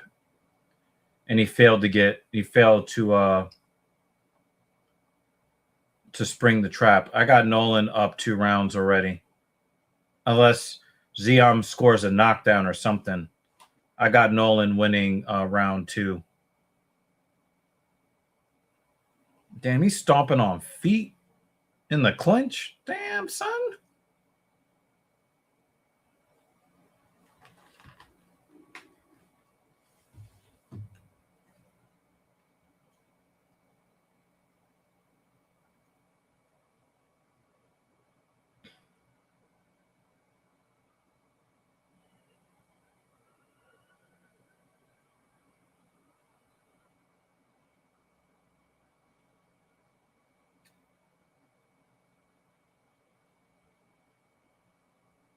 People are actually talking about the bad reffing. I'm so happy about that. Because a lot of times people would think, oh, you're just complaining because the bad calls went against your team. Usually in baseball and basketball, hockey, bad calls go in both directions. Mm-hmm. It was consistently the bad calls went in one direction, and it was one after the other after the other. Mm-hmm. It starts to look like corruption. Like Karl Anthony Towns is usually seen to be one of the least intelligent defensive players. Mm-hmm. And he only had 2 fouls at the time that the refs are trying to get him out of the game. Mm. They called him for a defensive foul that he did not commit. And then called him for an offensive foul that he did not commit, like within 20 seconds. Like, you're trying to get him sent to the bench. Mm. Yeah, I have to agree with you. He looks frustrated. He absolutely looks frustrated.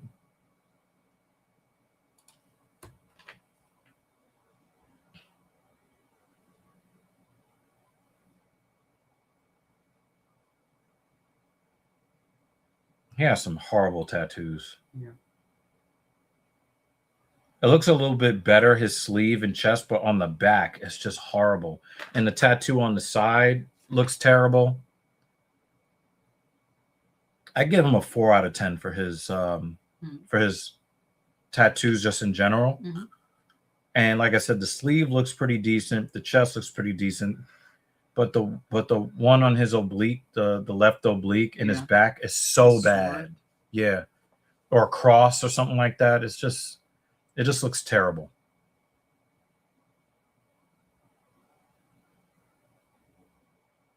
I know you're looking at the one on his quad too. So I think it says pain. Mm-hmm. Ugh. I'll be able to see it better if it goes to the scorecard. One of the things I liked about what Nolan just did with that spinning back fist is that he cut his momentum enough where he could have started a combo with it. Because normally when guys defend against the spinning back fist, there's usually like a break in the action where there's like a reset. But the way that he cut his momentum after he went for the spinning back fist, he put him in position to take advantage of whatever the defense was offering at the time.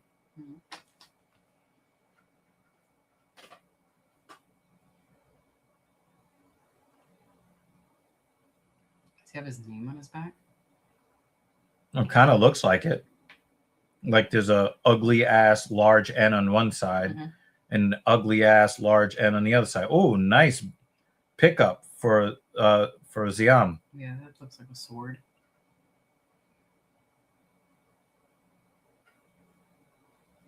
But it might be like one of those "the Lord is my shepherd," type of.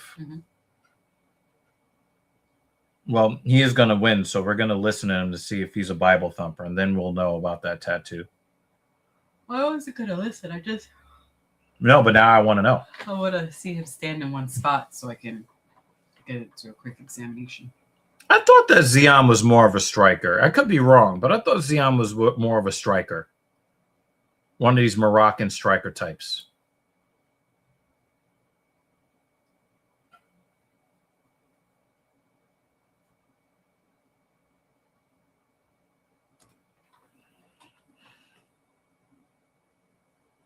Oh, up kick.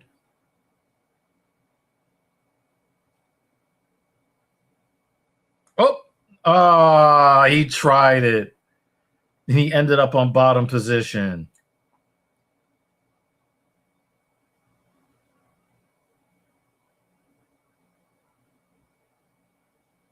All right, he's got his ankles across. It's not a full body triangle. Oh, he almost reversed him, and he ended up giving up mount. Oh, and he reversed him. Wow. That's it for Ziam. Fell off the top. Yeah, Ziam might get one of these judges to give him this third round. But it looks like a 30-27 in favor of Nolan.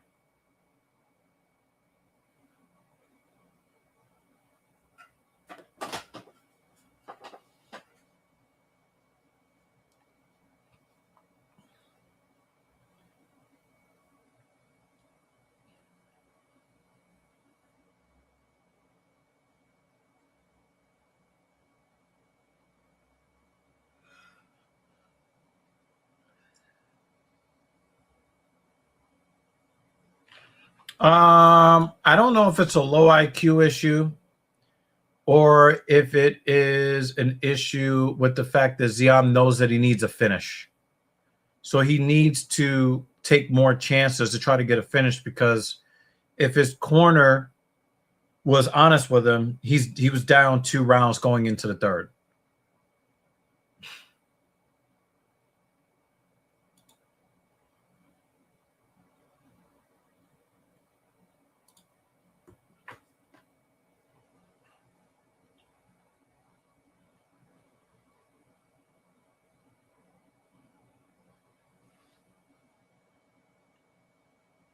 No, Ziam looks like he kind of regained his fighting IQ.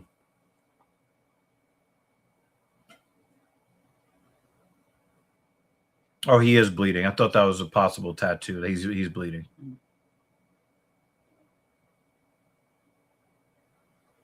Oh, he just elbowed him in the back of the head. Like, what the fuck was that? But you know what it is? Ziam was desperate. He was like, fuck it. I need to try to get this knockout.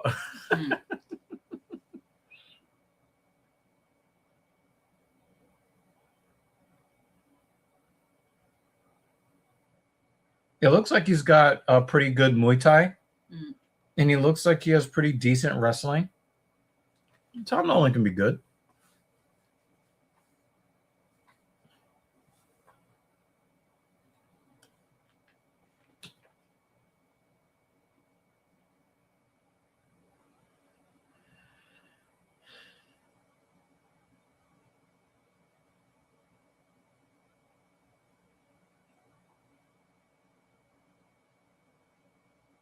Oh, game 3, Stanley Cup Finals. It looks like by the shots on goal, Carolina is getting the better of the action.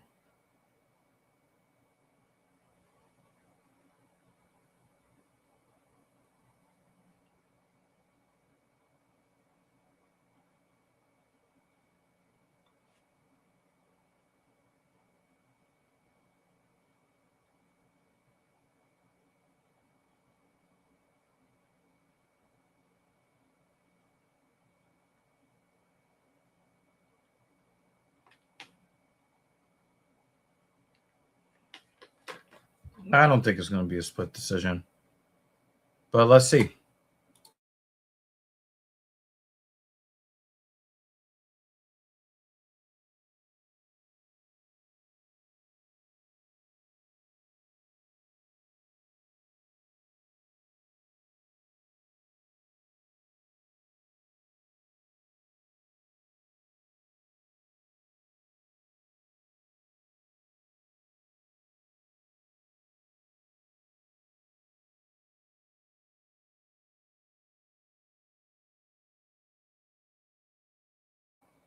Yep, it was what I expected. I'm gonna check out his comments real quick.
Good Mike, except he had to start off with his Bible thumping. You guys know how I feel about that. Other than that, I really liked how honest he was at the end, where he talked about, hey, I'm going to accept the tough fight. I know I can lose it. I'm young enough where I can. So I'm young enough to, still be able to move up in my career if I take that L and learn some stuff from it. But if I beat him, well, so I like the way he was thinking. It just leave your religion outside the goddamn cage, please. Just another friendly reminder before we get into the co-main event. We will not be broadcasting next weekend. But the weekend after, what time is that show? Regular time. Cool. June 20th, 5 p.m. Same time as today. Cop versus Horiguchi. Yeah, I'm very into that fight. The fight after that, the 27th, that's a 9 a.m. one. Nice. McGregor versus Holloway in July. Oh, Ankles versus Roundtree. That's a 9 a.m. one. Oh, Nice. they're doing a show in Serbia. 11 a.m. Well, that's, main card. No, I think these are prelim times. No, I think that's main time. I think that's main card. Prelim times. Main card starts at 2. I know because I checked. When I saw these, I was like, oh, is that main card 9 a.m.? And that means prelims are earlier? No. Prelims at 9 a.m. Oh, okay. I mean, look at these. These are not main card. Main card doesn't start at 5. You're listing them by prelims. Well, we back to back 9 a.m. and then 11 a.m. That's dope.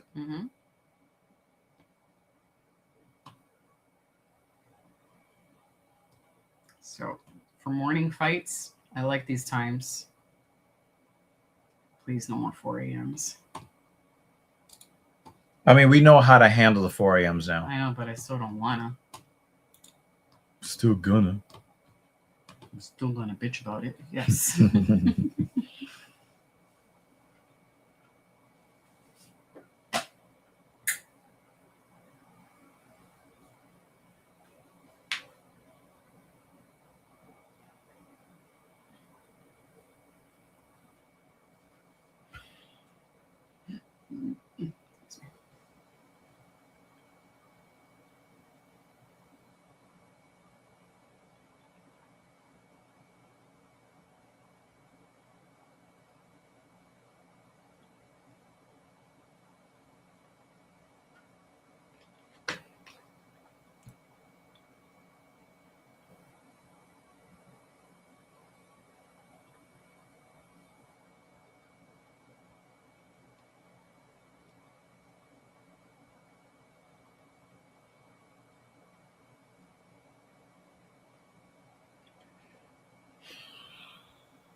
Can we just can we do the whole thing with can we get the fights going? We just had a decision, right? No. This must be put on display as often as possible. Leading up to Sunday.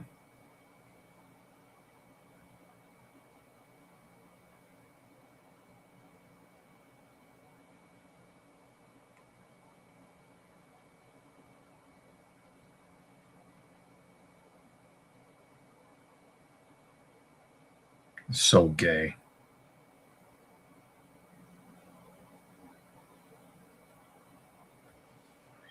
Yeah, that's this is the main reason why we are taking the weekend off. We will not be here next weekend.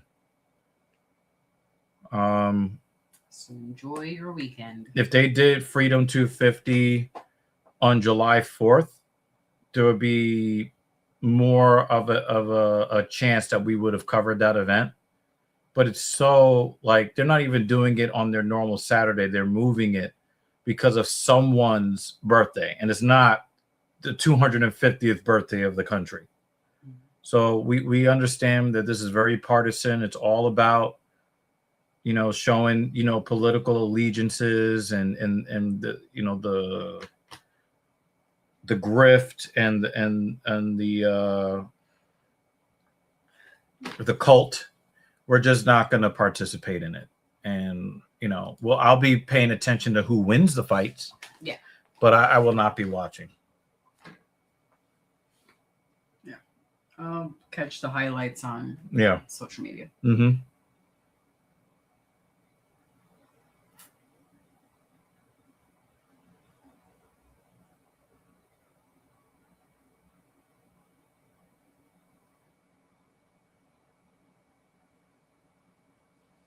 And it's not like we're going to see anything we haven't seen before. You're going to see them praying to their religion, you know, their religious leader, and they're going to all get on their knees and bow their heads before their God. Maybe we go get ice cream. Oh, you want to go get Ben and Jerry's?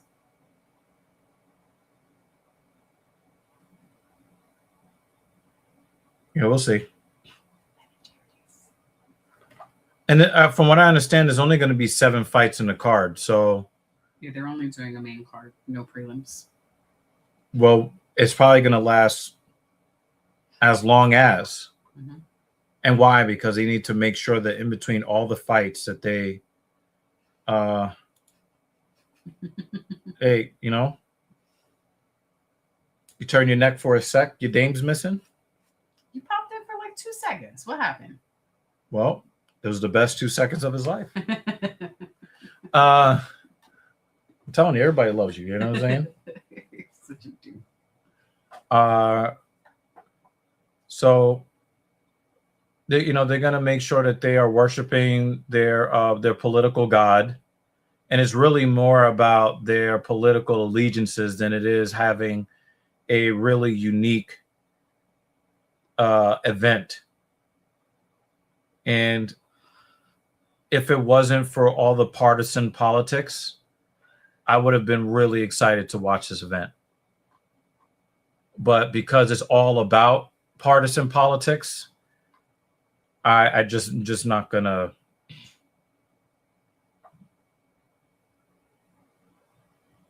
participate. And if you guys want to, cool. I'm pretty sure you guys are gonna watch and you're gonna enjoy it. And I want you to enjoy it if that's what you want to watch. It's just not something that we, you know, we're here to watch MMA fighters. We're not here to watch people worship their cult leader. And it really is that simple. What if it was Claudio Sanchez? To do what? Oh, I don't know.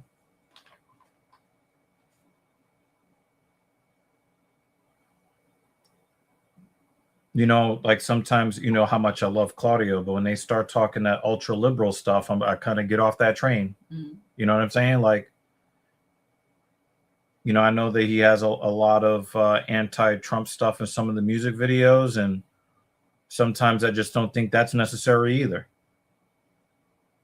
You know, I think that,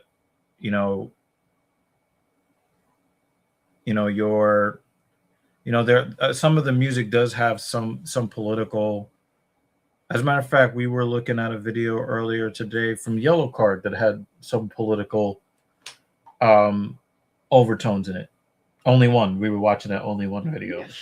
But every band is going to have their song or songs. But if they're going to do an event surrounding their partisan politics, I'm out.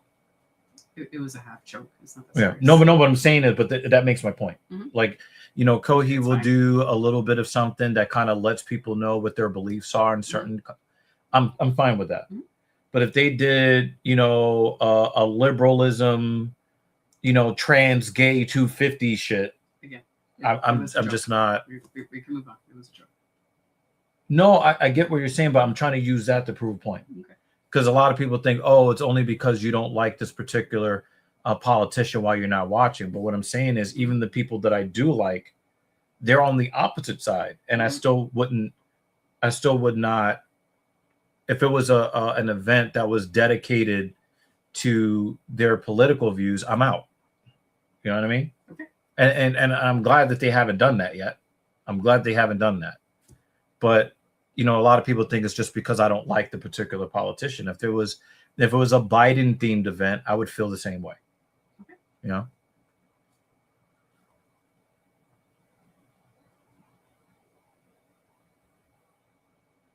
Why does Edmund Shabazian suddenly look like a middle-aged man? Before he looked like a child. Now he looks like he's complete, like he looks like an old-ass man now. All the losses got to him, I think. Look at them fucking ribs. Somebody kicked them shits. Davy Grant is another one. With his fucking ribs looking like Skeletor's jaw. Arrgh.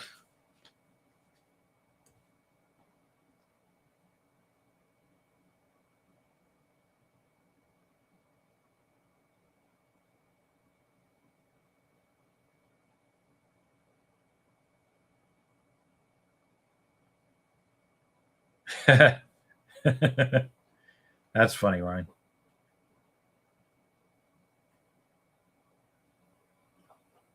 It looks like somebody caved his chest in. How do you remember the quotes from Karate Kid 3? Goodness gracious. Did you just watch that recently? Wow.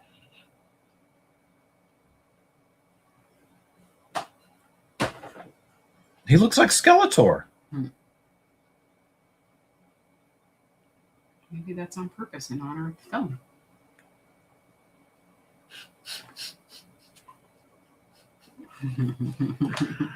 Okay.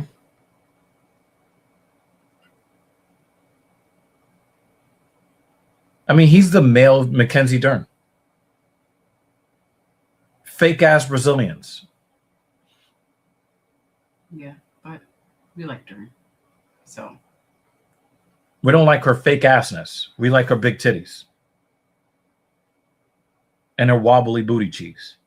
Yeah, that's fine. But the fake Brazilian accent is a turnoff. Well, I don't listen to the interviews anyways. Like, what part am I watching? I'm watching the fights. Beyond that, I don't give a fuck. Sorry, I'm gonna take a Dan stance here. No, Dan stances. He doesn't like the heaviness of those two. I'm gonna take a Dan-ish. Danish? Danish stand. That's funny.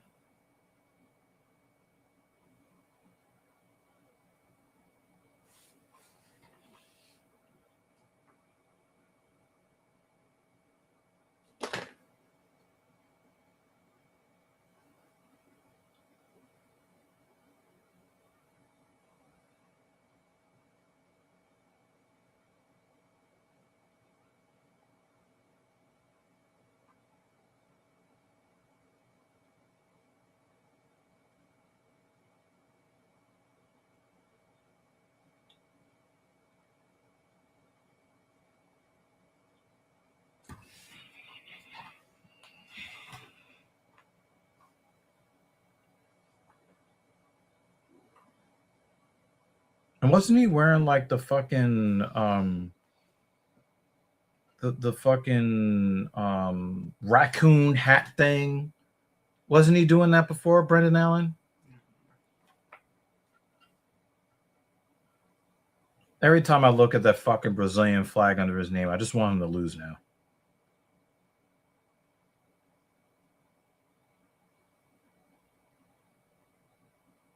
He looks a little weird. His face is just a little weird. Oh yeah, he looks weird. At least the dude we don't talk about. At least his face is not weird. Yeah, he just looks like a normal dude. Yeah, this guy looks like somebody from the Mad. What is it? The Mad TV comics. Remember that? Mm-hmm.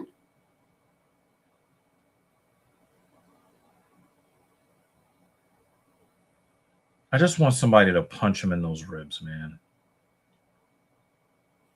Just not tonight.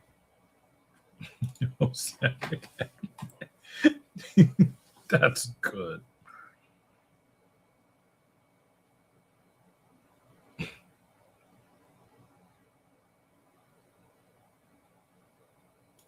He looks like Skeletor.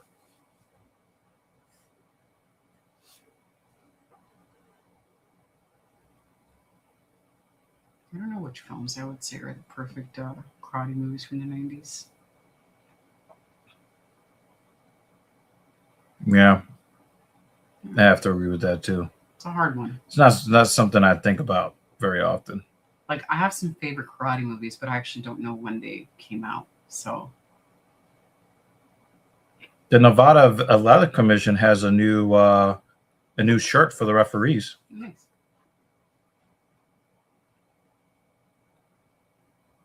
Actually, I think two of the best karate films that just pop up in my mind immediately are both Donnie Yen films. Wing Chun is one of them. I think that's a really great film.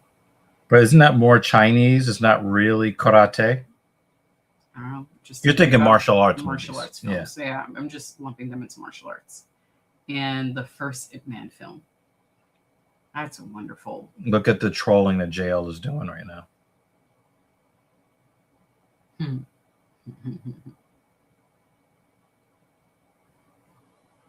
actually rooting for Edmund Shabazian. Just because of the stupid yellow shorts.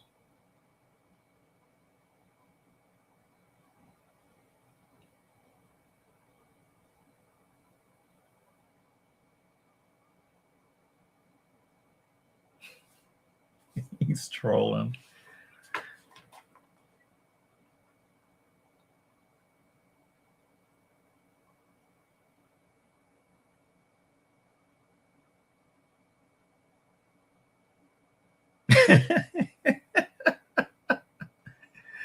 You just look like you woke up from ground zero.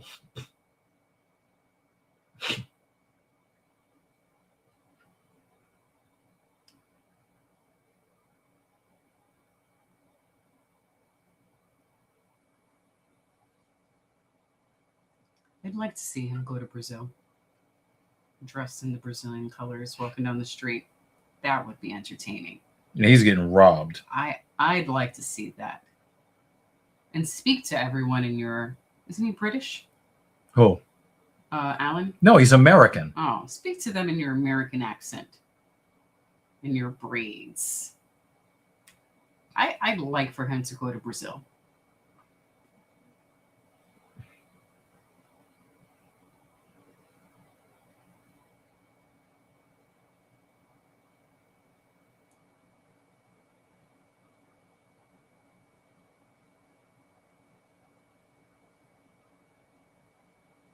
It looks like the fans are losing this fight. Mm-hmm.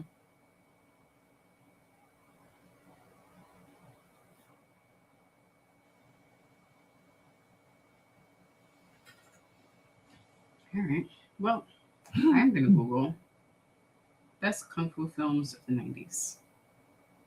No, karate. Best karate films of the 90s.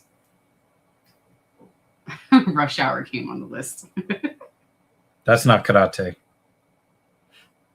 That would fall under kung fu, martial arts. Remember, it's based on whoever made the list. So the lists I'm seeing so far are action films.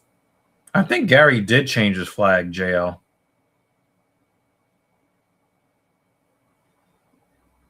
And then he also changed his actual last name, or he took on the name Machado.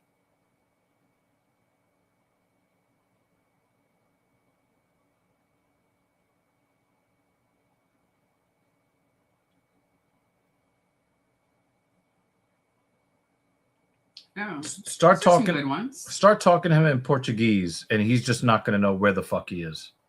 I like this list. Dragon, Bruce Lee Story, Rumble in the Bronx, Drunken Master 2. Have I seen? I think I've seen part 1. That's with Jackie Chan. I don't think I've seen part 2. Yeah, still not karate though. Well, I put Kung Fu. What do you want me to search? Kung Fu or karate? Karate. Because that's what he said. He said karate. Well, does he mean karate or does he mean Kung Fu? Because you're being very specific. No, he said karate. So we're going to go with karate. It's when he was talking about the Karate Kid 3. Remember that? Mm-hmm. So he was like, best movies, best movies of his genre in the 1990s. Well, these still come up. Dragon, Bruce Lee film, Three Ninjas, Drunken Master 2. Three Ninjas counts. Three Ninjas. I actually saw that in the theater. Once Upon a Time in China. I mean, they overlap. Donnie Yen, Iron Monkey. Yeah, but that's still Chinese martial arts. I want to hear Japanese martial arts. Well, then you can consult with Google. Mm-hmm. But this is when I put best karate movies. Nice left hand from Shabazian.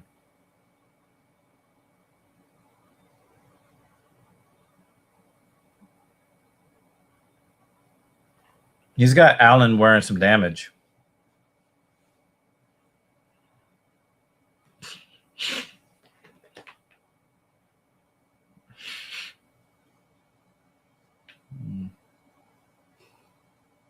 There's a list of greatest martial arts movies from every year in the 90s. And it looks like Ninja Turtles comes up on that.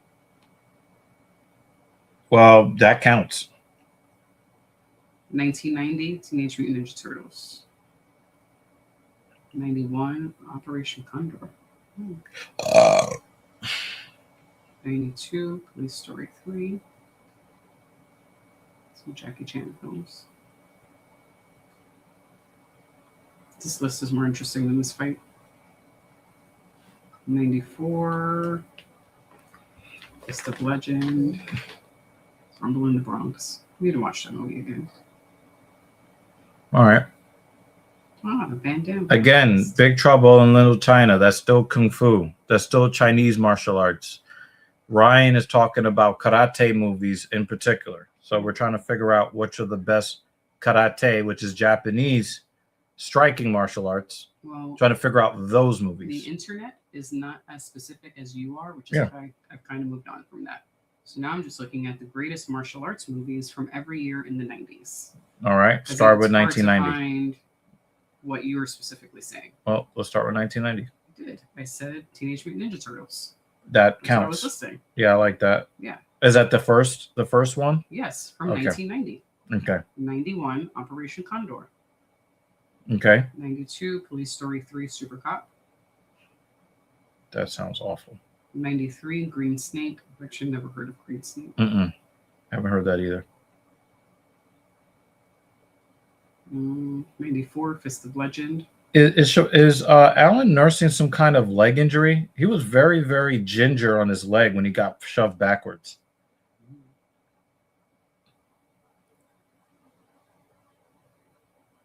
Or it could just be Shabazian kicking that lead leg.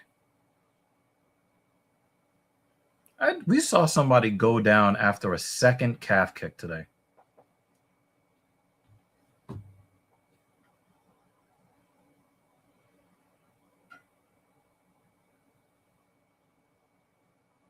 Oh, here comes the wrestling.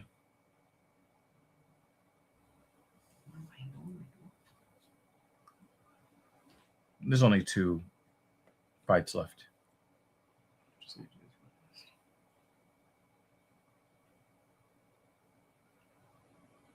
I got Allen winning round 2.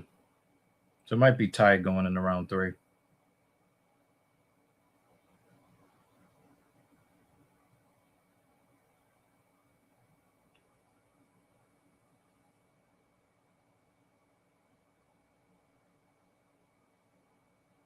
Shabazian is getting beat on timing.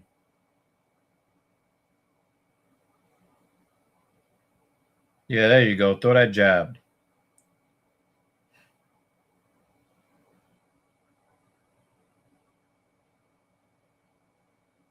There's so many holes in Allen's striking defense. I just don't understand. I just don't understand what Shabazian is waiting for.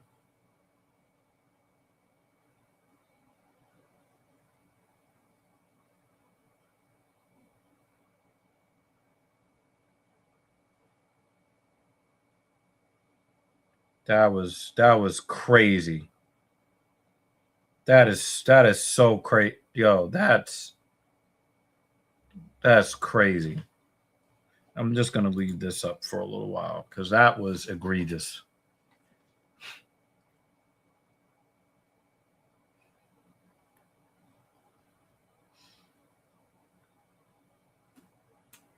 Do-do-do.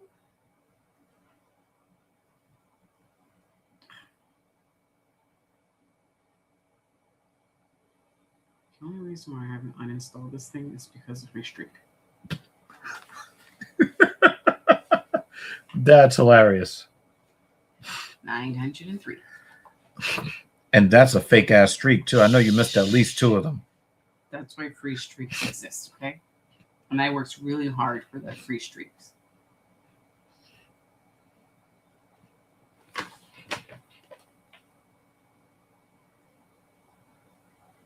Nice overhand right from Shabazi in there. He could steal this round if he starts boxing.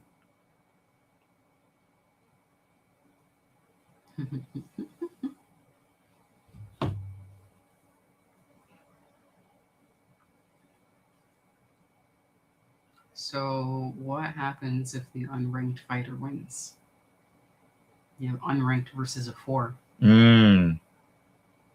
That's a good question.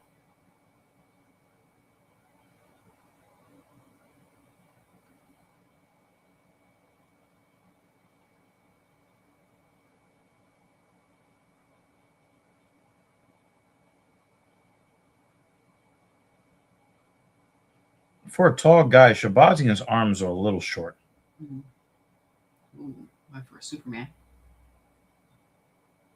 Not so super. It's like this dude spent half the round just shaking his finger. Yeah, but he is struggling with that nose though.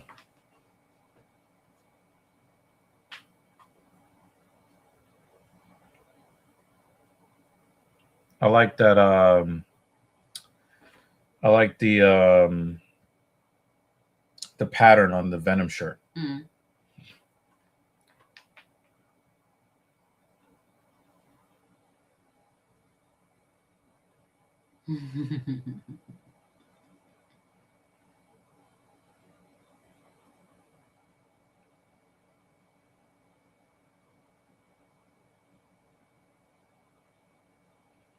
Nah, I have Allen winning round 2.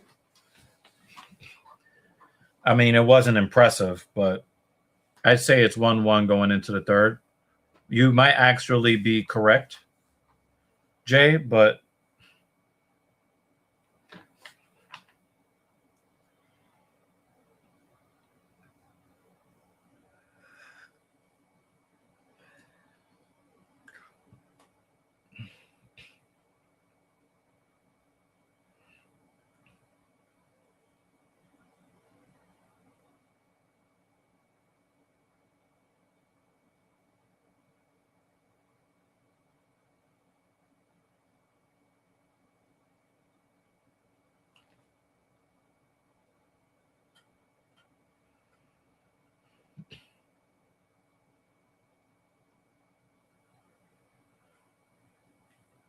Oh no. Stream.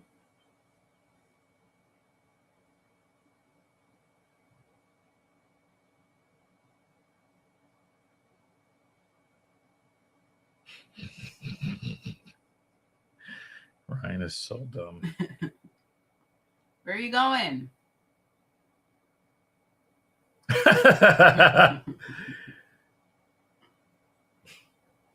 Okay, bye. See you in 2 weeks.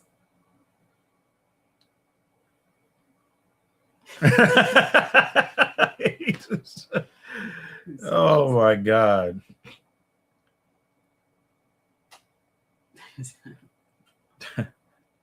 That's crazy. It's like, no take backs. No backsies. No backsies.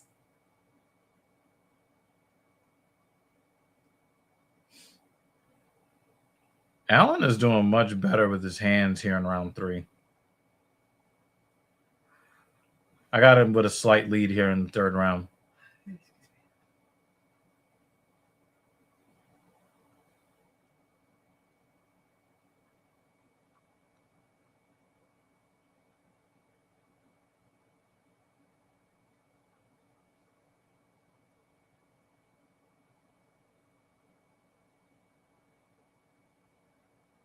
I'm surprised that Alan has not really tried any wrestling.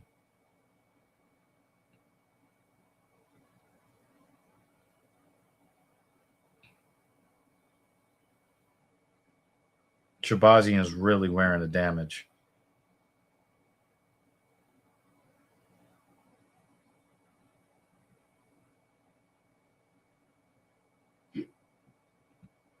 Damn, he's crying blood. Left side. Can't really see it. Cameraman.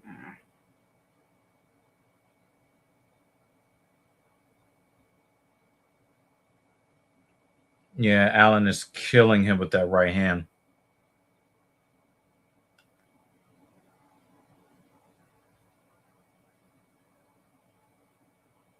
Scream 1-7.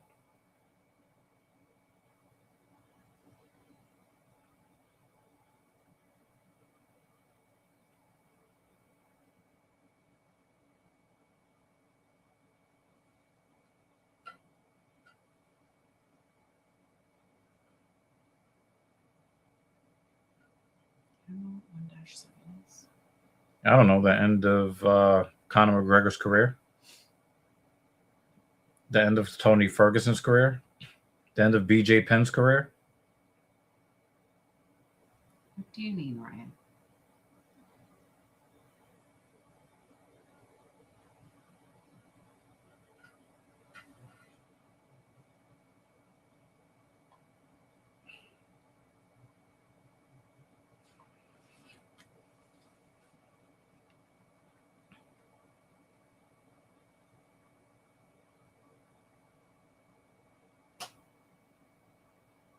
Oh, Scream. Oh, I read that as Scream. I'm tired. Oh, I know I'm tired because I can't read properly. I read that as Screen and it's Scream. I can't read. I got you now. Sorry. I had a moment of retard. I did watch the last one, the latest one. Look at Shabazian's face. And then I started rewatching the first one just because it was next on the list. That's the end of the fight. That's it. Roadhouse. You have to say that. I'm not able to say that properly. Roadhouse. That was another fight that Conor McGregor lost. Damn. Yeah, the latest. Look at Shabazian's eye. The latest Scream film and the latest I Know What You Did Last Summer, those were Pay the Mortgage movies. Those were true, modern Pay the Mortgage movies. This fight had blood, but very little entertainment for me.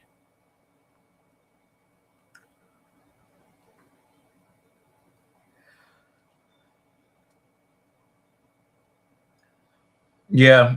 29-28, Allen. Absolutely.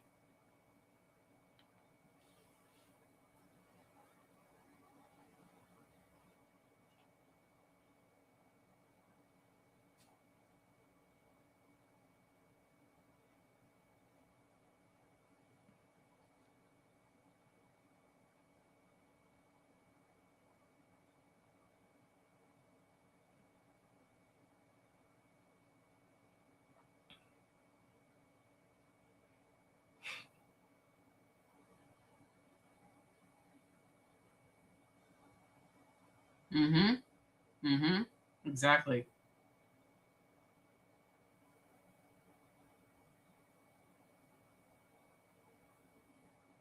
Unnecessary.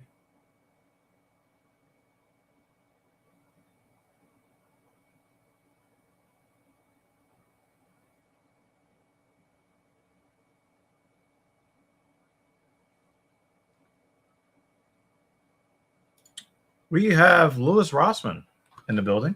I figured he was going to pop in. I think Mom Donnie invited me back to New York City on live stream. Oh. I don't know what that means.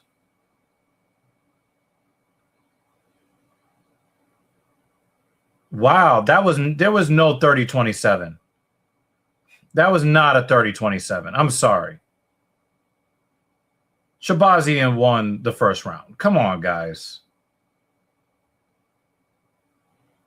I'm fine with 29-28, but that was not a 30-27.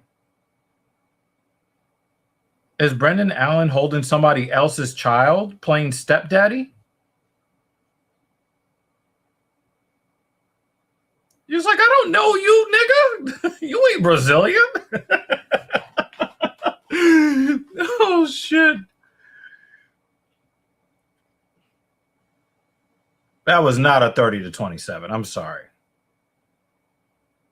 You would think that they would favor the American in America, you know? Not this fake-ass Brazilian.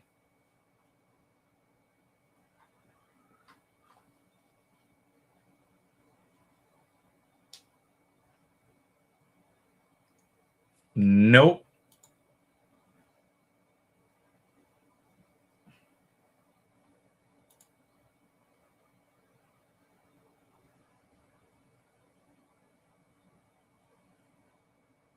Did you just point to the guy he's sharing his girlfriend with? If that's his step kid, then No, he might actually have real kids. Yeah. Yeah, I mean, He might have you real only kids. get those if he has kids.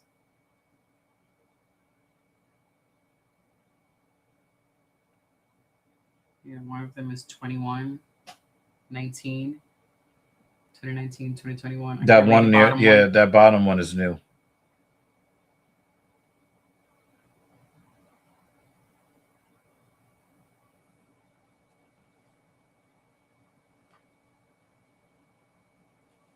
$20.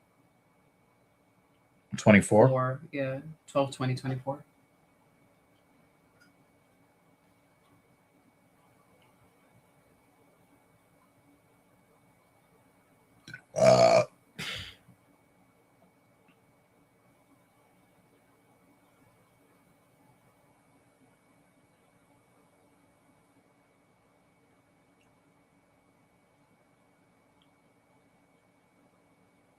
The baby that's being held is not a year and a half old.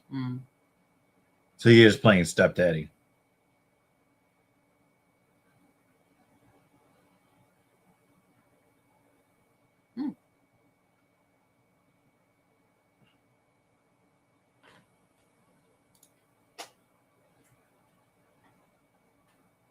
Touche.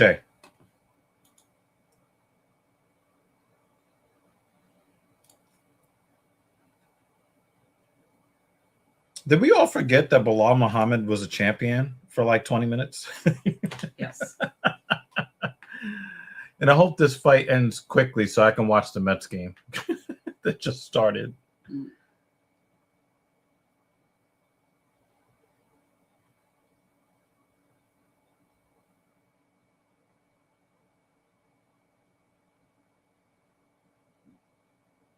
Is this a Brazilian that's actually from Brazil? That's a thing sometimes. Sometimes. I'm just going to start training and just be like, yo, nigga, I'm from Qatar. I did a social studies book report on them once. I should be able to rock that flag. I don't know where that is, but I'm going to agree with it. Yeah, Brady got fucking dominated in that fight. That was crazy.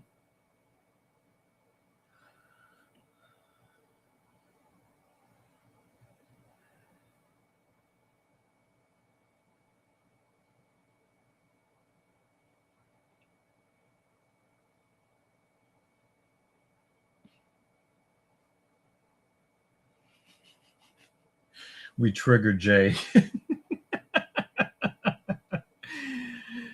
Oh my God. God damn. Yikes.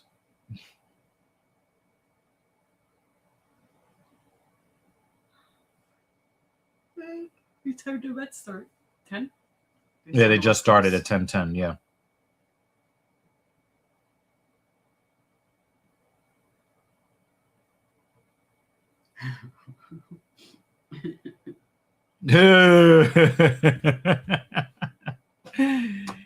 Yikes.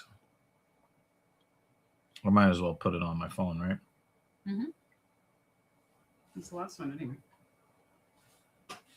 Let all first basemen.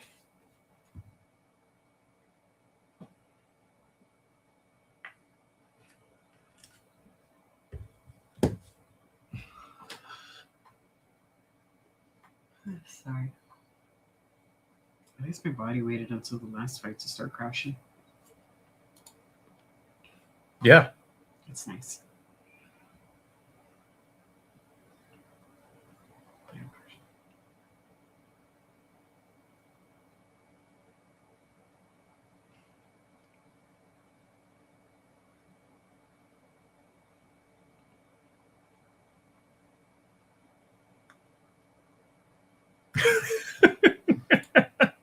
I will say this card hasn't really done a lot for me. And the ones that I found that were most entertaining were won by fighters I don't really like. So that doesn't help. You guys kept us awake. That's really where the energy came from. I was able to forget about time for a little bit, so it didn't drag on. I feel like it was dragging on. Mm-hmm. Thank you.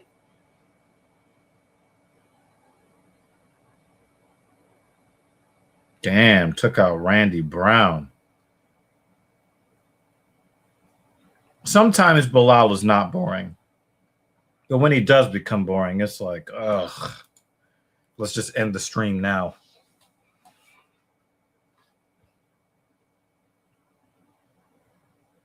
This is the guy that when he pitched for the Mets last year, he stepped off the mound, tore his Achilles tendon.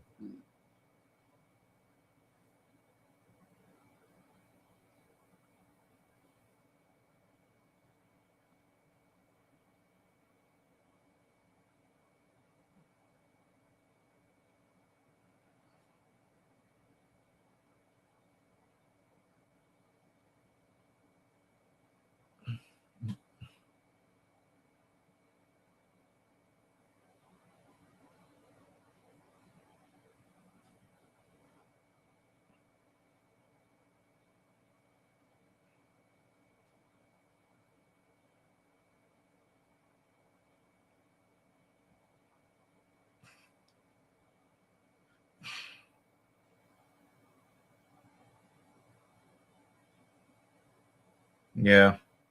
What about the ladies' fight earlier? Was she a favorite? The one who won by armbar?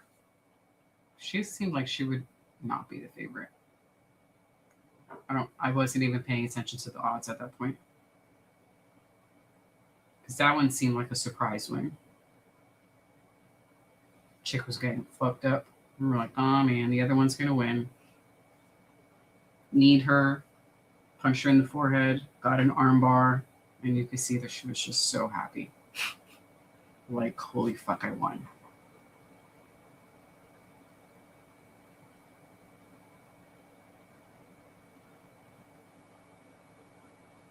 Back in a second. Oh shit.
she was a favorite then. I thought she would not be. But again, I didn't pay attention to them too much when they came out.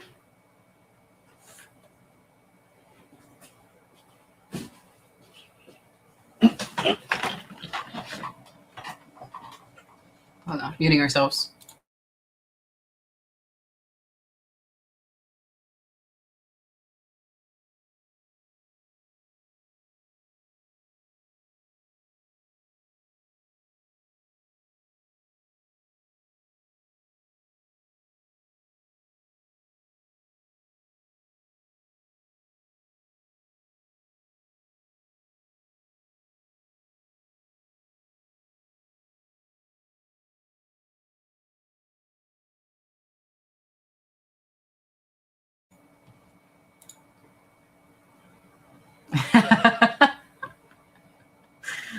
I like this line of comments.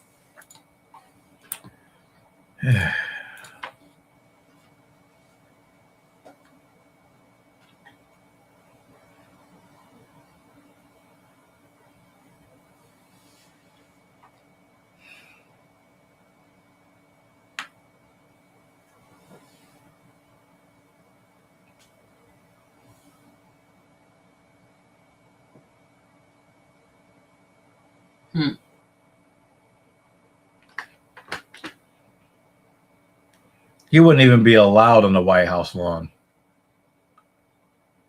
They have a strict no Muslims policy.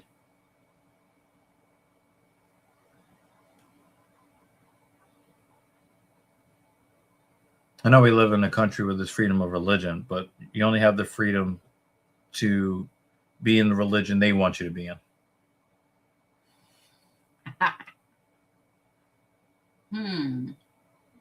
Should we do a quick timeout? I think I could do that on my phone. Timeout to Jay. He's a mod, so we'd have to strip him before we time him out. All right, I'm getting close. This is your first warning. Damn, that was very Brooklyn of me.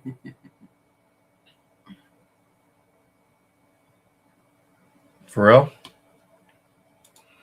They're probably gonna like surround him with ICE officers. Oh, can you mute us again? But yeah, we're gonna listen to the announcing.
I got to rank him as the second best UFC announcer behind Bruce. He was pretty solid. Said Herb Zien's name correctly. There wasn't any forced grit. A little bit. There was a hair of it. It was, it was a little bit. They can use their third best guy to just do all the Mexican cards in the Noche de UFC. They could just save him for those. Maybe next time they happen to go to Brazil. Nah, I don't know. Maybe he might be good with Portuguese names. I think he'd be fine with Portuguese names. Yeah. But this announcer was really good with Bonfim's name.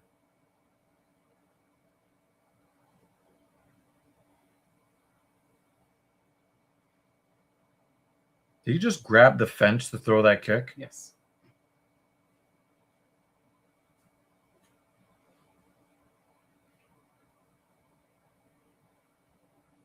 I don't hate Belal Muhammad, but I do want to see Bonfim win this fight.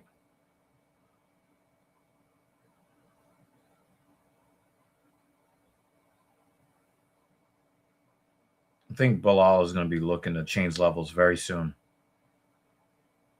Well, that was a big right hand from Belal.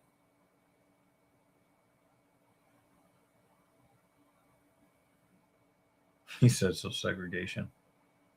No, I just think that they need to put the third best announcer that they have in positions to succeed.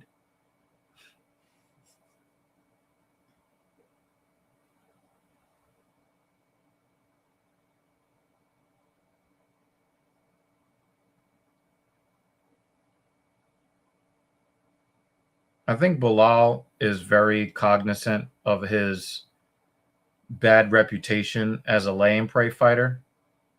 And he's been trying to prove that he can entertain the fans by doing more stand-up.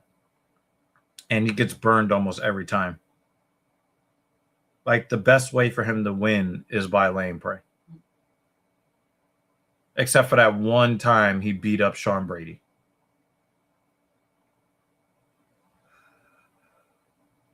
I liked how Bonfim is throwing that right body kick when Belal tries to circle away from Bonfim's power, or it's kind of circling towards his power hand, but out of the direct line.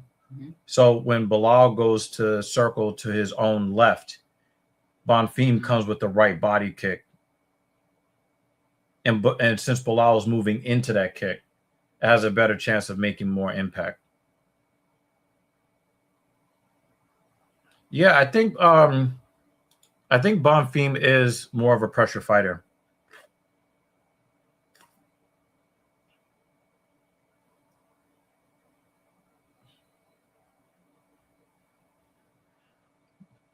High poke.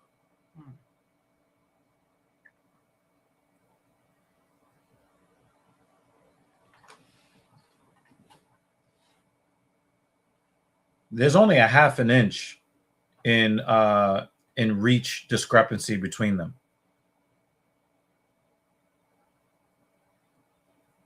Bonfim is using his kicks very well. He looks like he's very sharp. That left from Bonfim is... Yeah, it's hellacious. Yeah. Very violent.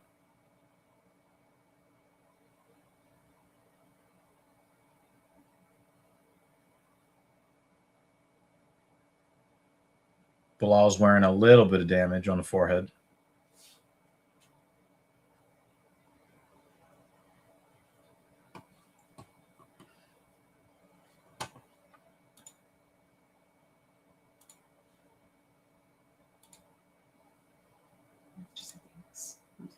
Oh, okay. I know. It's stupid that you have to do that.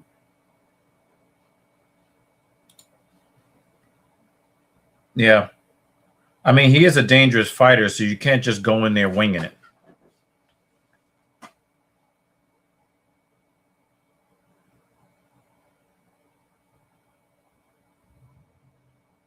He keeps stopping him with that left. Mm-hmm.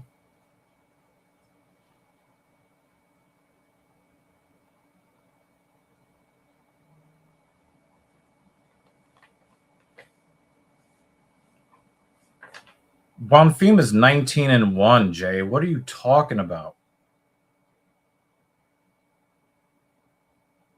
The little cut on the nose of Belal. He's got like little scratches on the forehead.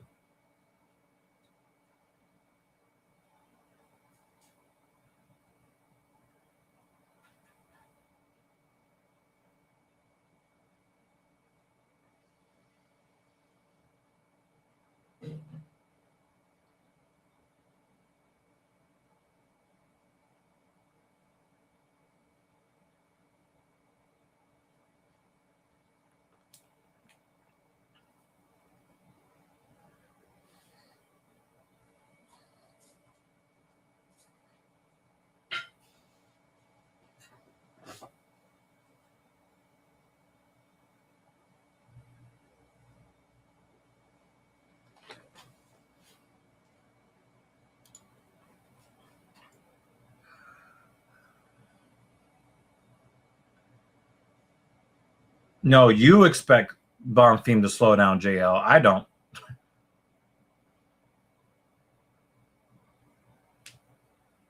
Did you check Twitch to see if anybody came back to Twitch? I mean, you can check. Usually the comment just comes up. Oh, yeah, that's right. The second round, Sinister. Twitch will just show if anything got blocked. That won't come up here. Right. They auto block someone.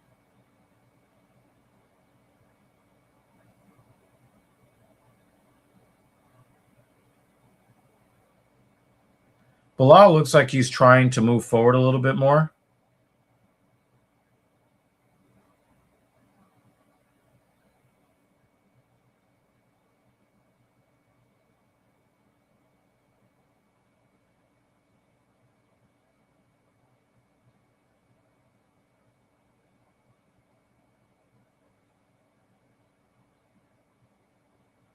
The way Muhammad resets, every time I see it, it makes me think he got poked in the eye. Like, just his... Maybe he's still remembering that fucking eye poke he got from... yeah, it's just like his what's body his name? language kind of reads that way. Mm-hmm.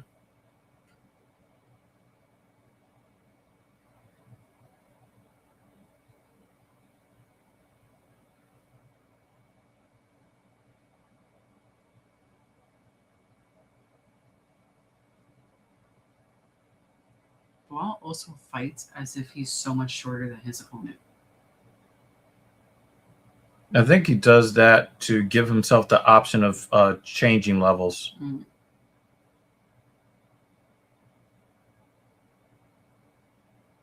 Like, you know how the shorter opponent will kind of like duck a little more, like they're digging to come into their taller opponent? Mm-hmm.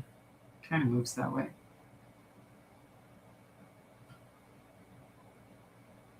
Belal's on his back foot again. We don't know him to be like an especially good fighter off his back foot. Oh, nice inside leg kick for Belal. Mm-hmm. I don't really think of Belal as like a counter striker. Mm-hmm.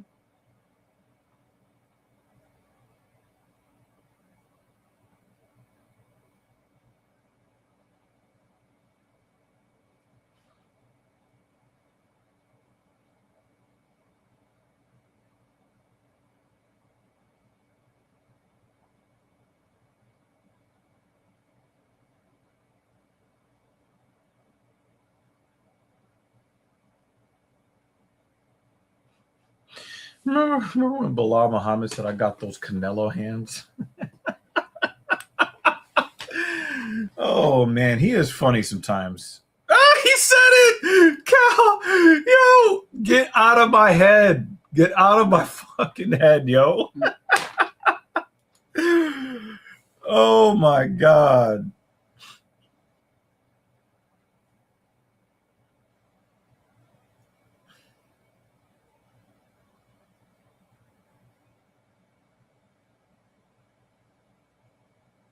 Sometimes Belal strikes like he's about to get knocked out. Mm-hmm. And he's not about to be knocked out, Yeah. but he fights like he's on Dream Street and he has to throw his hands in order. Yeah, it's just odd. The way he reaches is as if, you know, he's 6 inches shorter than his opponent. Is his nose changing shape again? Or is it just the blood that's on his nose that makes it look like? That's a really great question because Yeah, it's kind of hard to tell. It it's looks like very hard to tell. Yeah, it looks like there's some more definition in his nose. Yeah. That looked like it would be a great replay. He's getting killed with that jab. But It's that's the only making it thing. miss. But the only thing that Bonfim is hitting is that jab. He's not hitting really anything else. So I got Belal kind of winning here in round 2, even though he's suffering the most damage, which obviously that doesn't make sense, but it still kind of seems like Belal got the better of the second round, even though his snot box is all kinds of messed up. Mm-hmm. Yeah, Bilal's striking is not that pretty, but it was effective enough here in round 2 for my liking. I got it 1-1. Yeah, it looks like he's caved in a little more. Yeah. It looks like his Yes. nose is changing shape for the worse. So that part that's Yeah, he definitely got it punched right in. there. Yeah, his nose is broken. Oh my God. I hope Dan His catches nose- the replay. His nose looks like one of those slip and slides on cruise ships. Mm-hmm. And it's doing this. It goes like this, whoop, and then down, and then whoop again. Mm-hmm, mm-hmm. I mean, Bonfim is not taking that many hits. I mean, if I had to choose a winner based upon, you know, who looks more fucked up, Bonfim would be winning.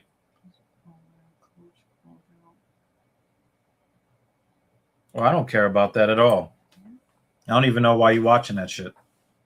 But it's your right. You have the right to watch anything you want that you think is entertaining. Oh, there he goes. Wow, Bonfim said, fuck off.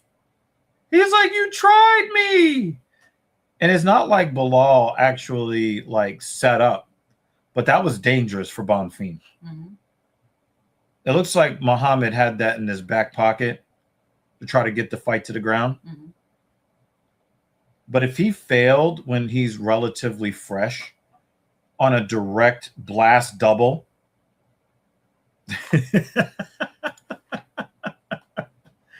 yeah, somebody definitely hit the butt. Oh, overhand right for Bonfim. He snapped Bilal's head back. He failed on the blast double, too. That was crazy. Not many guys avoid getting taken down in that spot, and Bonfim shook him off like he was like a fucking mosquito or something. Boom! Oh, man. Right now, just because of that one right hand, I got Bonfim up here in round 3. Belal looks like he's starting to wear that damage now. Mm-hmm. We might be getting into TKO territory. But Bilal's looking for that one-hitter quitter, that overhand right. He wants that right cross.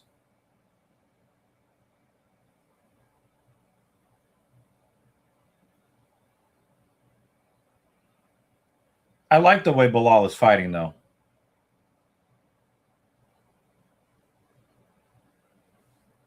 I do like the way he's fighting. He's not doing that lay and pray garbage.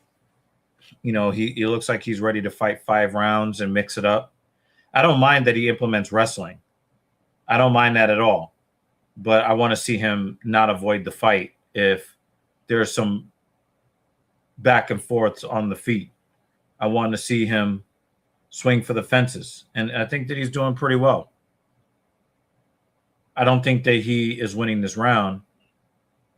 But, obviously it's easy for me to say that I like the way he's fighting. He's the one that's like trying to fight for his win bonus, Oh, he knocked the mouthpiece out his mouth. Oh, yo, that right cross. Damn. Son. Muhammad better get a knockout here. Otherwise, he's losing this round. Because that was savagely violent. And then replay. Look. Right hand.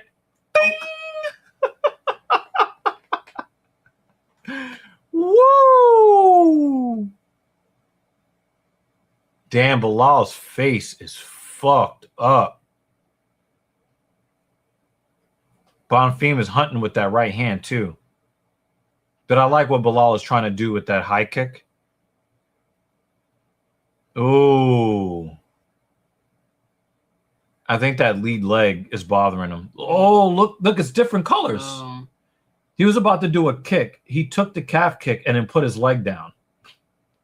His leg is fucked up. He switched. Yeah. Yep. And they're talking about it. Oh, yeah. We do have the closed captioning on. Yeah, Belal's in a lot of trouble. And Bonfim is just picking him apart little by little. Oh! He stumbled him back. That right cross again. You mad, Hal? You mad? Let me guess. You bet on Belal Muhammad to win this fight. It's not too many picks. I did start them. No, but I think he put money. I think he put money on Belal.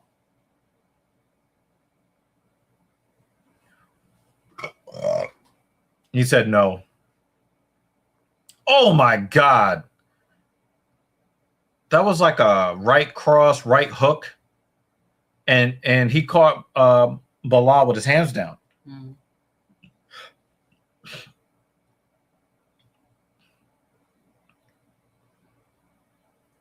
Belal has a pretty sloppy kick. Yeah.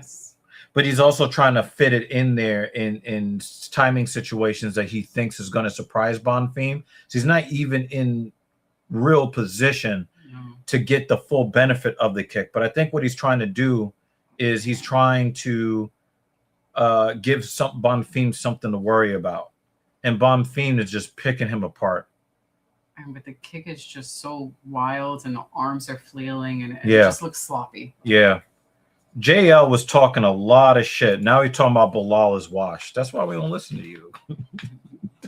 That's why we don't listen to you. Can you add? Oh. What's in this piece? I got to see if there's a replacement battery for this. The keyboard? Yeah. That's why the light doesn't turn on if you feel the battery pack has expanded. Oh. So the only reason this is working at all is because it's plugged in. Okay. So I have to see if I can replace this battery. Yeah.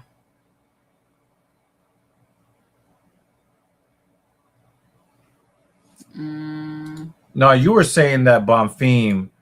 You were saying that Bonfim was gassed out and all this shit. Jay did pick him. Yeah, but then he started talking shit.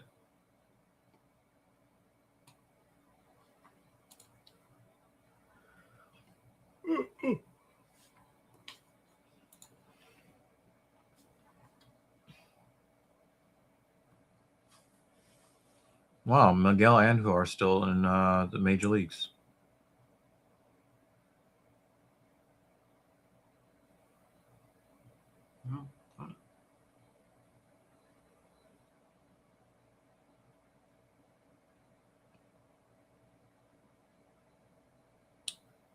PNW MMA has it 30-27 Bonfim, but I think Belal Muhammad won the second round. So, but a lot of these guys think Bonfim is up 3 rounds.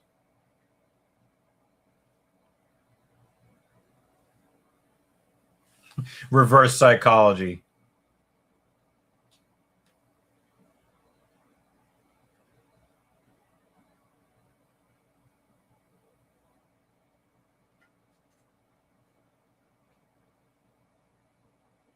I think it's 29-28 after 3. But a lot of these pundits think that it's 30-27 after 3. I don't know.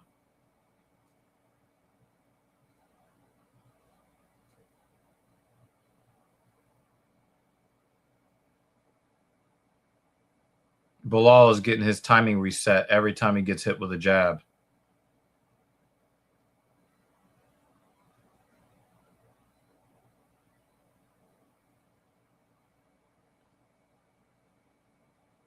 But Belal is nobody's bitch, and he's proven that in this fight. He's not backing down. He's still throwing his hands. Even when he gets caught, as he's getting caught, he's trying to throw his hands. So much respect to Belal Muhammad. I mean, he's not fighting for my respect. He's fighting for a win bonus. I get that totally. But I respect this more than what he did to Wonderboy Thompson and just kind of sat on him and held his arms down in the corner so he wouldn't have to fight. I didn't like that. But there are a couple of times where he goes out there like a man and implements his wrestling like a professional. It's just really crazy how he's 0 for 2 on takedowns and was never close to landing one. Belal Muhammad is a better wrestler than that. And Bonfim just shook him off like he was a fucking fly on the backside of a cow.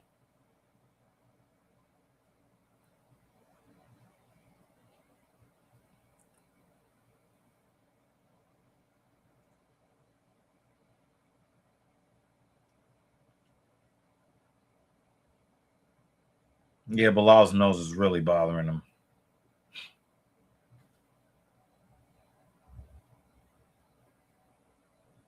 Bonfim can still get knocked out here if Belal lands at the right time.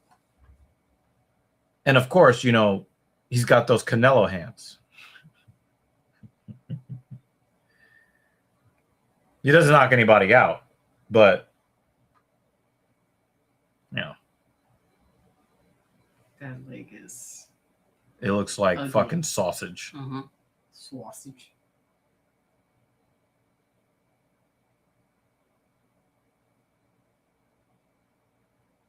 That was a much better. Yeah, I was Much thinking that better. too.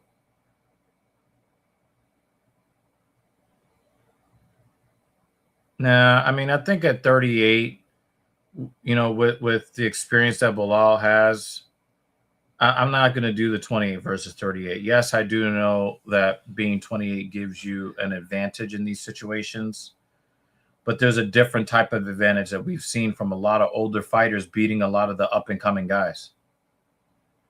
I think Bonfim is a little too happy when he lands a combo. I want to see him go out there and add to those combos to put this fight away.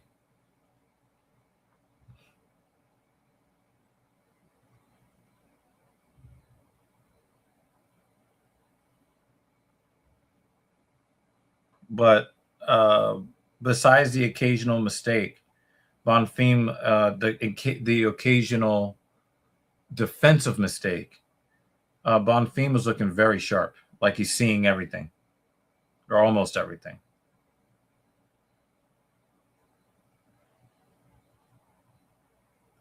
Yeah, I thought that this was a really great performance when he just and now Brady looks like he's bullying people now. I was really, really impressed with what he did to Sean Brady. I thought Sean Brady was going to win that fight. And he just got abused. It's sunken in and swollen. Yeah. His nose is just... Damn. He's going to end up with a Della Maddalena nose after this fight. If he takes a few more of these fucking... It's left so straights and right crosses up on Yeah. top, you know. Yep. I think it's But it's also swollen. large. It's also widening too. Yeah. I mean, Bonfim is turning him into a full-fledged black man.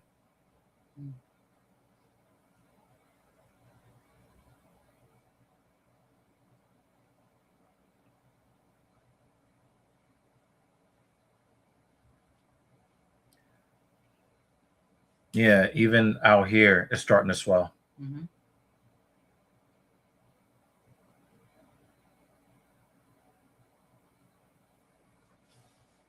Yeah, so just sort of like. I think that upward. he has a chance to beat Cucky. I think he has a chance to beat Prates. I think Morales wins, and I think Islam wins. So I agree with you on half of those. I don't think Belal should retire. He's still a good fighter. I don't think he should retire. He's turned into one of those birds the guy was talking about earlier, where the beak sweeps upward. Yeah. I tend to agree with this at least mostly. But Belal Muhammad is. I just think that he's. I think he's better than that. I think. Yeah, I'm very interested to see what Shavkat Rakhmonov will do returning from injury. Yo, I will fucking lose it if Belal ends up getting a finish here in round 5. That'd be wild. That would be fucking crazy. He's still a live dog. Mm-hmm.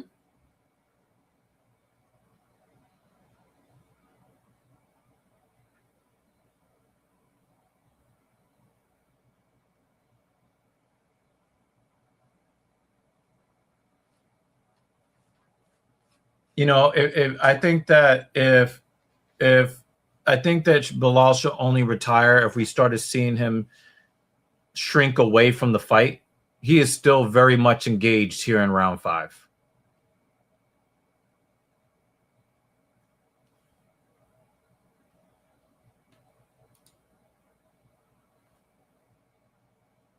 Yeah, Shavkat has an injury that he's dealing with. Winter 2027. Wow. I mean, that could be January 2027. True, but still. It's possible, but some guys have surprised us too, right? I think that 170 is better when Shavkat is in the mix. So let's hope for the best version of him possible.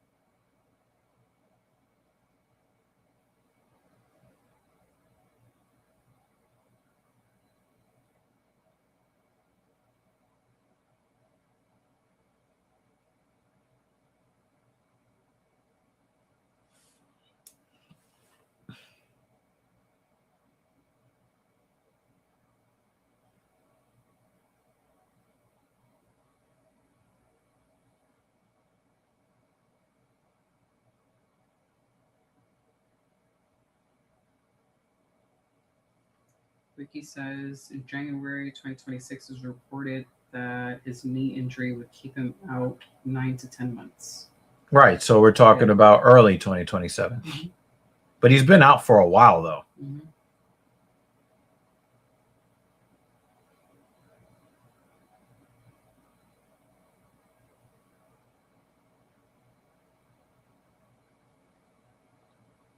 Hal seems to like cucks for some reason.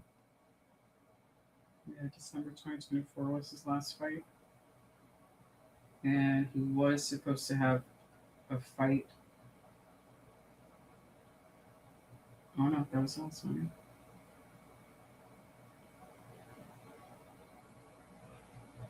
I mean, we can check if he had any fights scheduled recently.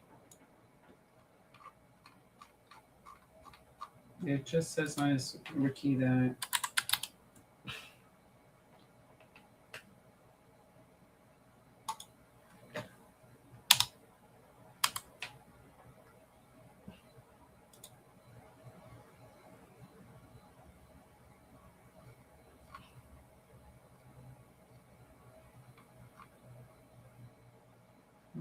Oh, the last time he fought, he beat Cucky.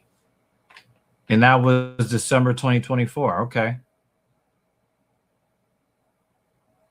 He had a couple of canceled bouts throughout his career.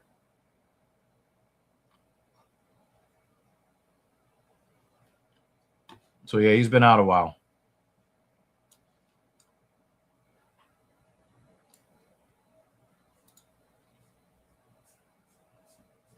Yeah, but yeah, I don't think that Belal Muhammad is ready for retirement.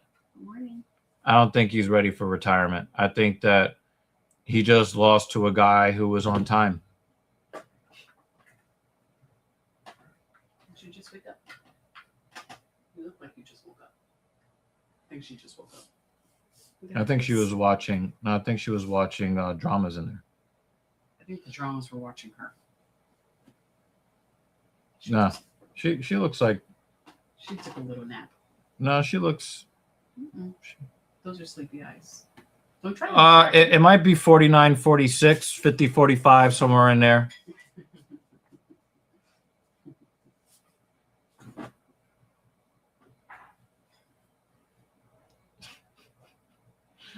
All right, Banner. Hey, David. All right, let's. You want to do the housekeeping honors? We've really only got picks by Jay. Kratos seemed to be correct by decision. I don't know what this means. That was a fighter earlier. Oh.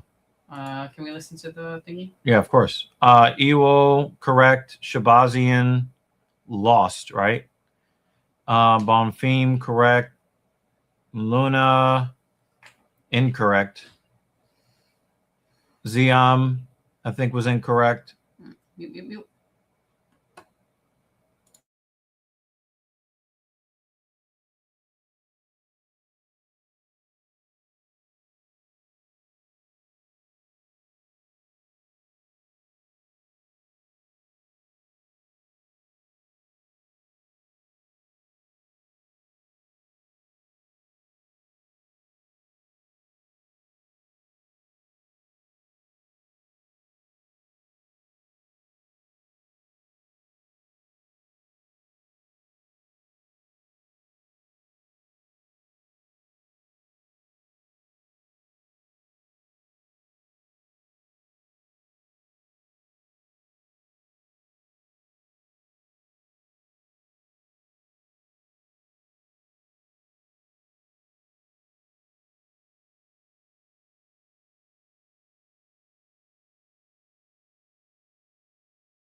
All right.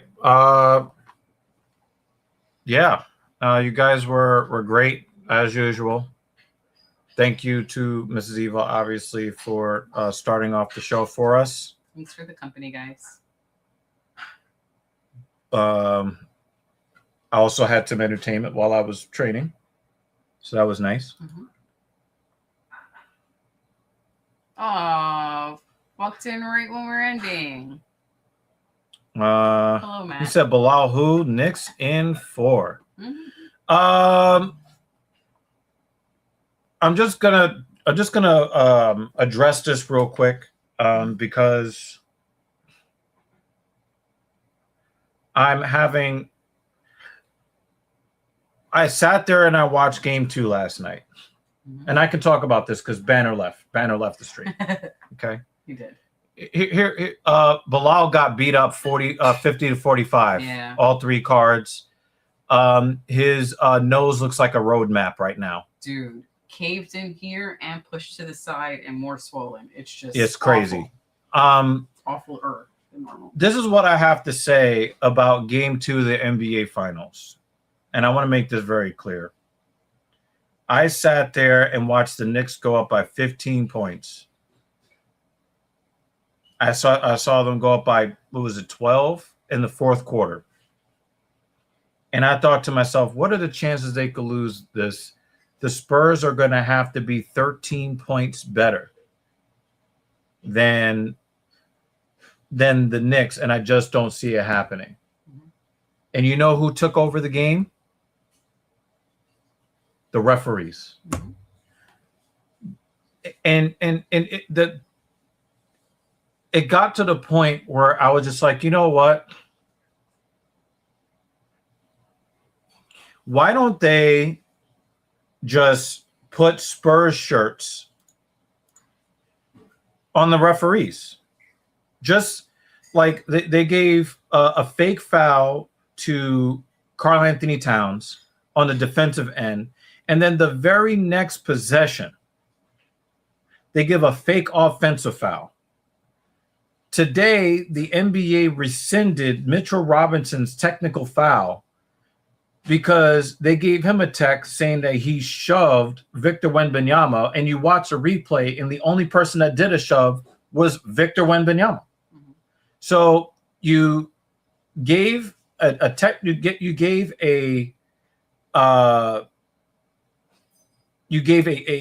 fake technical foul that gave 2 free throws and possession during the game. I was actually telling I actually chose a new barber yesterday. I was like, please do not give me the Stephen A. Smith special. Okay.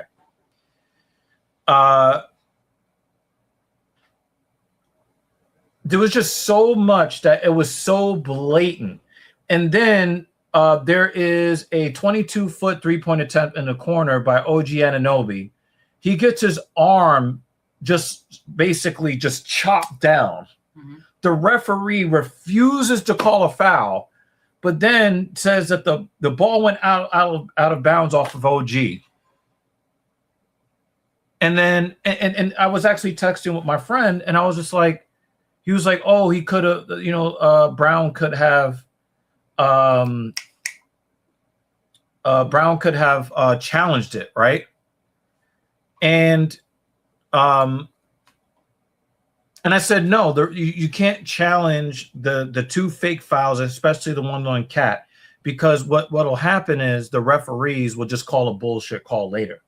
But when OG Anunoby, with the game tied at 98, is putting up that shot in the corner, first of all, it was good Spurs defense to basically force him with the shot clock running down to put up a rush shot.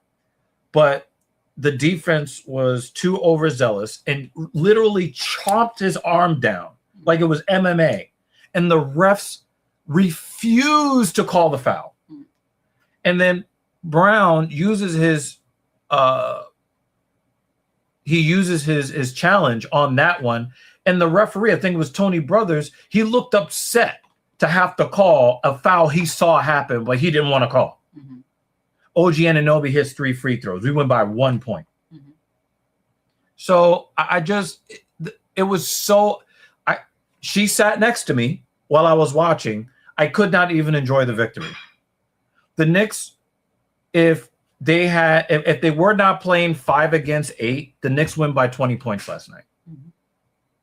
And it looked like Tony Brothers got his fucking marching orders from the league office and Adam Silver.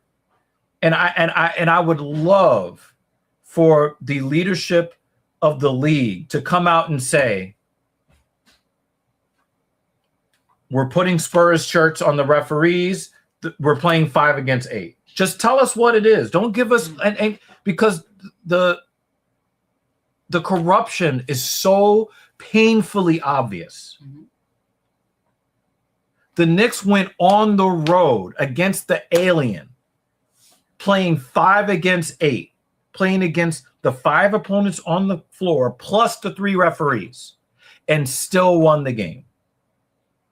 And I told my friends, like, that's messed up. Don't disrespect me like that. If the Knicks win game 3, Adam Silver is just going to suspend the New York Knicks entire organization for 3 games to force a game 7. That's what it looks like to me.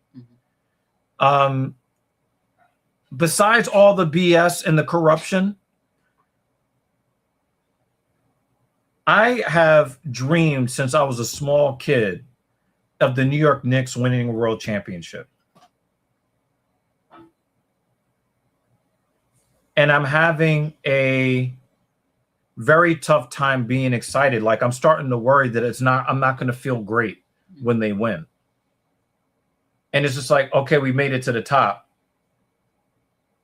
And the first thing that's going to happen is the next offseason, and then, you know, the draft and summer league. Oh, you've been watching the 2017.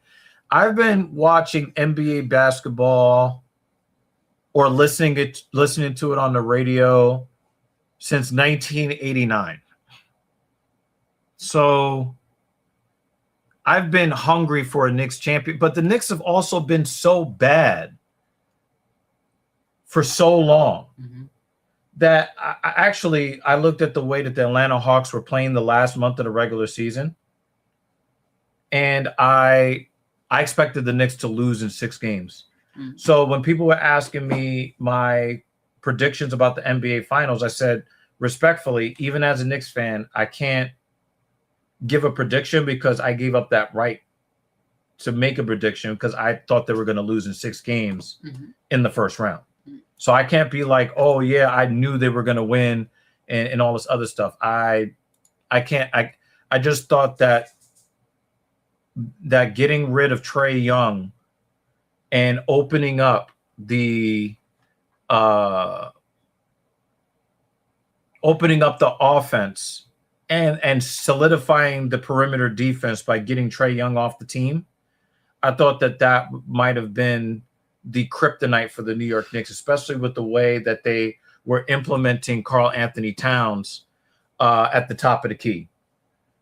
So instead of having Karl Anthony Towns with his head up and the wings cutting and going baseline, he was just running people over, offensive foul after offensive foul. Really, some of the lowest IQ basketball ever, because he's trying to either force an ill-advised shot from the perimeter or force his way to the basket. Now, the defender has to back up a half a step, so it's giving him room to drive left or right or throw it over the top. So I just don't think did that happen? We're on commercial right now. No. Like the Knights were up. It is 4-4. Holy fuck! The Hurricane came back. Holy fuck! I can't believe it. Alrighty, guys. I'm gonna get ready. They scored 3 goals in the span of 39 seconds. Oh my god. Oh my. Dude, I didn't even. I thought the game was over. When I looked at the score, it was 4-zip, second intermission. I was like, oh well, 2-1. Holy crap. Okay. I'm gonna get ready for work. Have a good night, guys. Yeah. I hope to see Dan in a couple of weeks. Yeah, hopefully. We're not broadcasting next week's event, but we will be back for the event after that. I love the main event on that card. Yeah. You can stick around and chat if you want to. I'm just going for a bit. Nice to meet you, Matt. I hope you come back. Please come back because you caught us right at the end. Yeah. We're actually closing up the stream. Sinister says, have a safe work day. I'm hoping that the trees are not completely knocked down so I can go to Powerhouse and squat tomorrow.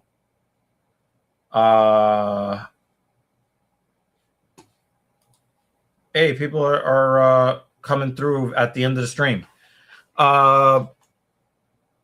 Yes. So when it comes to what I saw last night, I was too angry to enjoy the win. I think that Madison Square Garden is going to be absolutely. He said, "Remember the name. See you. Bye." Oh no. I thought he was making a reference to Belal Muhammad's nickname. How are you ready? Remember, man. No. This is SYXS Valo in the YouTube on the YouTube side of the stream. Everybody's popping in now. Yeah, I know. Gracious, guys. Yeah, Bilal's nose is fractured in like 11 different places. Bilal's nose is fucked up. Belal, I see. Here's the thing. I know that people are gonna kill Belal for losing, but I think that you need to look at the nuances of the fight that he just fought. Belal Muhammad had a half an inch reach disadvantage. He went 0 for 2 on takedown attempts, and it wasn't even close.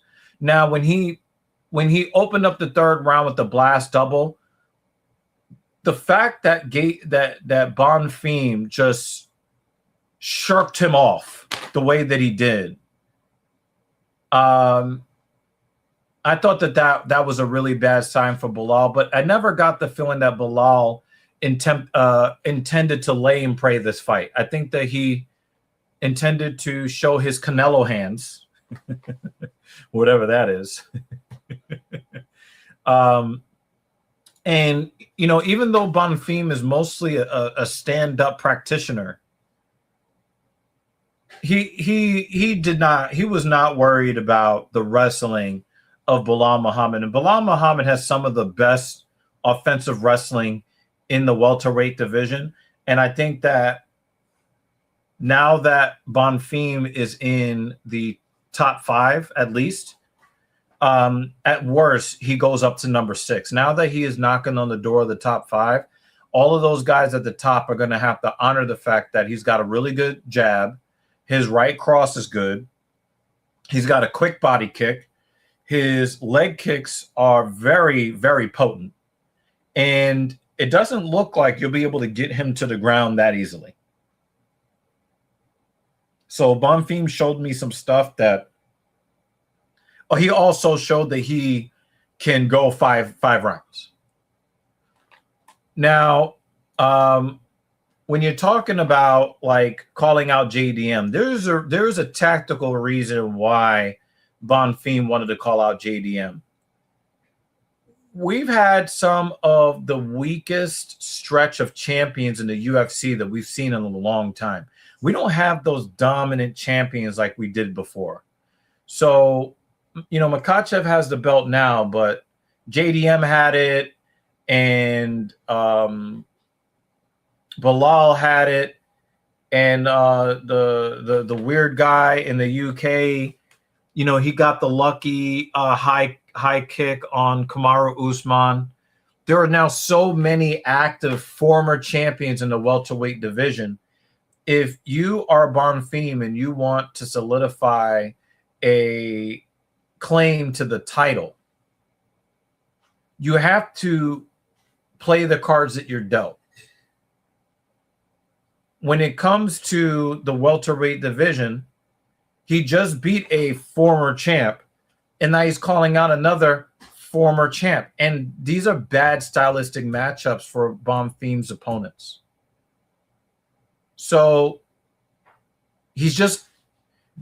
When does JDM ever move his head off the center line? When does he ever move his head off the center line? When does he do it? Bonfim is going to box his head. And then he'll have two former champions scalps. And then he'll say, well, nobody has what I have. So I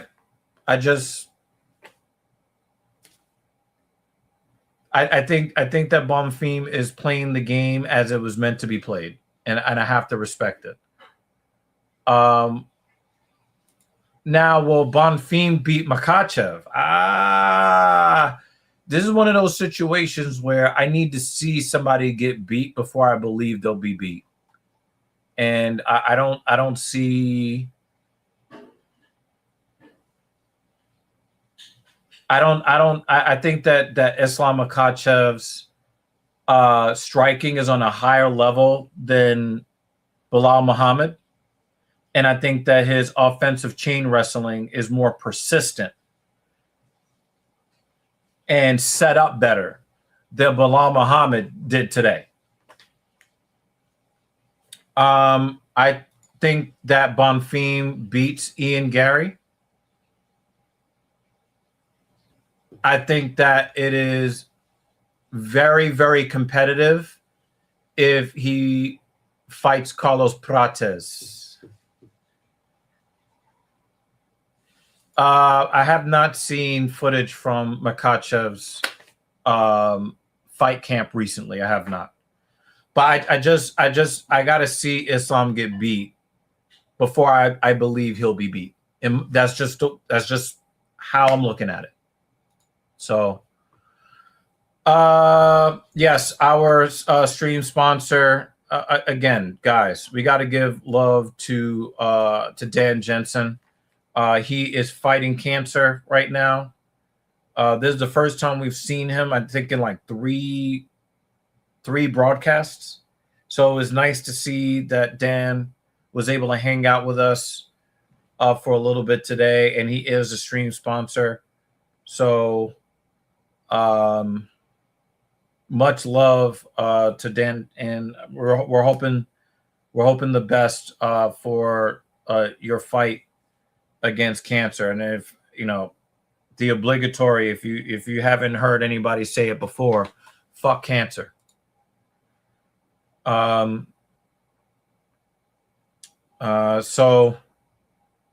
I think that Makhachev can teach a lot of these Olympic medalists a thing or two. Just like Sinister says, and we're going to end it on this note. Six, is that how I say that? Six Valo? Is that proper? Or Sykes or six? I don't know. But you caught us like pretty much at the end of the stream. You're always welcome to come by. We are not broadcasting next week's event, but we will be back the weekend after. So this is the 207th episode of the Filthy Casual MMA Watch Party. Episode 208 will be, I believe, it will be UFC Vegas 119, if I'm not mistaken. Yeah, I think it's UFC Vegas 119 will be the next time that you will see us.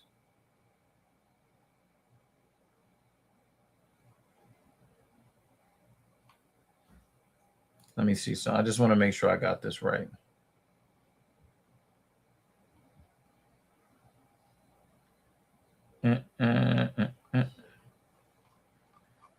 No, I know the White House events is next. That is the one that we are not covering that event next week.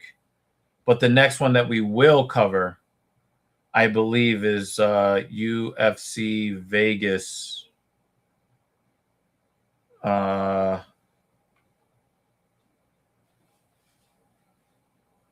119.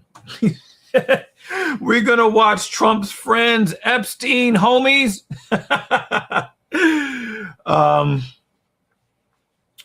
Yeah, but we will be we'll be back the week after next. Thank you so much.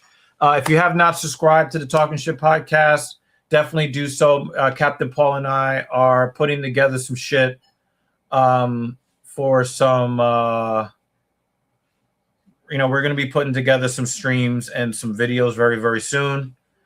But definitely subscribe if you haven't done so. Hit the notification bell so you know half an hour before we go live, both for the podcast and for Filthy Casual MMA Watch Party. Until episode number 208, I am Dr. Evil Genius. That was Mrs. Evil, who, thanks to her, she opened up the show for the first half. Oh, from Egypt. Dope. It's like the next morning for you, brother. Thank you so much. And remember, guys, and I'm so grateful that we can put this up here today. I'm so grateful that we can put this up here today in honor of our guy, Dan Jensen. Be safe out there in the real world. We'll catch you very, very soon. Peace.